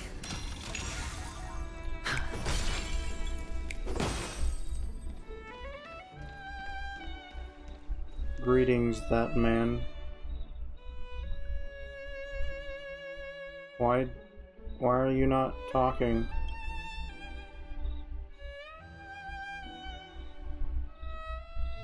Why do you... Are you a Knight of Beauty? Why is he not talking? Aww.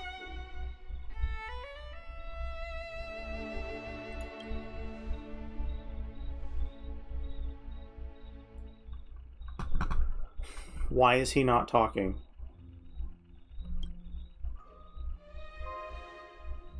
Firefly talked just now. What is happening?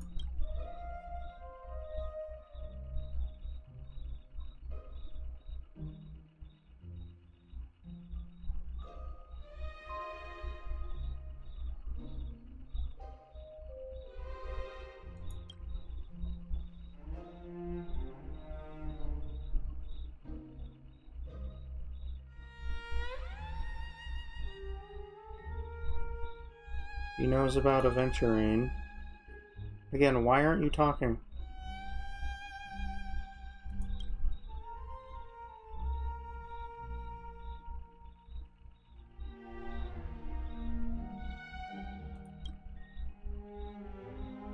Like, is the game broken, or are you actually not talking?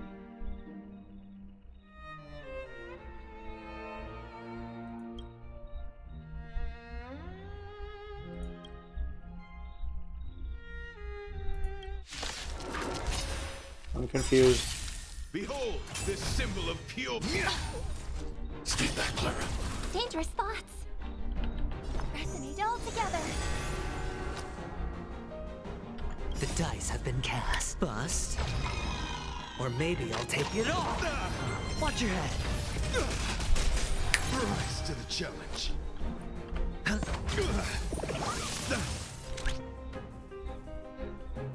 The market is unpredictable. Right! Investing in victory means playing the long game! I'm not afraid of you. I want to protect everyone too. Help me, Mr. Sora. Confess! The flesh will... Tonight, souls shall embrace. Stars echo. No more time. Bear witness to our... Sure, I'll play along.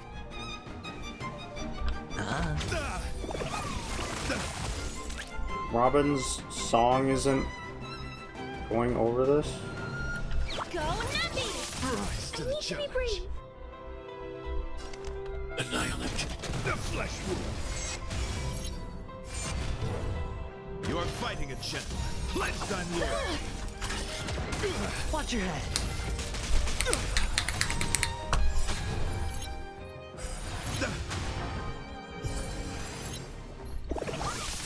Hedge your bets. The dice have been cast. Bust. Or maybe I'll take it off.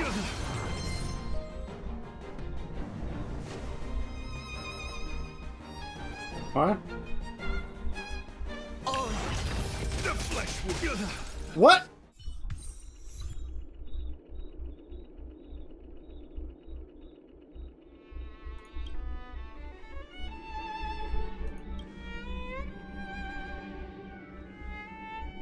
We don't have much time. May fate allow us to meet again, Night of Beauty. In that case, let's make our way to the end. Penacony's really thronging with talent. I hope we make it in time.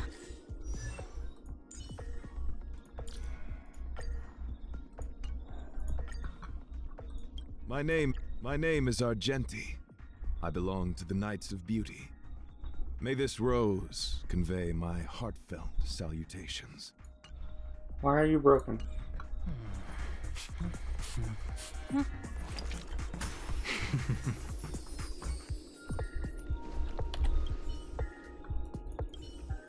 Why? Why are you broken?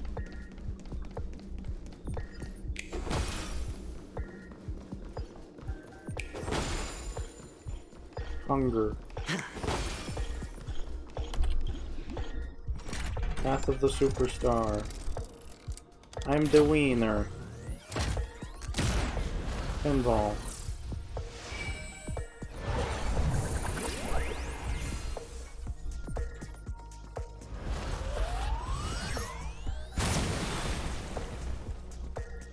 Hooray, Soul Glad.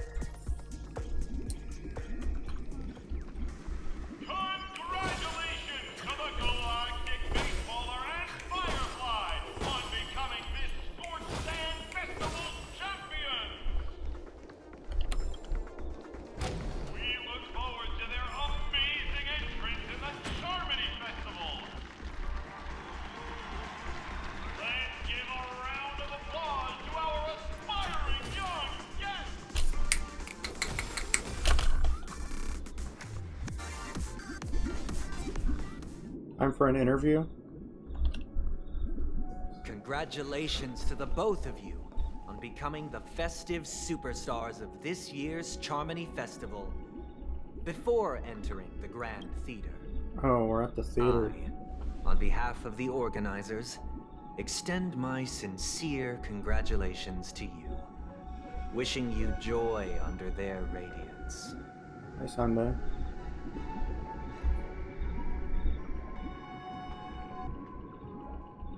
Where's my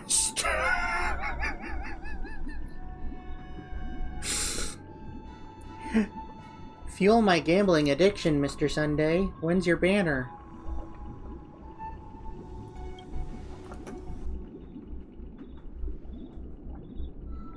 As previously promised, my sister, Mr. Yang, and I have met with the Dream Master. Have you? We delved into the truth about Penacony and its Stellaron, and have come to a consensus. You're gay. Both I and the Oak family cannot acquiesce to your request. That is unfortunate. Just as expected. So now you must die. We acknowledge the perspective of you, Nameless. Penacony does require change, but not as you propose. The planet of festivities cannot and will not revert to a place characterized by chaos, disorder, or anarchy. Through your journey of overcoming obstacles, you must have glimpsed the essence of that era. The vulnerable ruthlessly eliminated, equality non-existent, common folk living precarious lives, eking out a dreary existence. Ultimately, only heroes like yourselves manage to achieve success.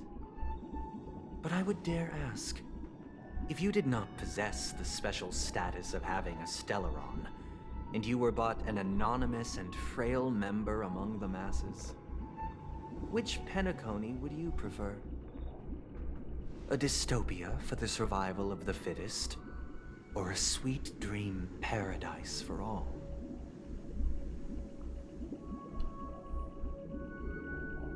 I don't know.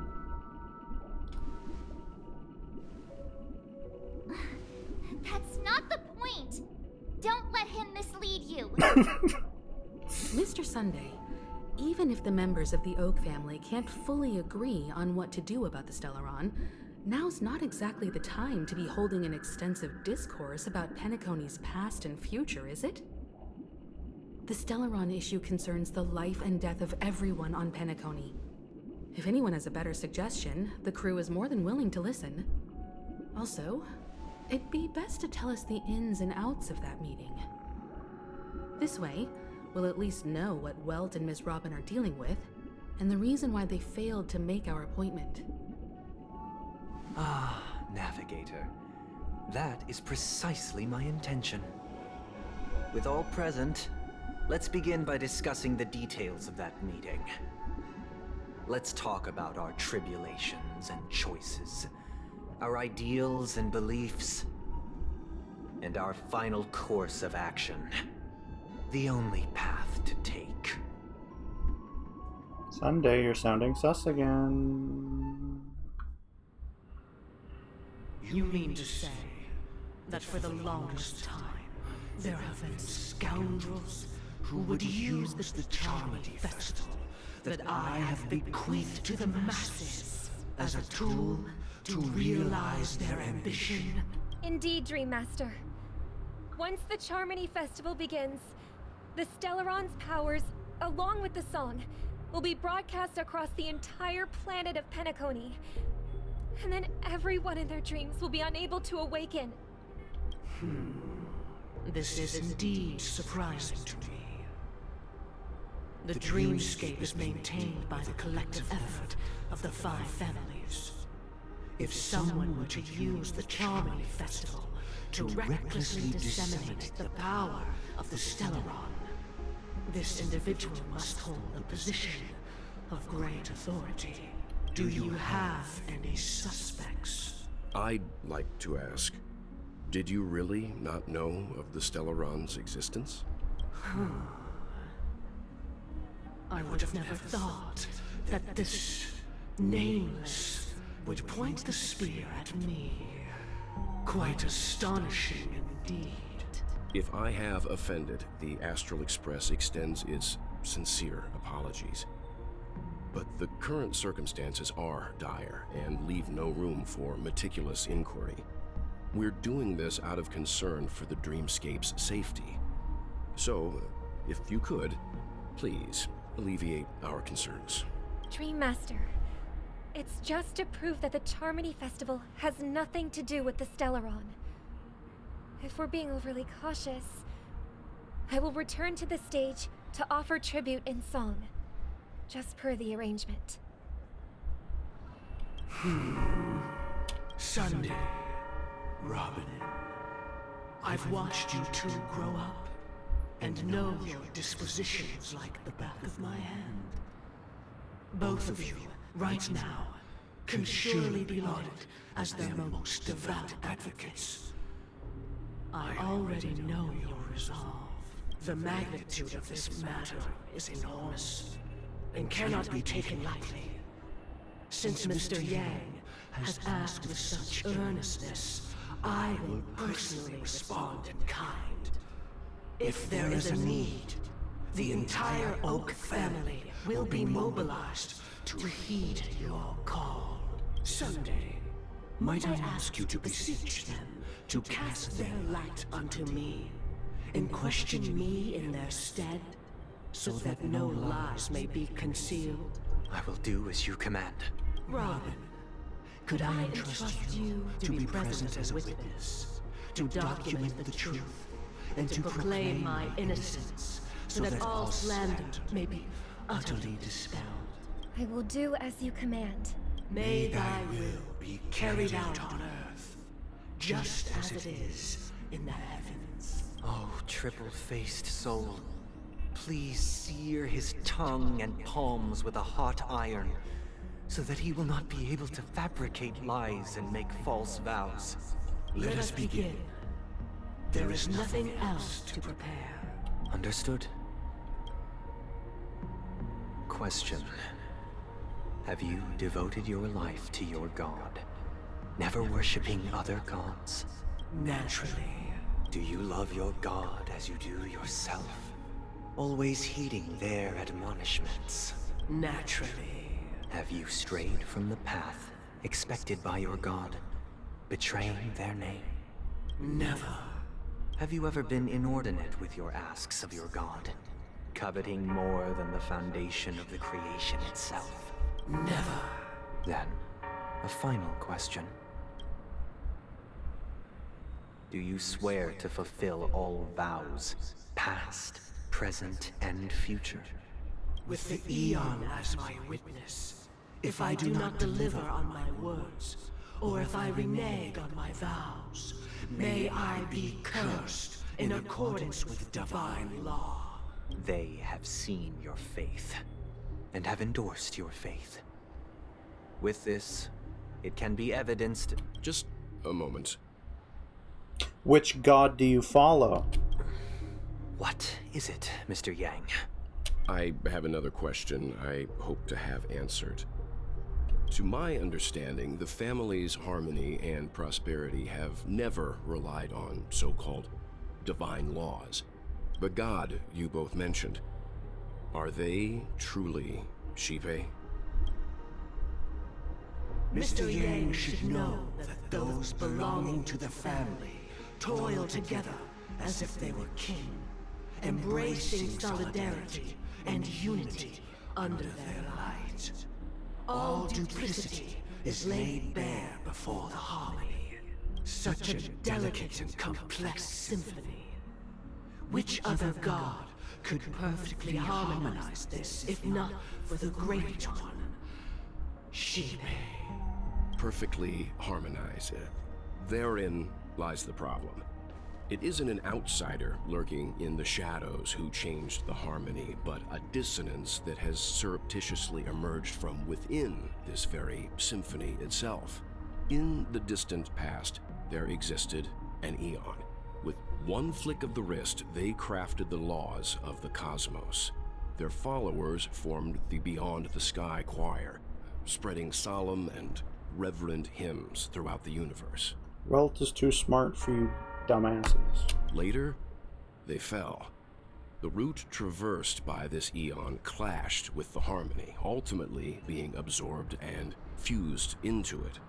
The chorus that once reverberated across worlds fell silent, and when it echoed anew, it was transformed into the hymn of harmony. Though an eon may perish, paths with no masters still linger. In the all-forgiving harmony, echoes of bygone dissonance may subtly arise. Mr. Yang, being overly astute can be a detriment. Especially when you find yourself alone and without allies. So this is how it is. For the sake of our grand cause, Sunday, please afford these two an opportunity to rest. What?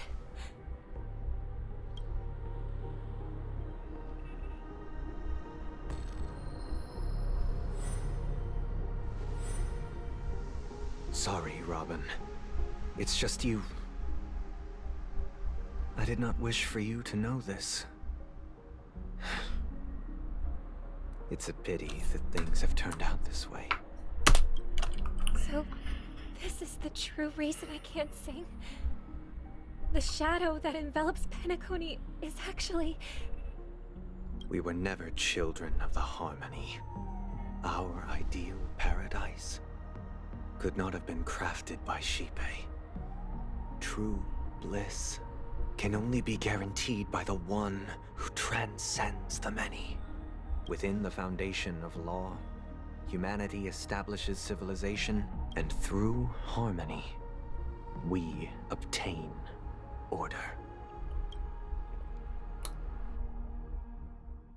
So it is Enna. To think that there would be remnants of the Order on Penacony. What have you done with Mr. Yang and Miss Robin? Don't worry. I just gave them some time alone to ponder their fates. You should know that these actions make you an enemy of the Astral Express. Should we need to stand against the Nameless, it would only be myself and the Oak family involved. But we haven't reached that point yet, have we? Your efforts for the justice of Penacony are evident to everyone, and have been widely observed.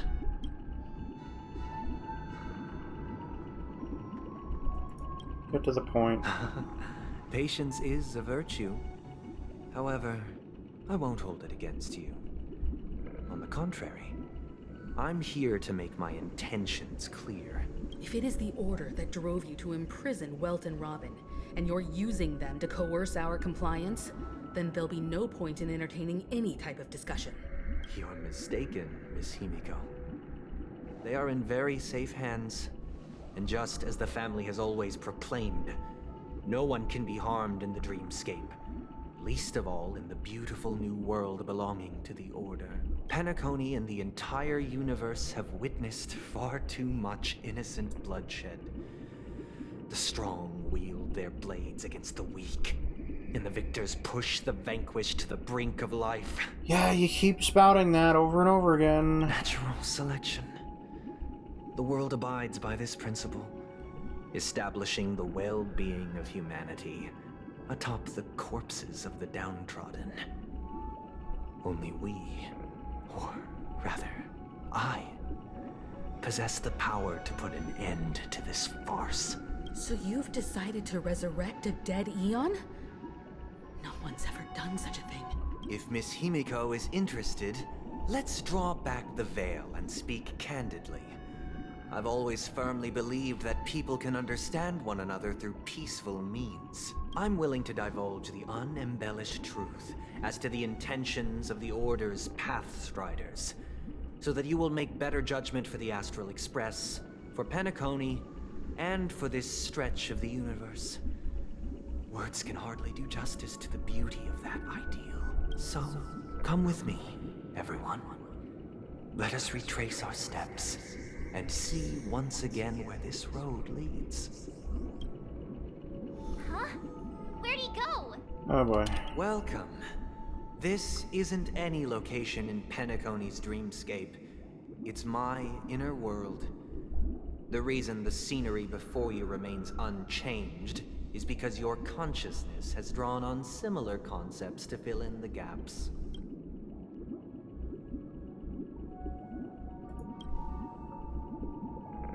That means... Did you do the same to Welt? It's a tuning process. Stronger in effect and more draining on the mind.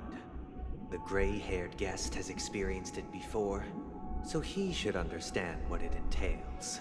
Tuning allows you to intuitively grasp my feelings, which also means that I cannot hide anything from you. Now, everyone, please look at the huge screen. The road we once took begins here. From this point on, you will witness the numerous decisions I've faced. I've selected a portion of these to share with you. I believe after going through similar predicaments, you'll be able to better understand my thoughts. Let's begin. The first decision. A story about a baby bird. This story happened when Robin and I were very young. We were victims of the Stellaron disaster, and the family's Mr. Gopher Wood, who would later become the Dream Master of Penacony, saw that we siblings had no one to turn to and took us in later on. Robin and I lived a time with nary a care in the world. One day, after dinner, while my younger sister and I were lounging about in Mr. Gopher Wood's yard, we spotted a fledgling Charmony dove all on its own. That baby bird was tiny. It didn't even have all of its feathers, and it couldn't sing. When we found it, it was already on its last breath, having fallen into a shrub. Probably abandoned by its parents, we decided to build a nest for it right there and then. However, thinking back, that winter was unusually cold, with fierce winds at night in the yard, not to mention the many poisonous bugs and wild beasts in the vicinity. It was clear that if we left the fledgling in the yard, it stood no chance of surviving until spring. So, I suggested we take it inside, place it on the shelf by the window, and asked the adults to fashion a cage for it. We decided that when it regained its strength enough to spread its wings, we would release it back into the wild. The tragic part, something that we'd never considered, was that this bird's fate had already been determined long before this moment. Its destiny was determined by our momentary whim. Now, I pass the power of choice to you all. Faced with this situation, what choice would you make? Stick to the original plan and build a nest with soft net where the Charmony dove fell, or build a cage for it and feed it, giving it the utmost care from within the warmth of a home. I eagerly await your answer.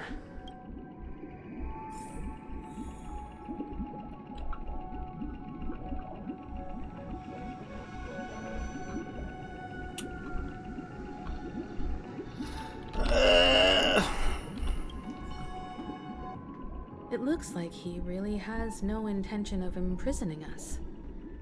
If it's just a quiz, I suppose it's fine to humor him. Back to the question. I would personally choose to build the little Charmony dove a cage. No special reason. I do think that a fledgling should have the right to fly into the sky. But if it can't even live to that point, then there's nothing to talk about to begin with.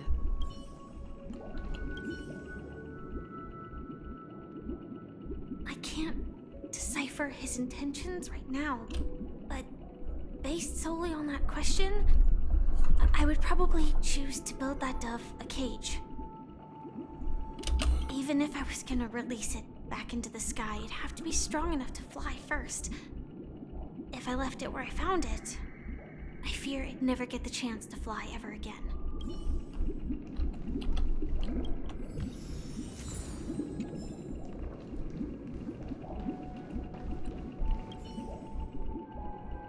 That guy just casually throws this kind of question at us? What exactly is his deal? But fine. I'll answer, I guess.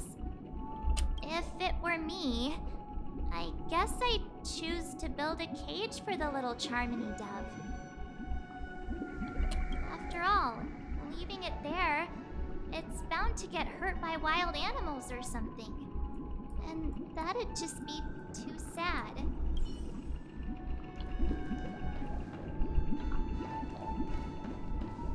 No.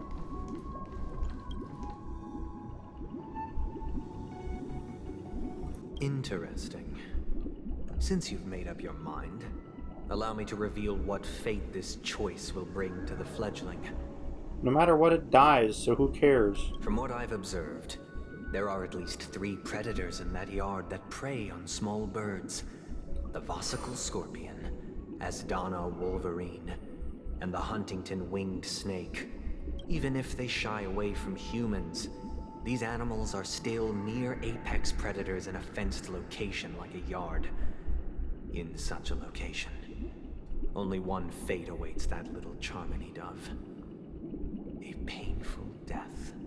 There's no difference. As for the choice you made, I am deeply sorry.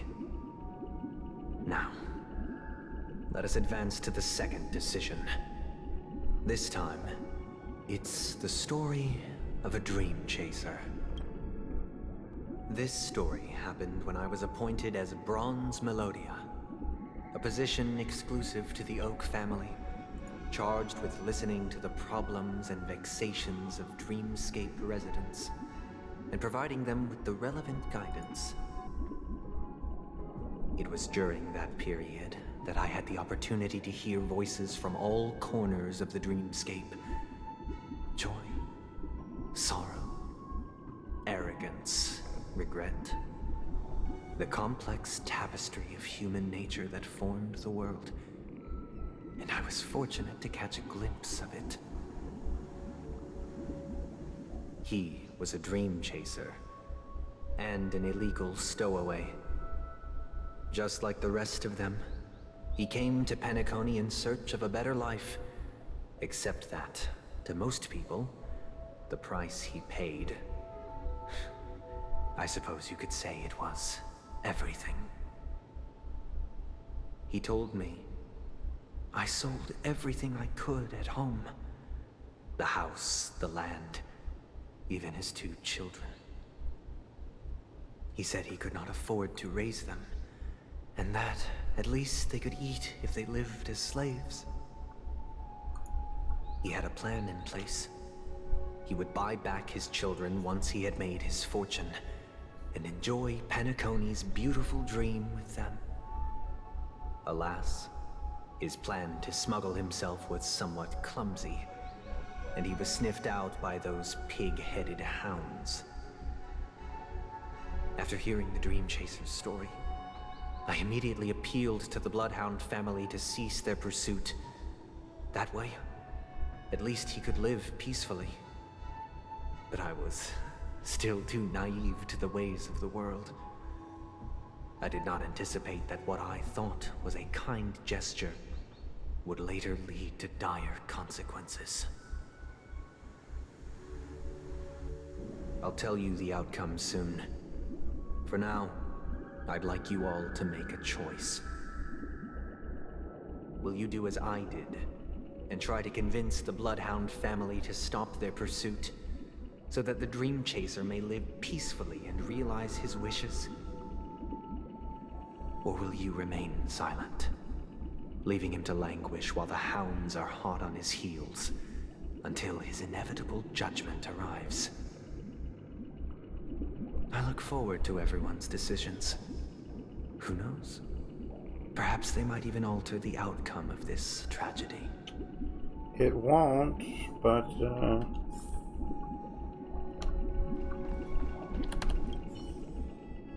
A dream chaser story.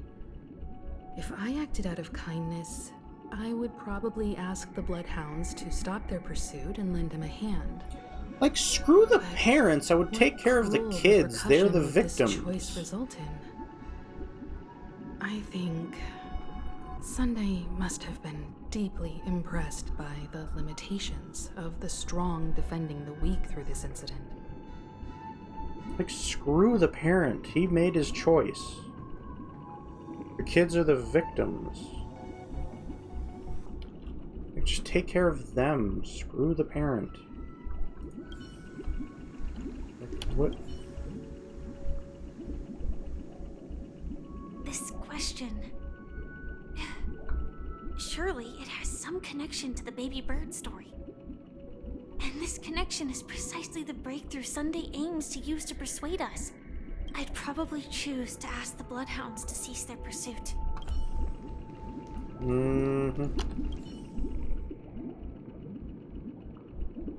It seems illegal stowaways are really quite common on Penacony.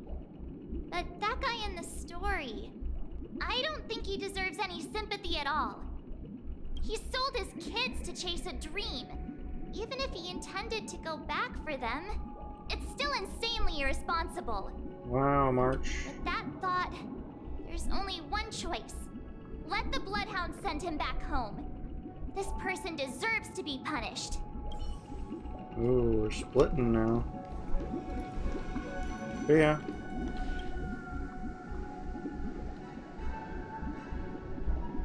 It seems you, like me, are pondering whether a different choice could have led to a better outcome. No. Sadly, his fate would only be more tragic. Say he never gets caught. He would only die from delirium. The methods with which illegal stowaways enter dreams are unorthodox. Not flawless like the hotels. Living in the dreamscape would be a mere pipe dream, should he be apprehended. Could the hounds afford to turn a blind eye?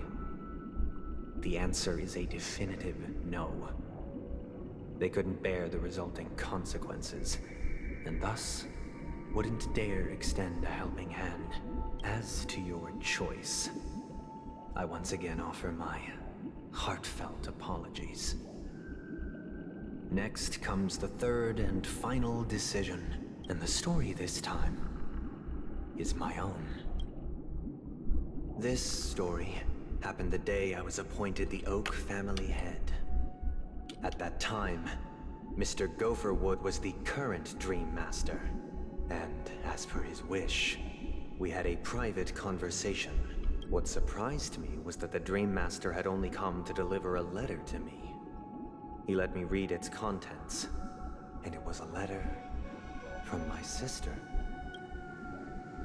The letter contained the usual pleasantries, anecdotes from her travels. Nothing out of the ordinary. Just as I started wondering how this letter related to our discussion, the Dream Master began to speak. Do you know who wrote this letter? My sister, of course.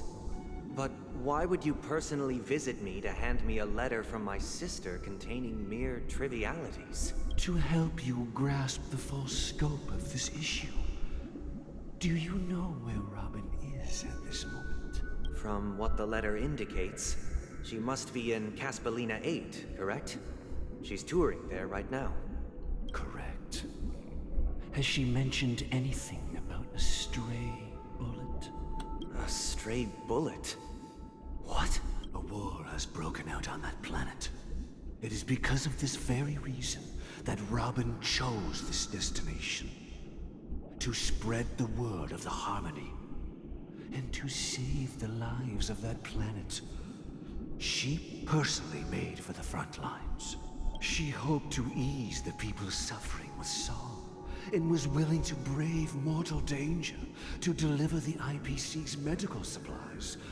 Unfortunately, stray bullets show no such compassion. Is she all right? If the operation was successful, she should probably be recovering in the field hospital. By the eon above, the bullet struck her neck directly, yet possibly as a reward for her consistent deeds of harmony. It didn't hit any vital arteries. Once you've attended to your outstanding tasks, it'd be advisable to write her back as soon as possible. Those damned savages! I'll pack my bags right away. My gratitude for bringing this to my attention, Mr. Gopherwood. Now you understand why she always wears such elaborate neck ornaments, don't you? How could this happen? Miss Robin. It's all in the past, so please don't worry. I share this in the meager hope that you will understand the harmony's limitations and predicament. As grandiose as the strong defending the weak sounds, many times, it is nothing more than wishful thinking. Likewise, I've prepared one last question, one last choice. But rest assured, this choice will not have any grave consequences. Because this is merely a figment of imagination, a nightmare that has haunted me through countless nights. If you ever had the opportunity to make a choice like I did, would you still support Robin's journey on the path of harmony? Yes. She's doing the right thing, unlike you. I often feel like I've dreamt of similar scenes on certain nights. In the dream, I see blurry faces. I don't know who they are, but I sympathize with all of them, fighting for survival against some unfathomable force. Their confusion and fear are lucid to me, but I also remember they chose never to give up. Just like Miss Robin. If Mr. Sunday's question leaves you puzzled, you should find the answer from your own experiences. With each trailblaze, dangers and tribulations will surely follow. But would you ever back away? Would you stop March and Don Hung from reaching their next destination? I believe you have an answer of your own in your heart.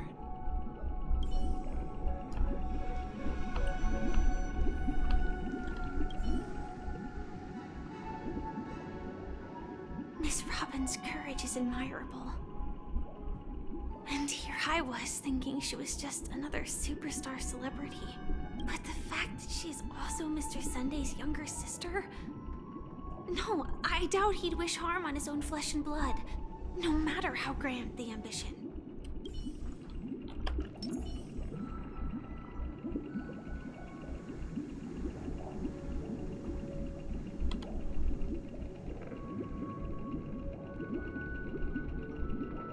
So does she actually have, like, anything visible on her neck?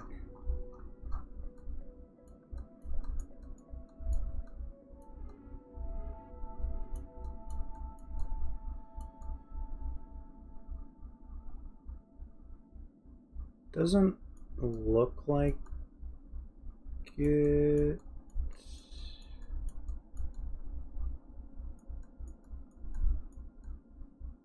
No, that's just part of this chain.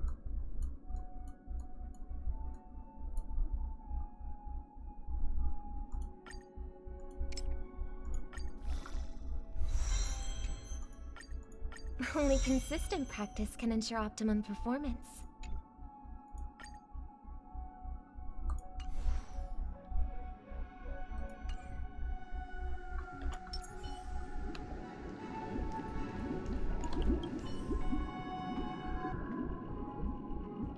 I can't believe that happened to Miss Robin.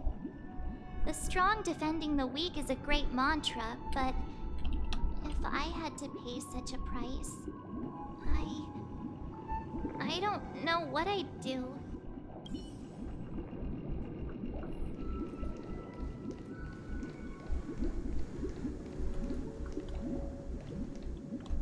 Like, if these stories are, like, constantly swimming in Sunday's brain, like, I understand and have very similar thoughts a lot. And, what's the word?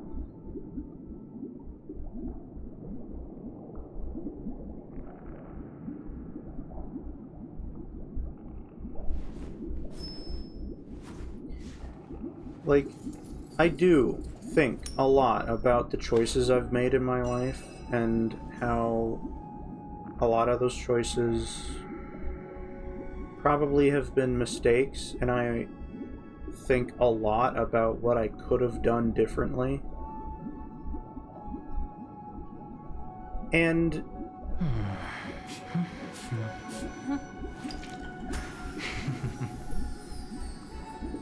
it might be good to reflect on that sometimes, but that can very easily lead to self-hatred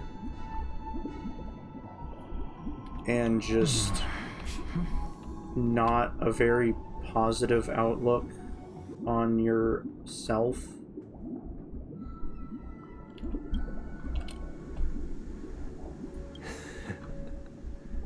I see. But I am now aware of everyone's stances. Raising these questions merely serves to illustrate one point. The plight of Penacony cannot be salvaged by the harmony. The true foundation for a sweet dream paradise can only be established through the order where the strong govern the weak. Yeah, govern them, not help them. I know the suffering of being tormented, the turmoil of losing your way, how sorrow and even despair set in when matters don't work out.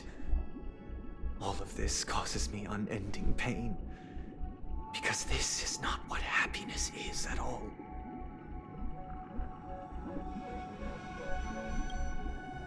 We must teach the weak how to live a happy life. And this life isn't some noble propriety that the upper crust preaches, but in definitive terms, a way of survival that belongs to everyone. You're not teaching anything.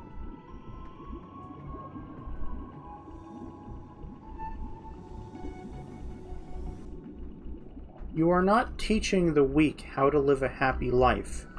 You are giving the quote-unquote weak a fake place for them to just do nothing in. How is that living?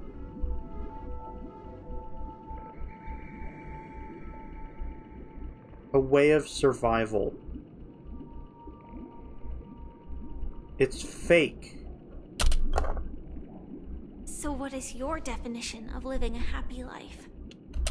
Exactly. Good question. Human consciousness is fundamentally an illusion, a cage known as self-worth. People lured in by this illusion make mistakes, yet still ask that external influences bear the burden.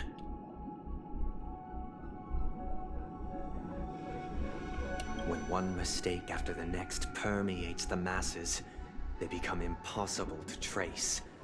Thus, the amassing of these individual cages culminate to form a prison, a place dictated only by the rule of survival of the fittest.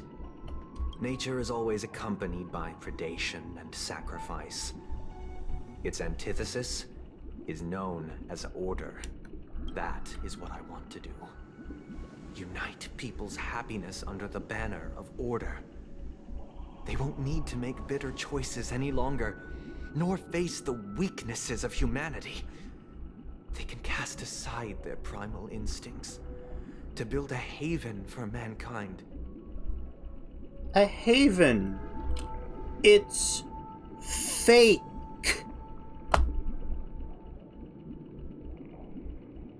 That's also falling apart, by the way. Slowly. Simply describing thoughts is far too abstract, so allow me to provide a simple example. As you all may know, there are societal norms like weekends and long weekends that exist on some worlds. During these hard-earned rest days, people are given the chance to extricate themselves from the stresses of everyday life allowing a certain tranquility to return to their souls. And it is only on these days that people do not have to adhere to the law where the strong prey on the weak. They can live out their lives happily during these brief intermissions.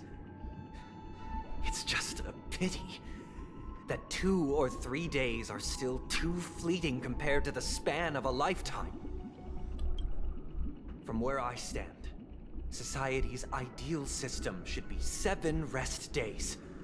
Following Sunday, there should ensue a second, a third, and indeed an infinite procession of Sundays. This should be the face of the new world. Idyllic, eternal, peaceful days.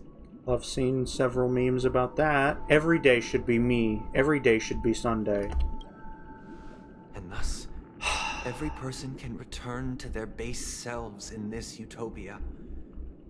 Some gaze in reverence at the stars, pouring their whole beings into calculating the distance between us and the isolated world of Pagana. Meanwhile, some seek refuge in quiet corners, holding one another, unencumbered by the chains of unwelcome obligations. There would be no need to bear the hardships of reality. Only in this way can humanity face the inevitable end with the purest of spirit, living a life of dignity. This is what it is to live in bliss. This isn't living. Miss Firefly, you who are stricken with entropy loss syndrome, you of all would surely understand this.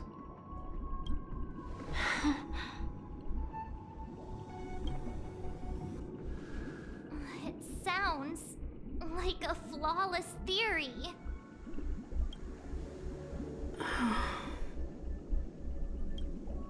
But what is the price to attain all this? The cost is minute, merely a personal and eternal sacrifice. If this paradise is to be maintained for everyone, someone must remain trapped in solitary awakening until the end of the cosmos. Awakening. Which means that this so-called paradise is still a dream. Stepping into this paradise means forsaking reality, correct? It is not forsaking, but transcending. Flesh, blood, sorrow, weakness. If the physical is the root of spiritual suffering, it is only logical that we defeat it. But in this supposed bliss, people won't have defeated their demons. The chance to overcome their tribulations would be forever lost to them. In other words, it is an escape. That's another way of understanding it. But there is no shame in escape. On the contrary, the seeds of escape exist in everyone's hearts. Don't you agree, Miss Firefly? And as to why we sleep, it is because we are afraid to awaken from our dreams. But this is not in conflict with the grand plan. Only in acknowledging this can we truly understand the frailty of human nature, and from there, show compassion and protection.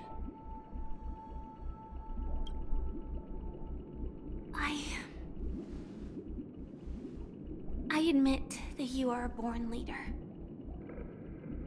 Your perspective on humanity brims with pessimism.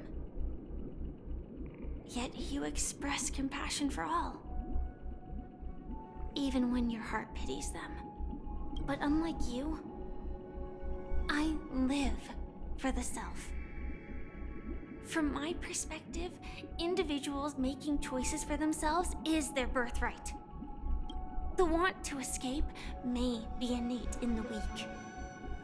But whether they are weak or not, it is not up to another to decide. Perhaps in your mind, you also view me as weak?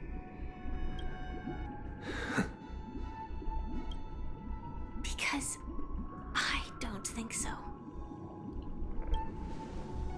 Since Miss Firefly has said her piece, the Astral Express will also naturally give you our answer. You suck. We'll leave it to you.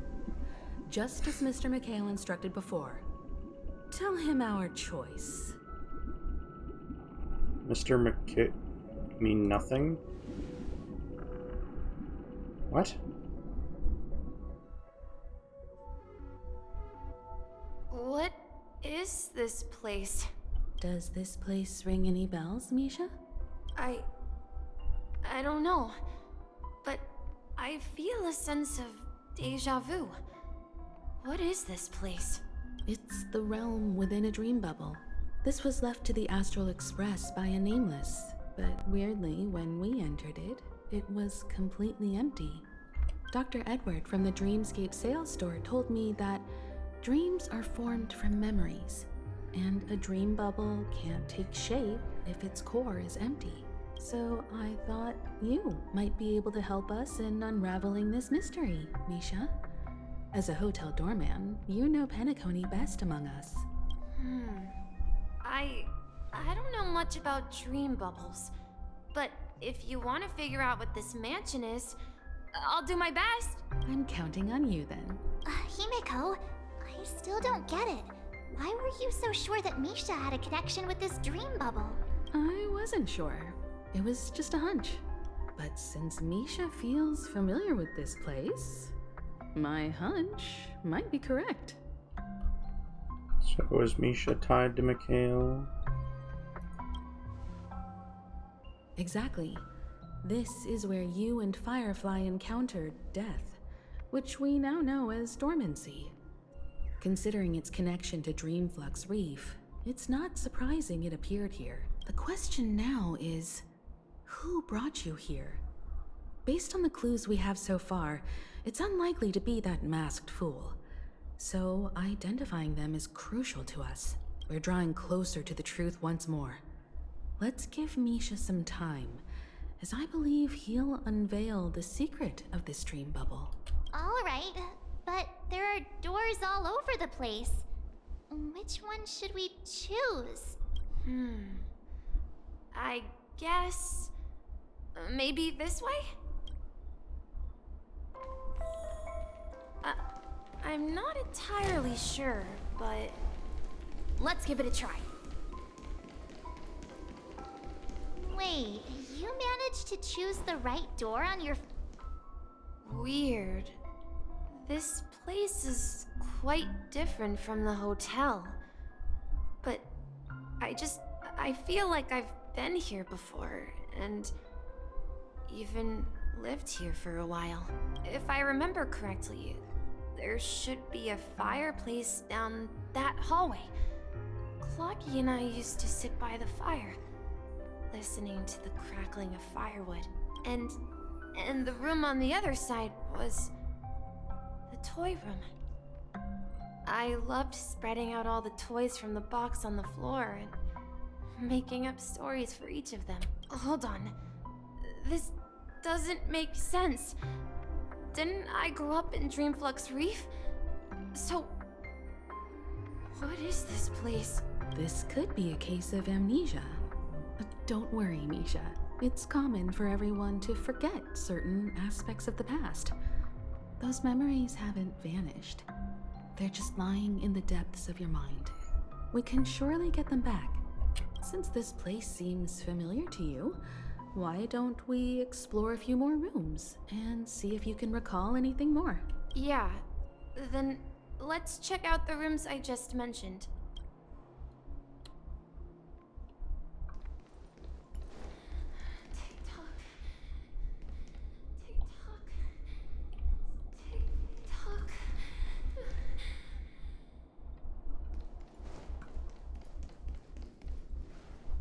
Mikhail, that's the name.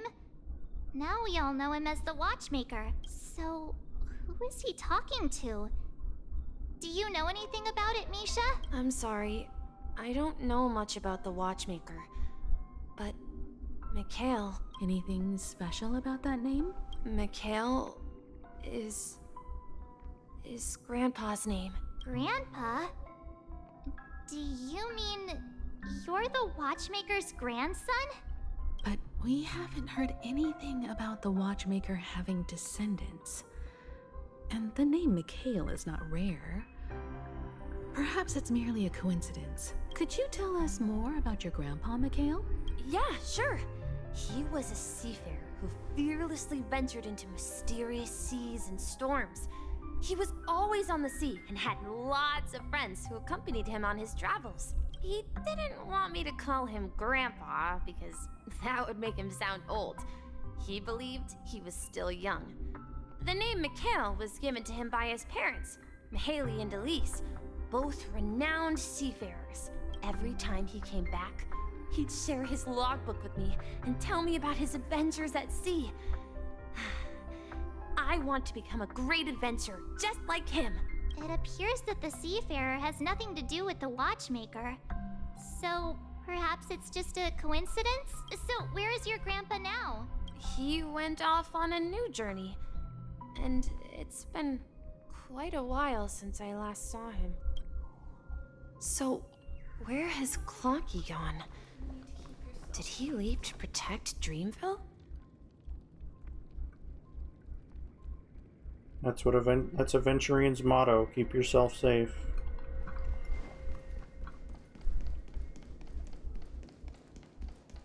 Tick-tock. Tick-tock.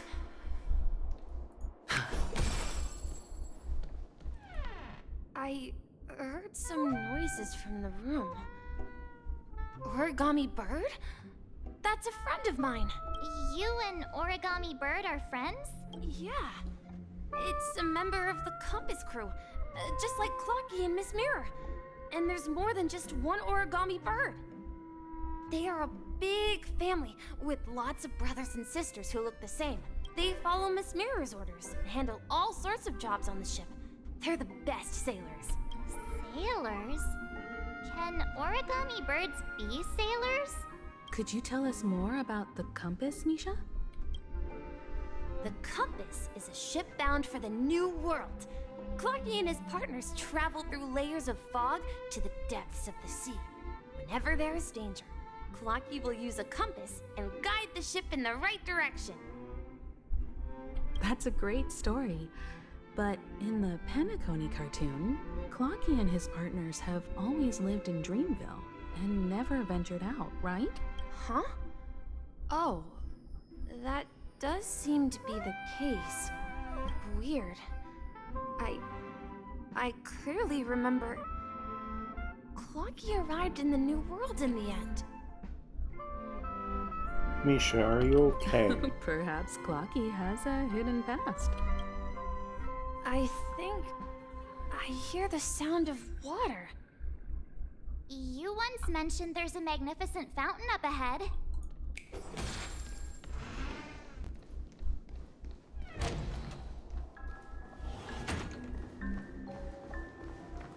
Look, there it is!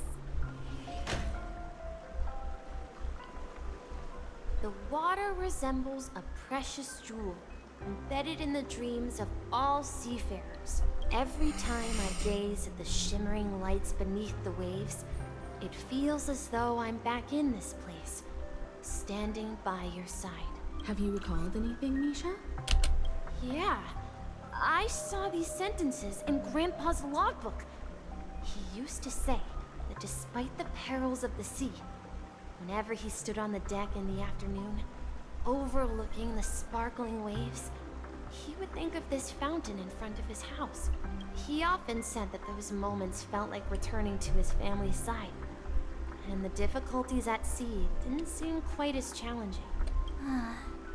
You know, I quite understand such sentiments.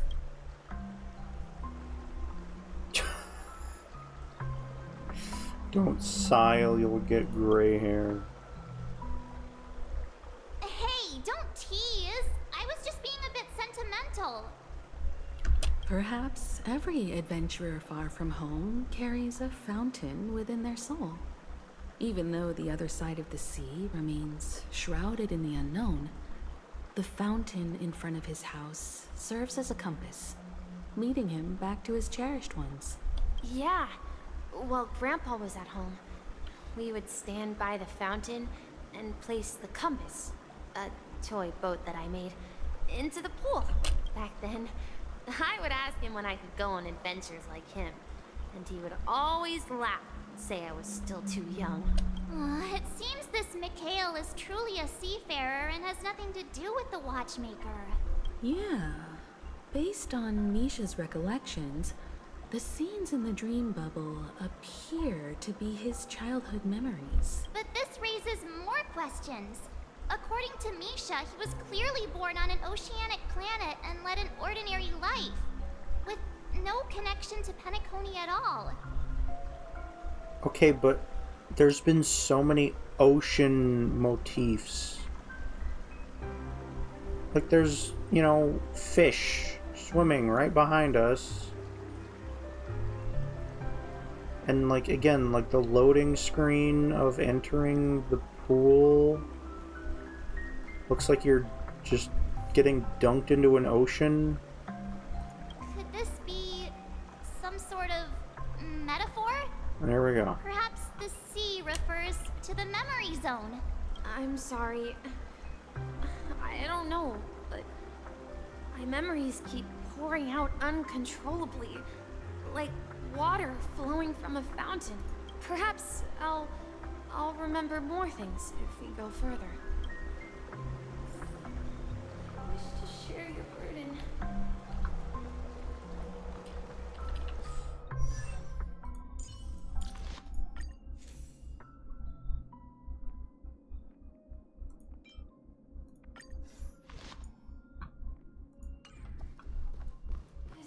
We're going to the opposite side, right? No, we should turn left here.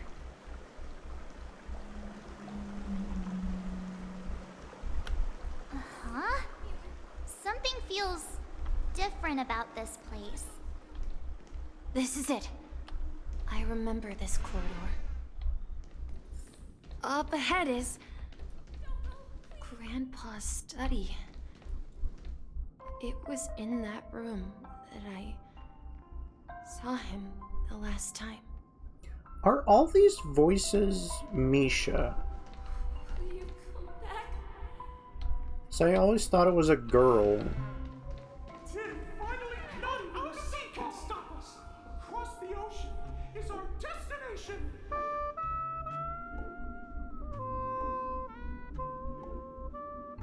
Bro.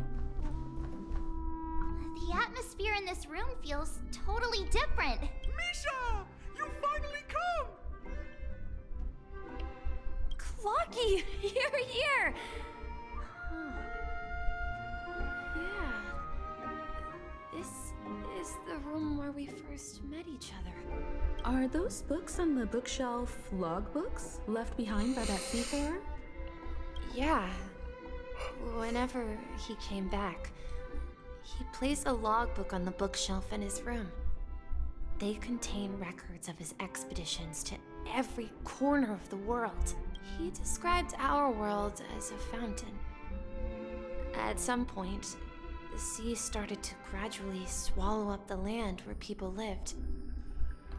To ensure that everyone had land to settle on, he had to continue exploring the sea in search for the source of the rising seawater. Yeah, like this is just him exploring this memory thing.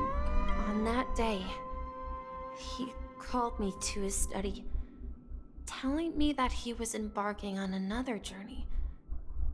However, I could sense the gravity in his expression. It was the same look I had seen on my father's face before his final voyage. I asked him if I could go with him, but he said that my adventure lay elsewhere and told me to stay home and patiently await a certain sound at the door. What sound? TikTok? He told me about a vast ocean in the sky. An ocean of stars. He spoke of a train that transports children with a desire to venture far away, traversing the sea of stars without ever stopping. He said that he knew the crew on the train, and that he had asked them to take me along. He said the journey I had always dreamed of would start there. A train? Could it be? It's the Astral Express. I remember now. Grandpa's friends are a group of nameless who came to this world to resolve a disaster caused by a star. Then, he gave his pocket watch to me. It was his cherished treasure, appearing in every one of his adventure tales. He explained that difficult times were ahead, but assured me that the watch would guide me. He said, as long as I kept moving forward, I'd eventually reach my desired destination. And then, it was as if I heard the distant sound of a train whistle echoing throughout the room. Exactly, Misha! And then we followed that whistle, didn't we? Yeah. I think I can still find the way we took back then.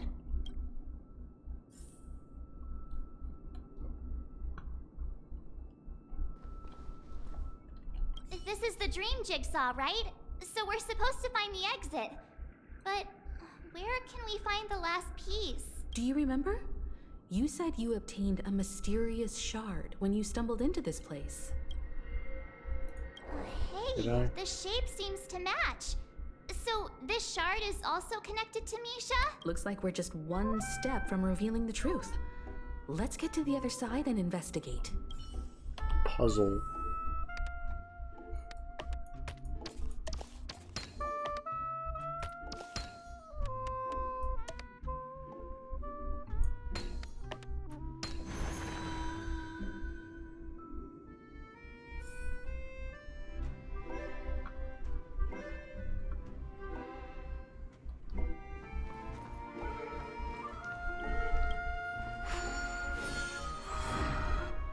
This is it. This is my room of clocks. While I spent my time waiting for Grandpa to return from his voyage, Walter gave me this workshop, and it became my secret base. Here, I learned how to repair clockwork and gears out of my fondness of precision mechanics.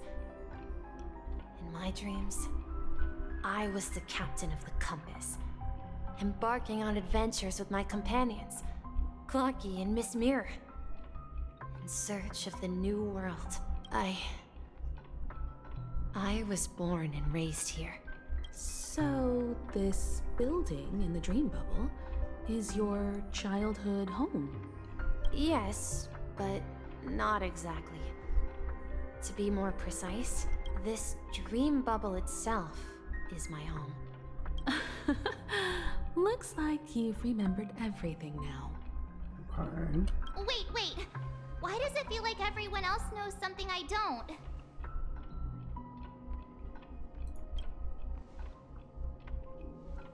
March, do you remember when he mentioned a clocky that only he could see? Yeah, the little guy here, right? But we all saw him in Dreamflux Reef, right? And Mr. Yang even greeted him. Looks like everyone on the Astral Express has a childlike spirit. The answer lies in the Astral Express. His experience shows that neither Firefly nor Acheron can see this clocky. And when we were in Dreamflux Reef, you may have noticed that for some reason, nobody outside of the crew had ever talked with Clocky.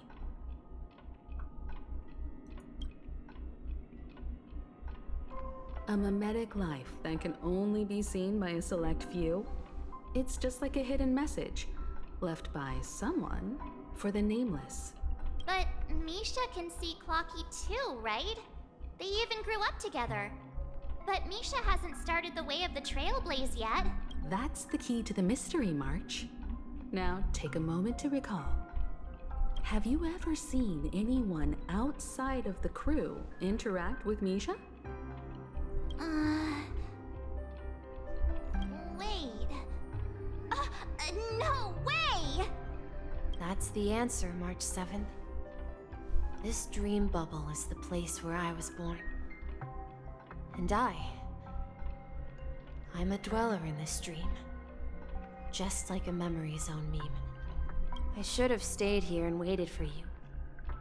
But when reality and memories merged, I unconsciously pushed open that door and left the bubble with Clocky. So it's not that the Watchmaker's dream bubble is empty, but rather the stuff inside ran away? And the whistle you heard was the sound of the express arriving at Penacony? That's one way to see it, but I believe there's a longer story behind all this. It's best for Misha himself to explain all the details. How about we start with your name? Now, should we call you Misha, or...? Thank you all for helping me rediscover my true self. Now, please allow me to reintroduce myself. I was born on Lushaka, in the Presmere system. Adopted by seafarers Mikhail and Char. They gave me a treasure. A name that carried their hopes. Mikhail Char Legwork. Or simply, Misha.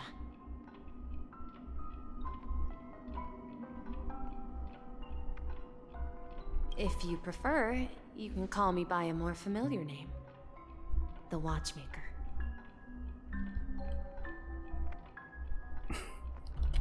So, you're the Watchmaker himself? Well... Unfortunately, that legendary figure is no more. I am only a reflection of his life. As for the child who has been with you, he's the innocent protagonist of Misha's childhood dream. Friend of Clocky, a young apprentice, and a future mechanic on the Express.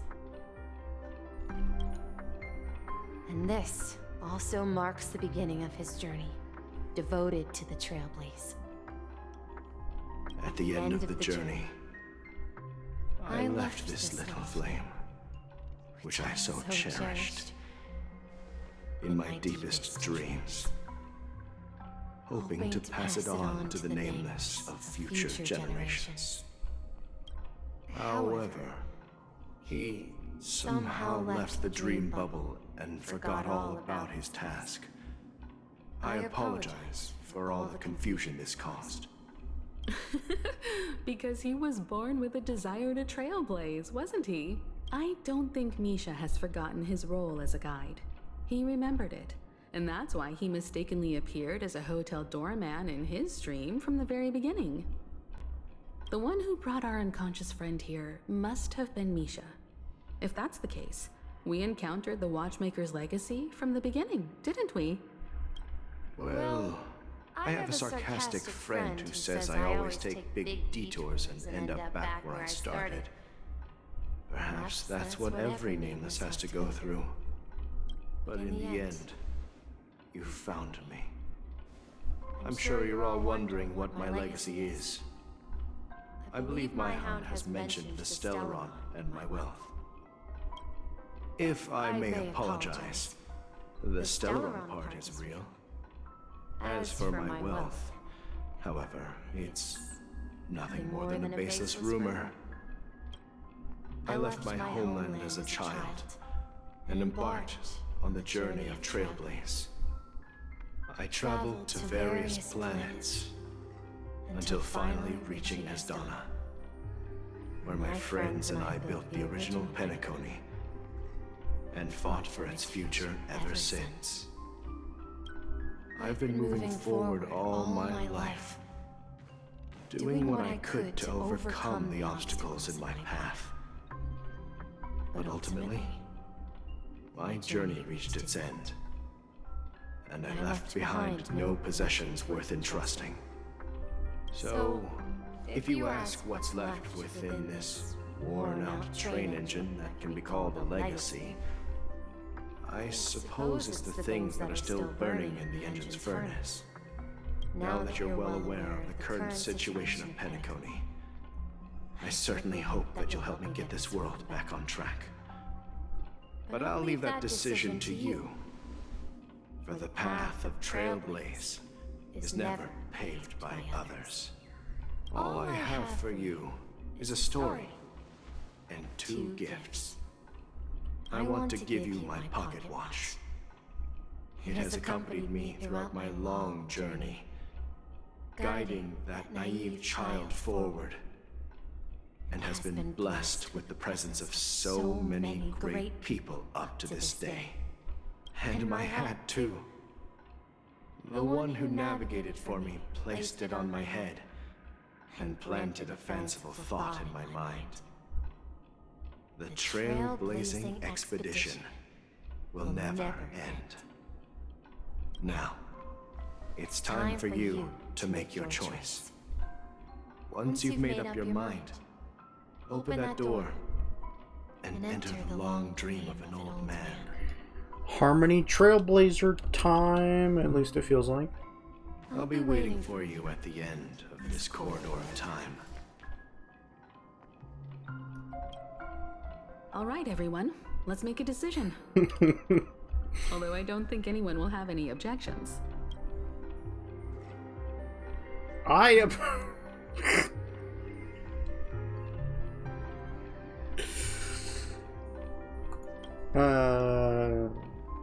course. We've come this far. Surely there's no other option than moving forward. In that case, it's unanimous. Then let's proceed together to the end of this stream and tell Mikhail our decision.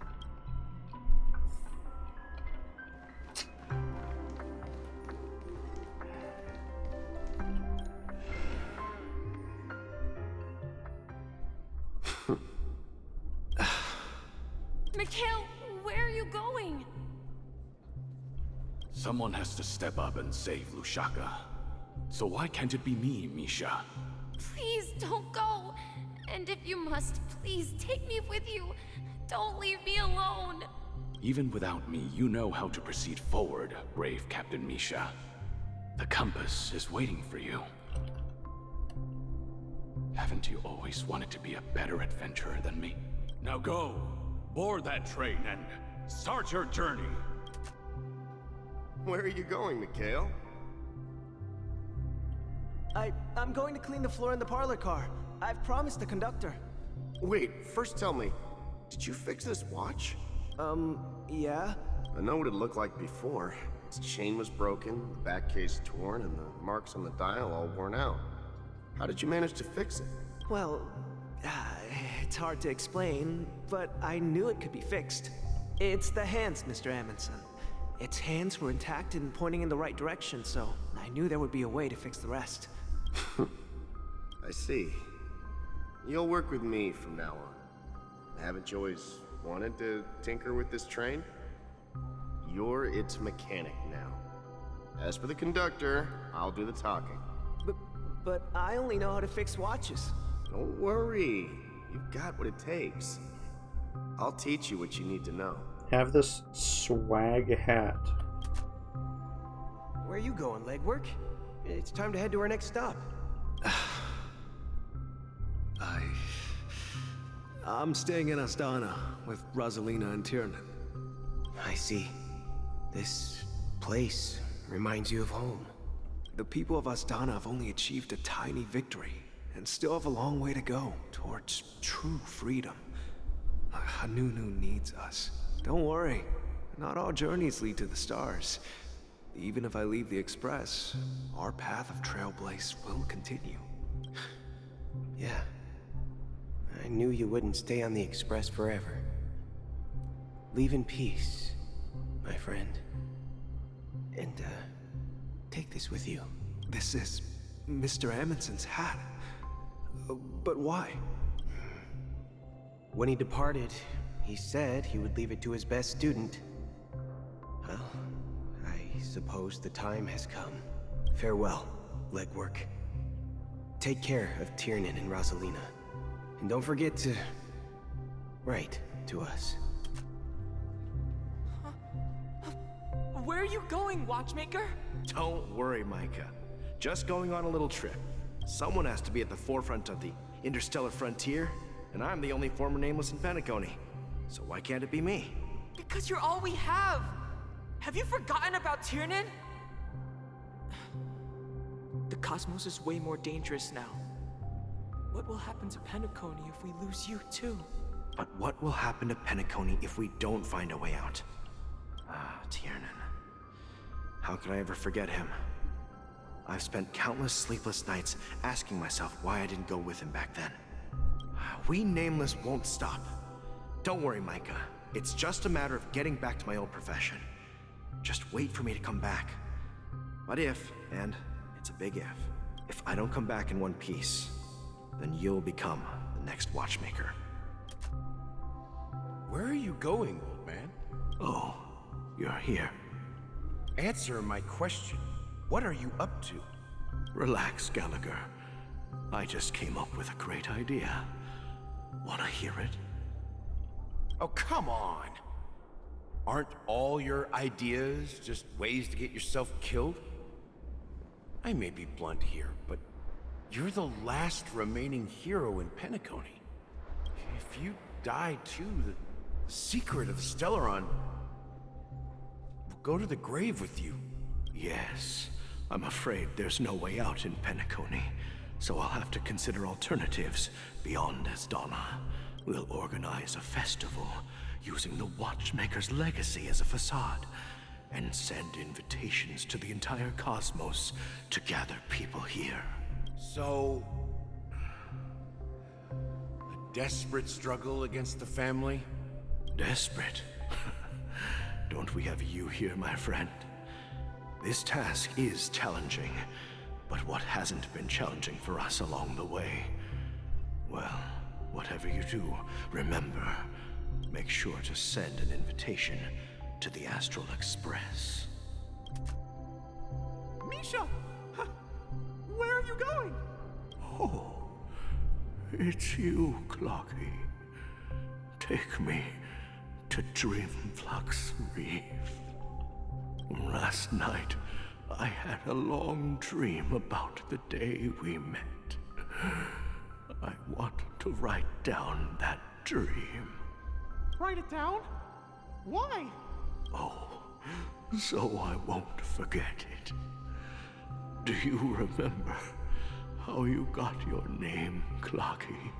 Of course! You told me that when you were a kid, you lived in a room full of clocks. Those wall clocks and pocket watches grew up with you and were your best friends. Yes, but what I didn't mention was there's a funny misunderstanding behind it. I was a kid, and there was always a special pocket watch in my memories. It was with my grandpa, guiding him on his sea voyages and leading the way in his every adventure story. I wanted to have a pocket watch like that too. And that's when you appeared in my dreams. Yeah. Every night, we boarded the compass and set sail together. But you know what? It wasn't until the day my grandpa gave it to me that I realized it wasn't a pocket watch at all. Clocky's voice actor trying to be serious is funny. It was a compass. So, your name should have been Compassy. And the Watchmaker is just a nameless. We've arrived at Dreamflux Reef. So, where to next? You know, Clocky, I don't think I'll be going anywhere else.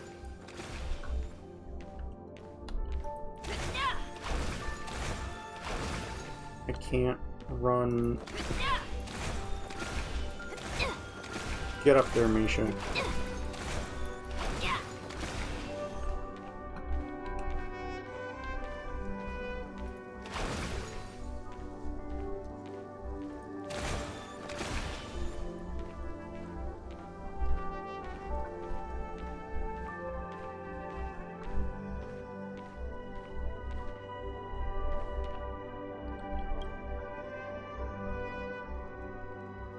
traveled far enough. And it's time for a little break. Oh. So, we'll set out again. When you're rested? No, I'll stay here. And then, this is where it ends. This is... where it ends? What do you mean, Misha? You told me that the trailblazing expedition would never end. Yeah, that's what I said. So now, it's up to you to decide your next destination. My next destination? What's that supposed to be? I've been following you. Misha? You're acting weird today. If you're feeling down, we can just do what we usually do. With the clockwork. No, I'm not feeling down. As for clockwork, yeah, it resolves all problems in this dream. So, do you know what clockwork actually is? I'm not quite sure. Well, everyone gets lost at times. They may hesitate and doubt which way to go. That happens in this dreamscape and beyond. But don't worry. Everyone goes through moments of uncertainty and hesitation. Eventually, they gather the courage to make bold decisions. Whether it's calming, joyful, angry, or sad. All they need is a little nudge to take that step toward where they truly belong. I'm leaving that little nudge with you, and I hope you'll share it with others. Such is the essence of clockwork, the will of the Trailblaze.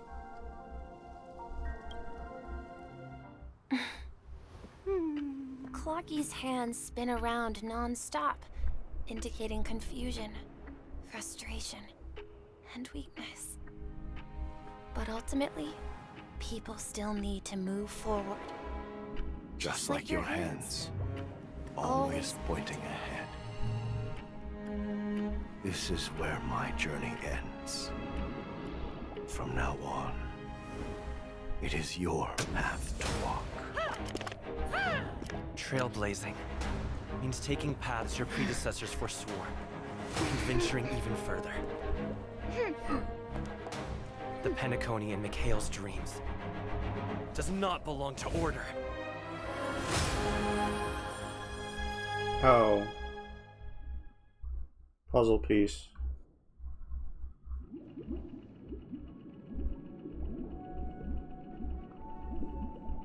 Are you shook? I can't believe that Eon would cast a glance at Penacony at a time like this. Oh, she pays Is the it because of the harmony. resonance from the legacy of the Trailblaze? Or, I mean, she pays puzzle pieces. Perhaps the bond between you is so strong Is it? that it even impresses an Eon. Maybe? Probably? Well, there might be another possibility. Perhaps they want to witness, on behalf of the fallen Eons, who will hold the future of Penacony. If that's the case, on behalf of the Dream Master of Penacony and the 107,336 members of the Oak family, I'm extending a formal invitation to all of you.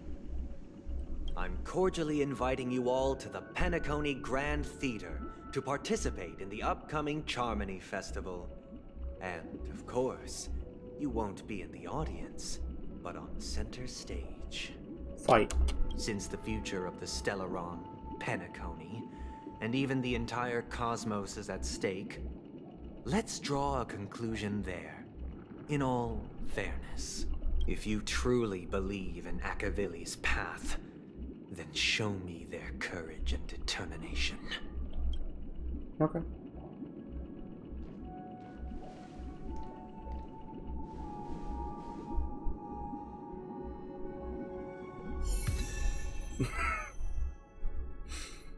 Big fish, tiny pond.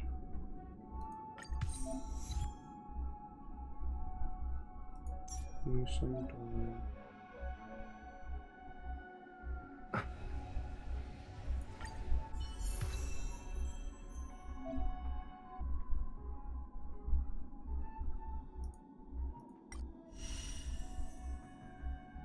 Oh, hang on. Nice. Oh, goodness.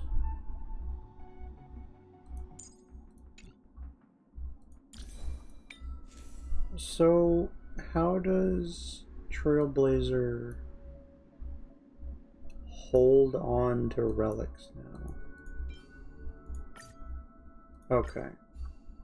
So it kind of just...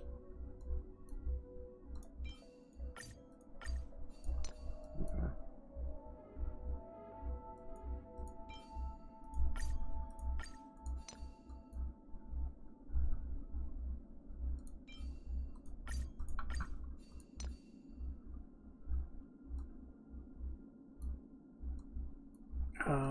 What spheres and ropes did I even have on? Or did I put anything on?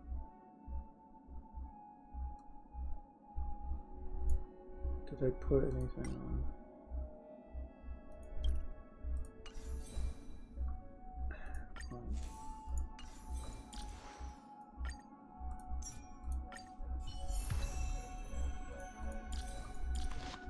Just remove everything, I guess.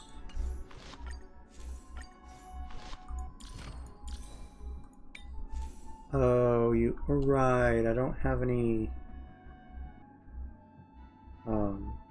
banditry spheres. I just have this rope. Right.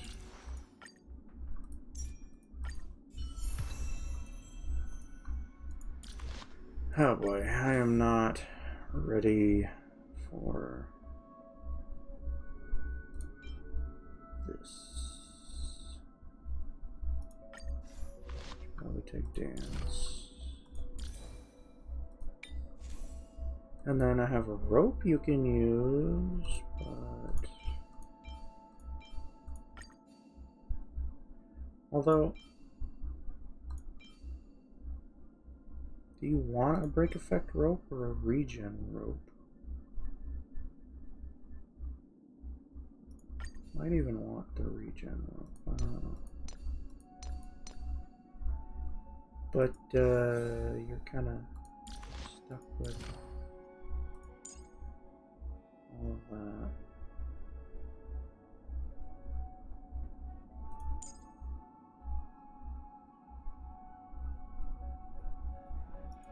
Before our paths diverge, savor the shared journey. Before our paths diverge, savor the shared journey.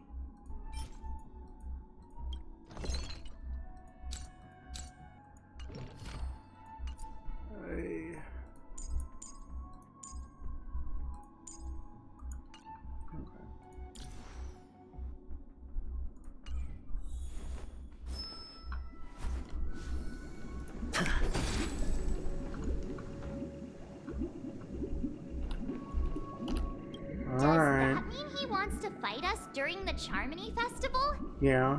I'm afraid so. This is weird. Aren't Arc villains usually plotting some dirty conspiracy in the end?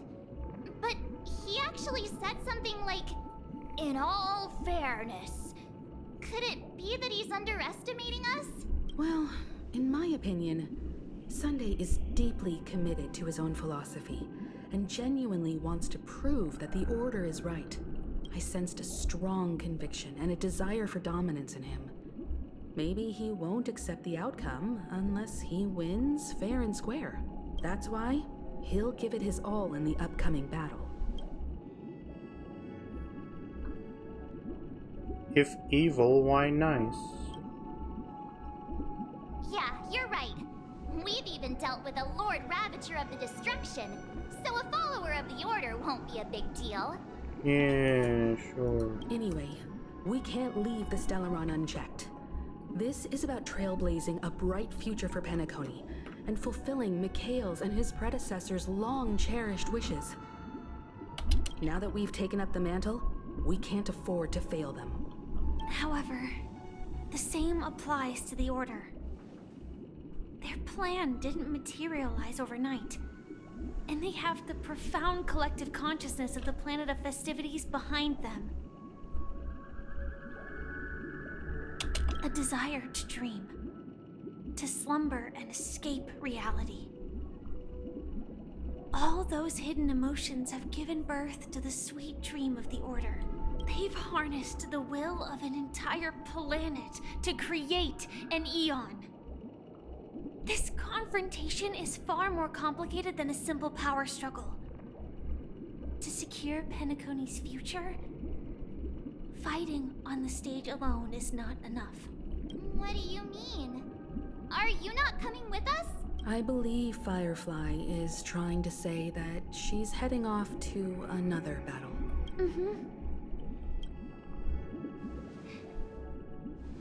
Before I left, the Destiny Slave told me that this journey would bring unforgettable rewards. Even though the script he gave me only had a few lines, I couldn't ignore them.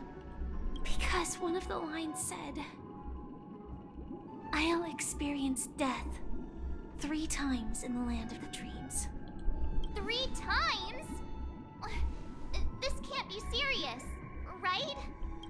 The first time was a painful death when I was stabbed by the Blade of Dormancy, which led to all subsequent events. The script will always come true, but in a way that will only be revealed when that page is turned. So now I've understood the meaning of my second death. And I am prepared to face it. If all goes well, my efforts will provide crucial support for you.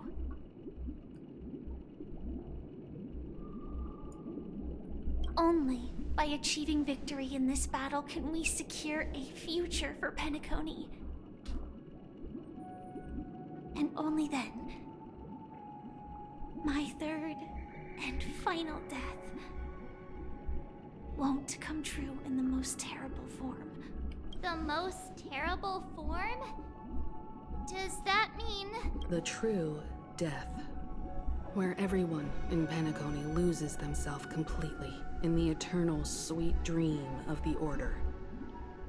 We must do everything we can to prevent that. Have you made up your mind, Firefly? Yes. Otherwise, I wouldn't be here. Thank you again for your assistance for the Astral Express. May we meet again, in reality. Yeah. Farewell, everyone. May your trailblazing expedition never end. So are Robin and Welt just kind of stuck? Oh.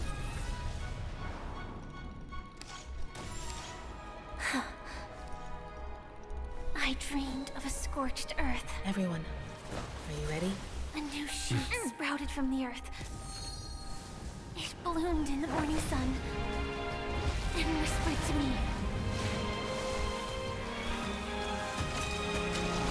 Like fireflies to a flame, life begets death. May we meet again in reality.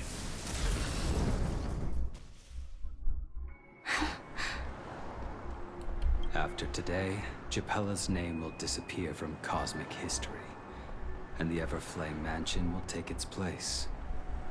In the not-too-distant future, you'll receive an invitation. That's your next stop. Land of the dreams.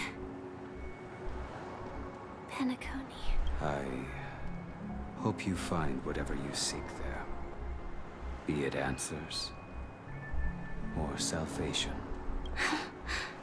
You mean my 3 deaths? Silverwolf told me about it. It's such a shame that it's not part of my script.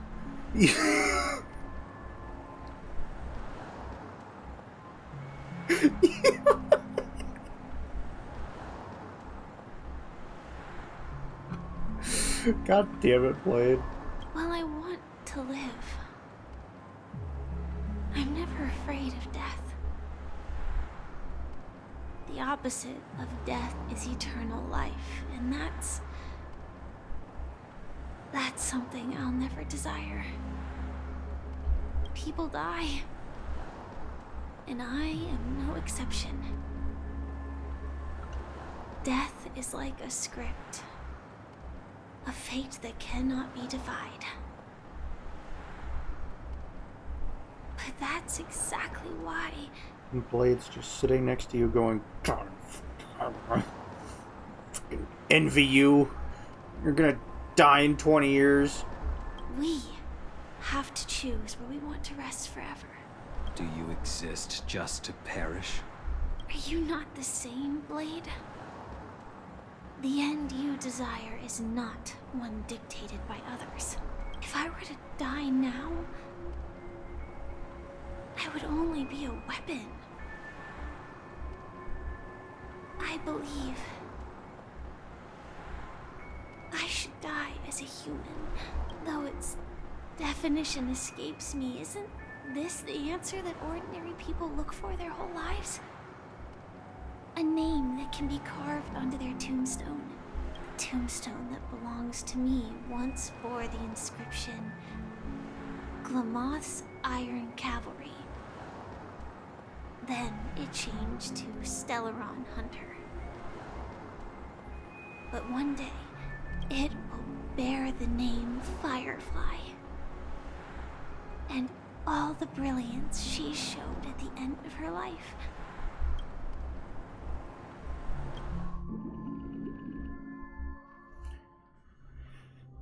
That's quite unexpected, old man. In the meantime. Who would have thought your crazy plan would actually work? Do all you nameless fools just act on a whim? I can sense that this false sweet dream is coming to an end. The nameless may be young, but they had the ability to achieve this goal. Just like you did in your time. It's a shame you won't be able to see it firsthand. Maybe I won't either. Once something fictional is seen through, it ceases to exist. Yeah, not just those nameless. Even Mr. Wings is just like you. Stubborn, won't listen or give up, no matter what.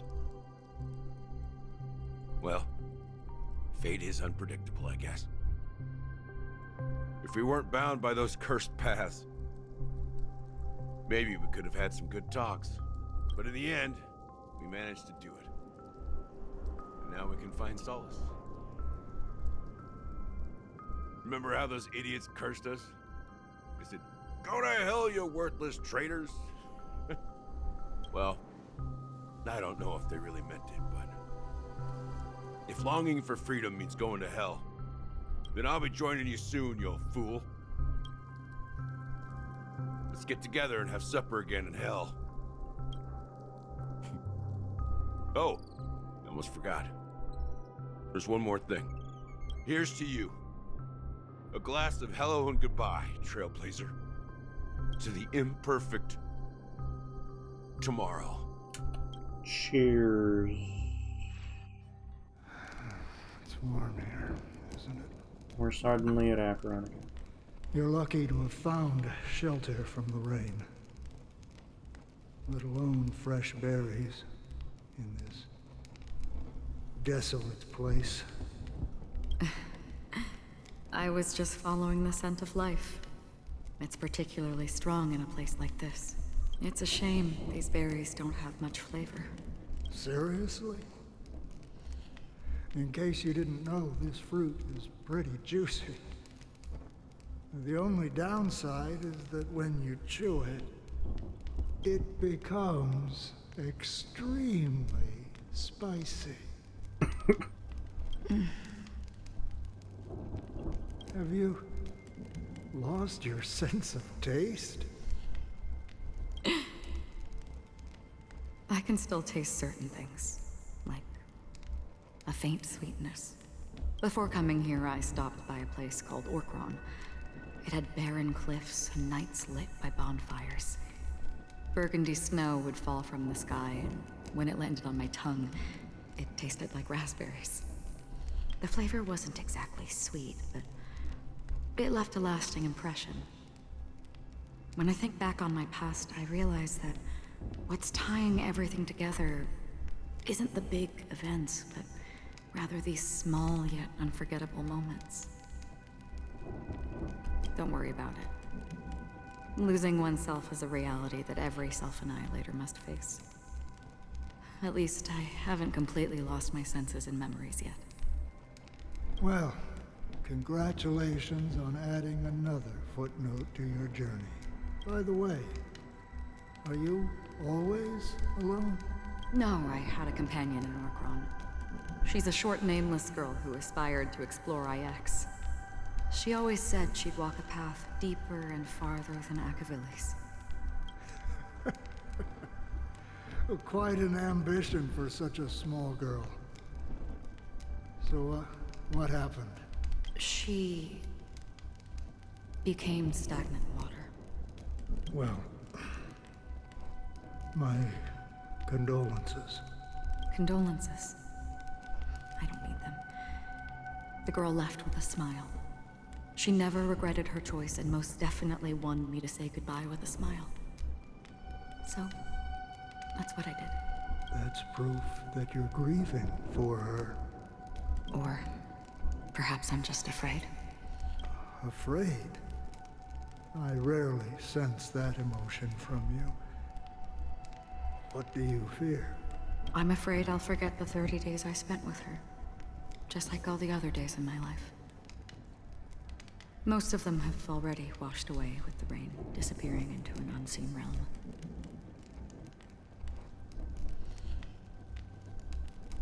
I fear that those vivid red memories will fade away too. There isn't much color left. And besides this faint, warm red, there's almost nothing. Hard to imagine. A ranger accustomed to bloodshed, destruction, and chaos finding warmth in the red color. Because I have experienced this warmth many times. Long ago, I promised someone that I'd bring it to more people. And that for every remaining moment of my life, I'd strive for a better ending for all. As long as this red color still lingers, I have a chance to fulfill that promise. It represents a burning fire, a blooming flower, the berries in this cave, and life itself, fleeting yet still dazzling. In the end, it will lead me beyond the horizon of existence. And on the other side, I will cut off nihility. The one blessed by the sleeping and shapeless is considering how to kill them. That's truly pure nihility. But you're right about one thing. After spending so much time near this stagnant water, only when I look at this vibrant red fire do I realize that I'm still alive. When will this rain ever stop? Perhaps when the sorrows of the departed have finally quieted down, the sky will clear up.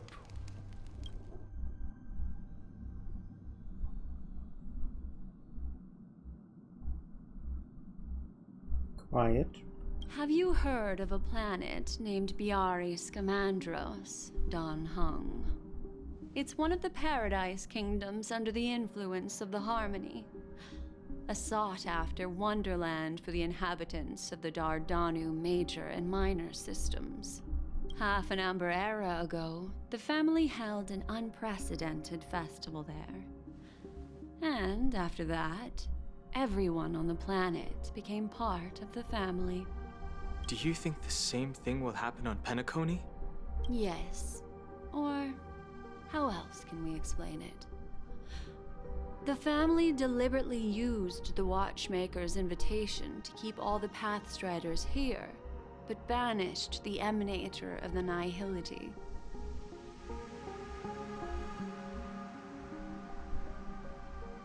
Because of the Nihility, I'm rarely affected by the power of other paths, but somehow I can unconsciously infiltrate them.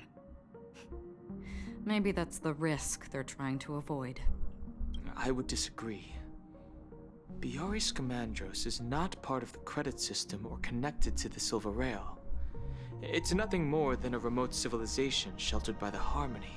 But Penacony is different. If the family messes with Penacony, that would be like declaring war on almost half of the factions in the cosmos. They have no reason to do that. No, they don't. If they truly serve the Harmony, that is. What do you mean?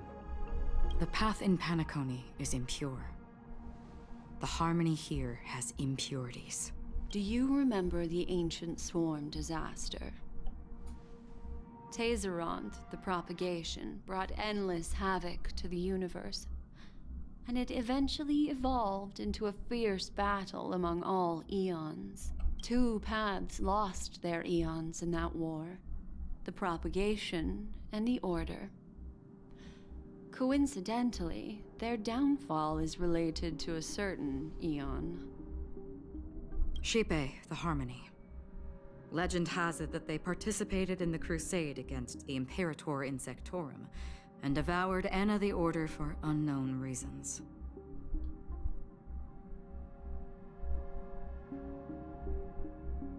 Really? Holy forkaroni. So you're saying that the 2 leaderless paths are working behind the scenes? Forkaroni. But I don't see any descendants of the propagation in Penacony. Could it be that the remnants of Beyond the Sky Choir are hiding within the family, trying to resurrect a fallen eon? I can't say for sure, but they're definitely planning something for the Charmony Festival. Holy wabba-boo. Now, this is getting way too complicated. Is this why you want us to leave Astana right away? Are you giving up? The Charmony Festival will start soon.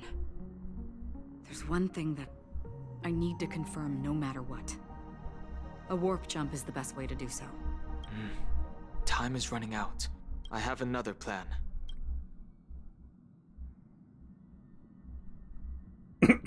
Hold on. Are you thinking of using the Jade Abacus of Allying Oath? Okay, Cienjo music. Exactly. The assistance from the Lawful Cloud Knights would be enough. Think it over carefully. You can only use that once in your lifetime. I have considered it thoroughly. My companions are... they're also once-in-a-lifetime treasures.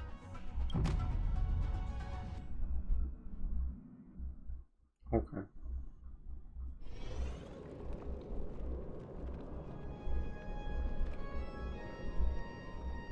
Are you the only one here, my child? The Nameless is quite the diplomat. Our secrets have spread like wildfire within the family. And IPC starships are gathering towards Astana. This is a crucial moment for us. So, where is the Chosen One who harmonizes the varied sounds? Her voice is gone because of you, dummy.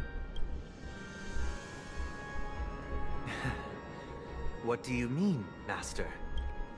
I'm right here in front of you, aren't I? You know, she was supposed to be the star of the Charmony Festival. In our plan. Yeah, well. But the plan has changed. As her brother, I know she doesn't want to sing for the Order. So I'll take her place.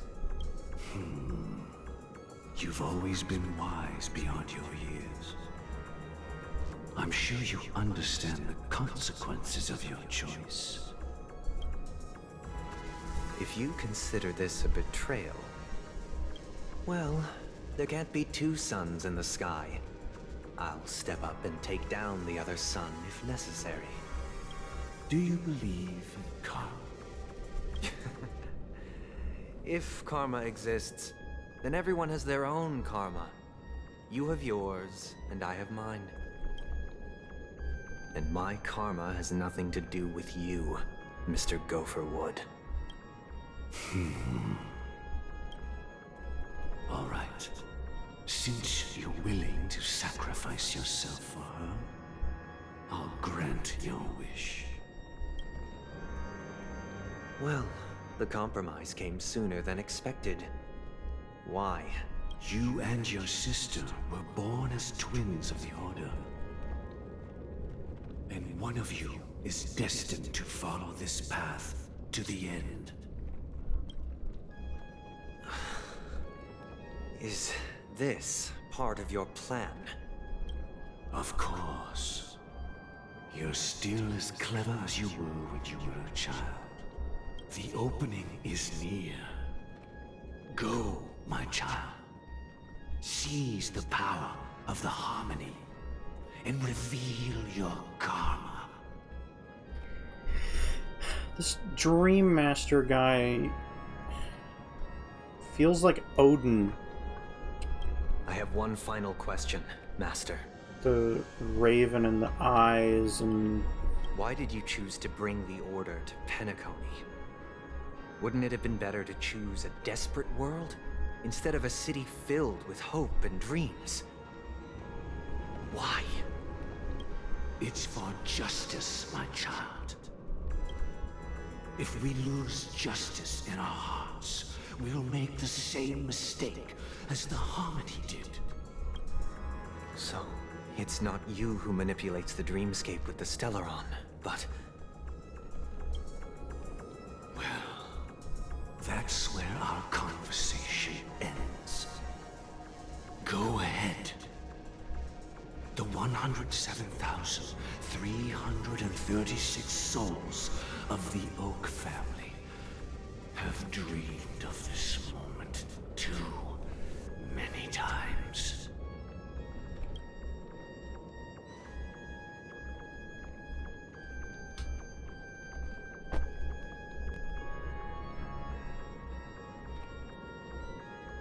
What?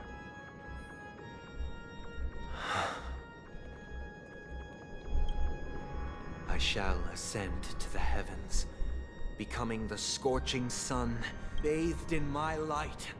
My people shall flourish, while all evil shall be eradicated. This is the interior of the Penacony Grand Theater. It's quite exhilarating to be flushed into the air by Soulglad.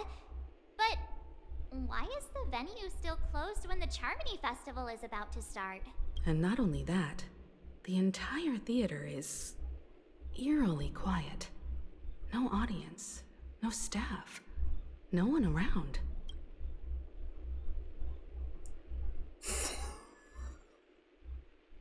Flop. Yeah, I wonder how many tickets... Hey, that's not what we should be concerned about! Let's explore around. Be careful, everyone.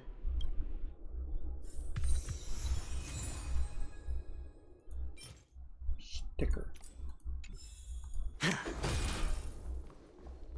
Excuse me.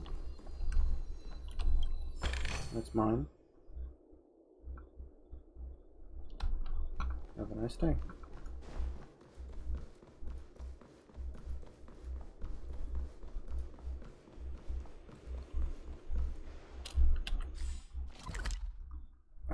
Okay, Grand Theater, goodness gracious.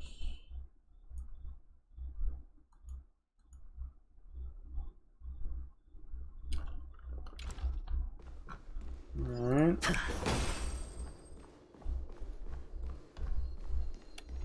Gosh, the atmosphere here is so creepy and unsettling. Even if there's no audience yet, there should be some staff around. Why is it so silent? Bird. Why are you here? You be the judge. This puppet is just pushing us around. Okay. Puppet is bad.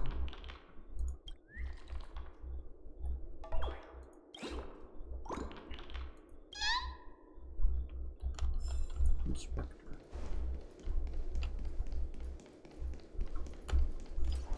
Feeling lucky. Feeling lucky. Feeling lucky.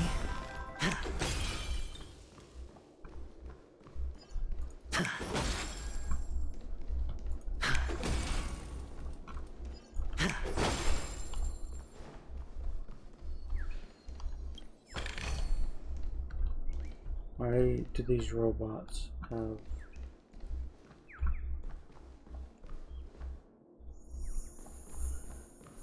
thick waists? No, stop it. No, stop it. I'm taller.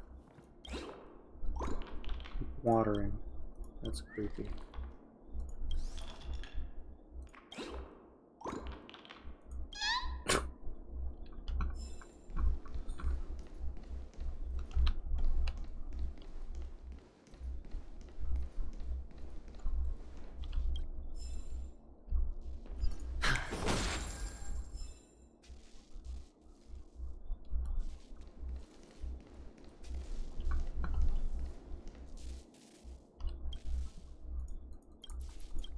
Lonely chicken.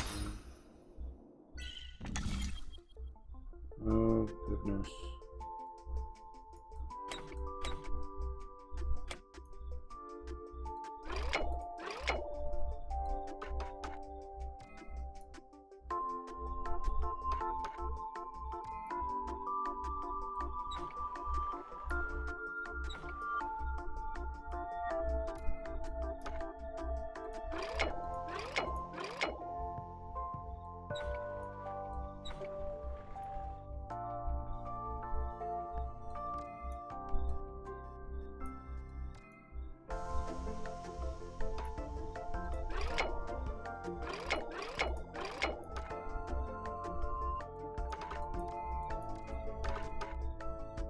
Oh. If that's there, then I can do that.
Ah.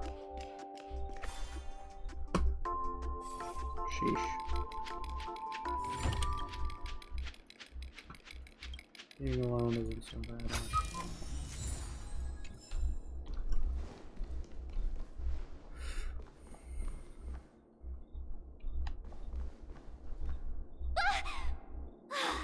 Yikes! They scared the life out of me!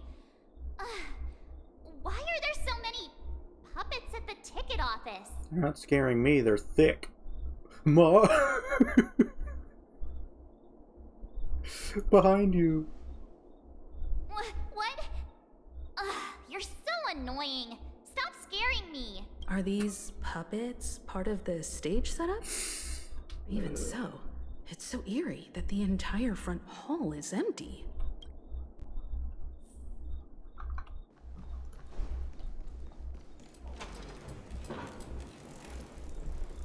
Something feels off. We're in the right place, right? There's no other grand theater in the dreamscape. So Sunday's messing with us? He said we'd have a final showdown on the stage, but why is there no one here? My apologies for the delay, March 7th. You scared me. Where are you now? I'm waiting for you behind the curtain. Following the Asdana tradition, I invite you to enjoy a stage play in 3 acts before the festival begins. History is a mirror reflecting the universe's true essence. Let's use this opportunity to delve into the rich history of Penacony and the eons within it. Naturally, the future takes shape. Let us commence with the dawning of the world. After the Dusk Wars, darkness veiled the sky, and chaos consumed the earth. Enna the Order emerged, destined to restore all existence. That marked the first day.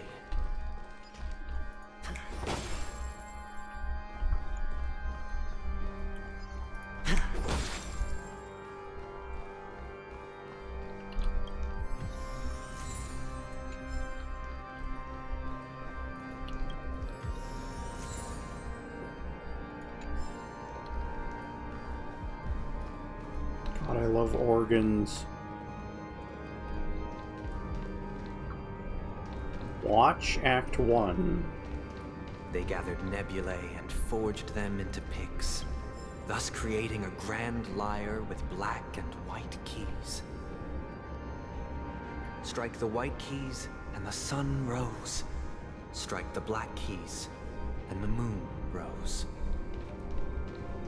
And so, the cycle of day and night arose. That marked the second day.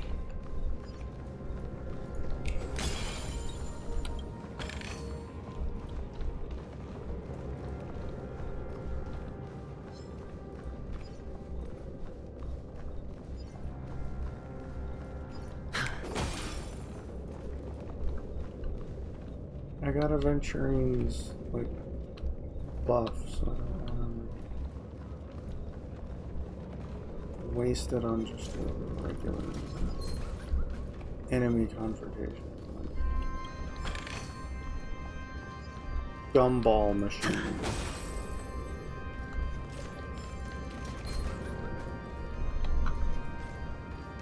The puppets are gathering around the frame. Are they expecting us to enter it? I don't know, but they're thick. Okay, so again, this team is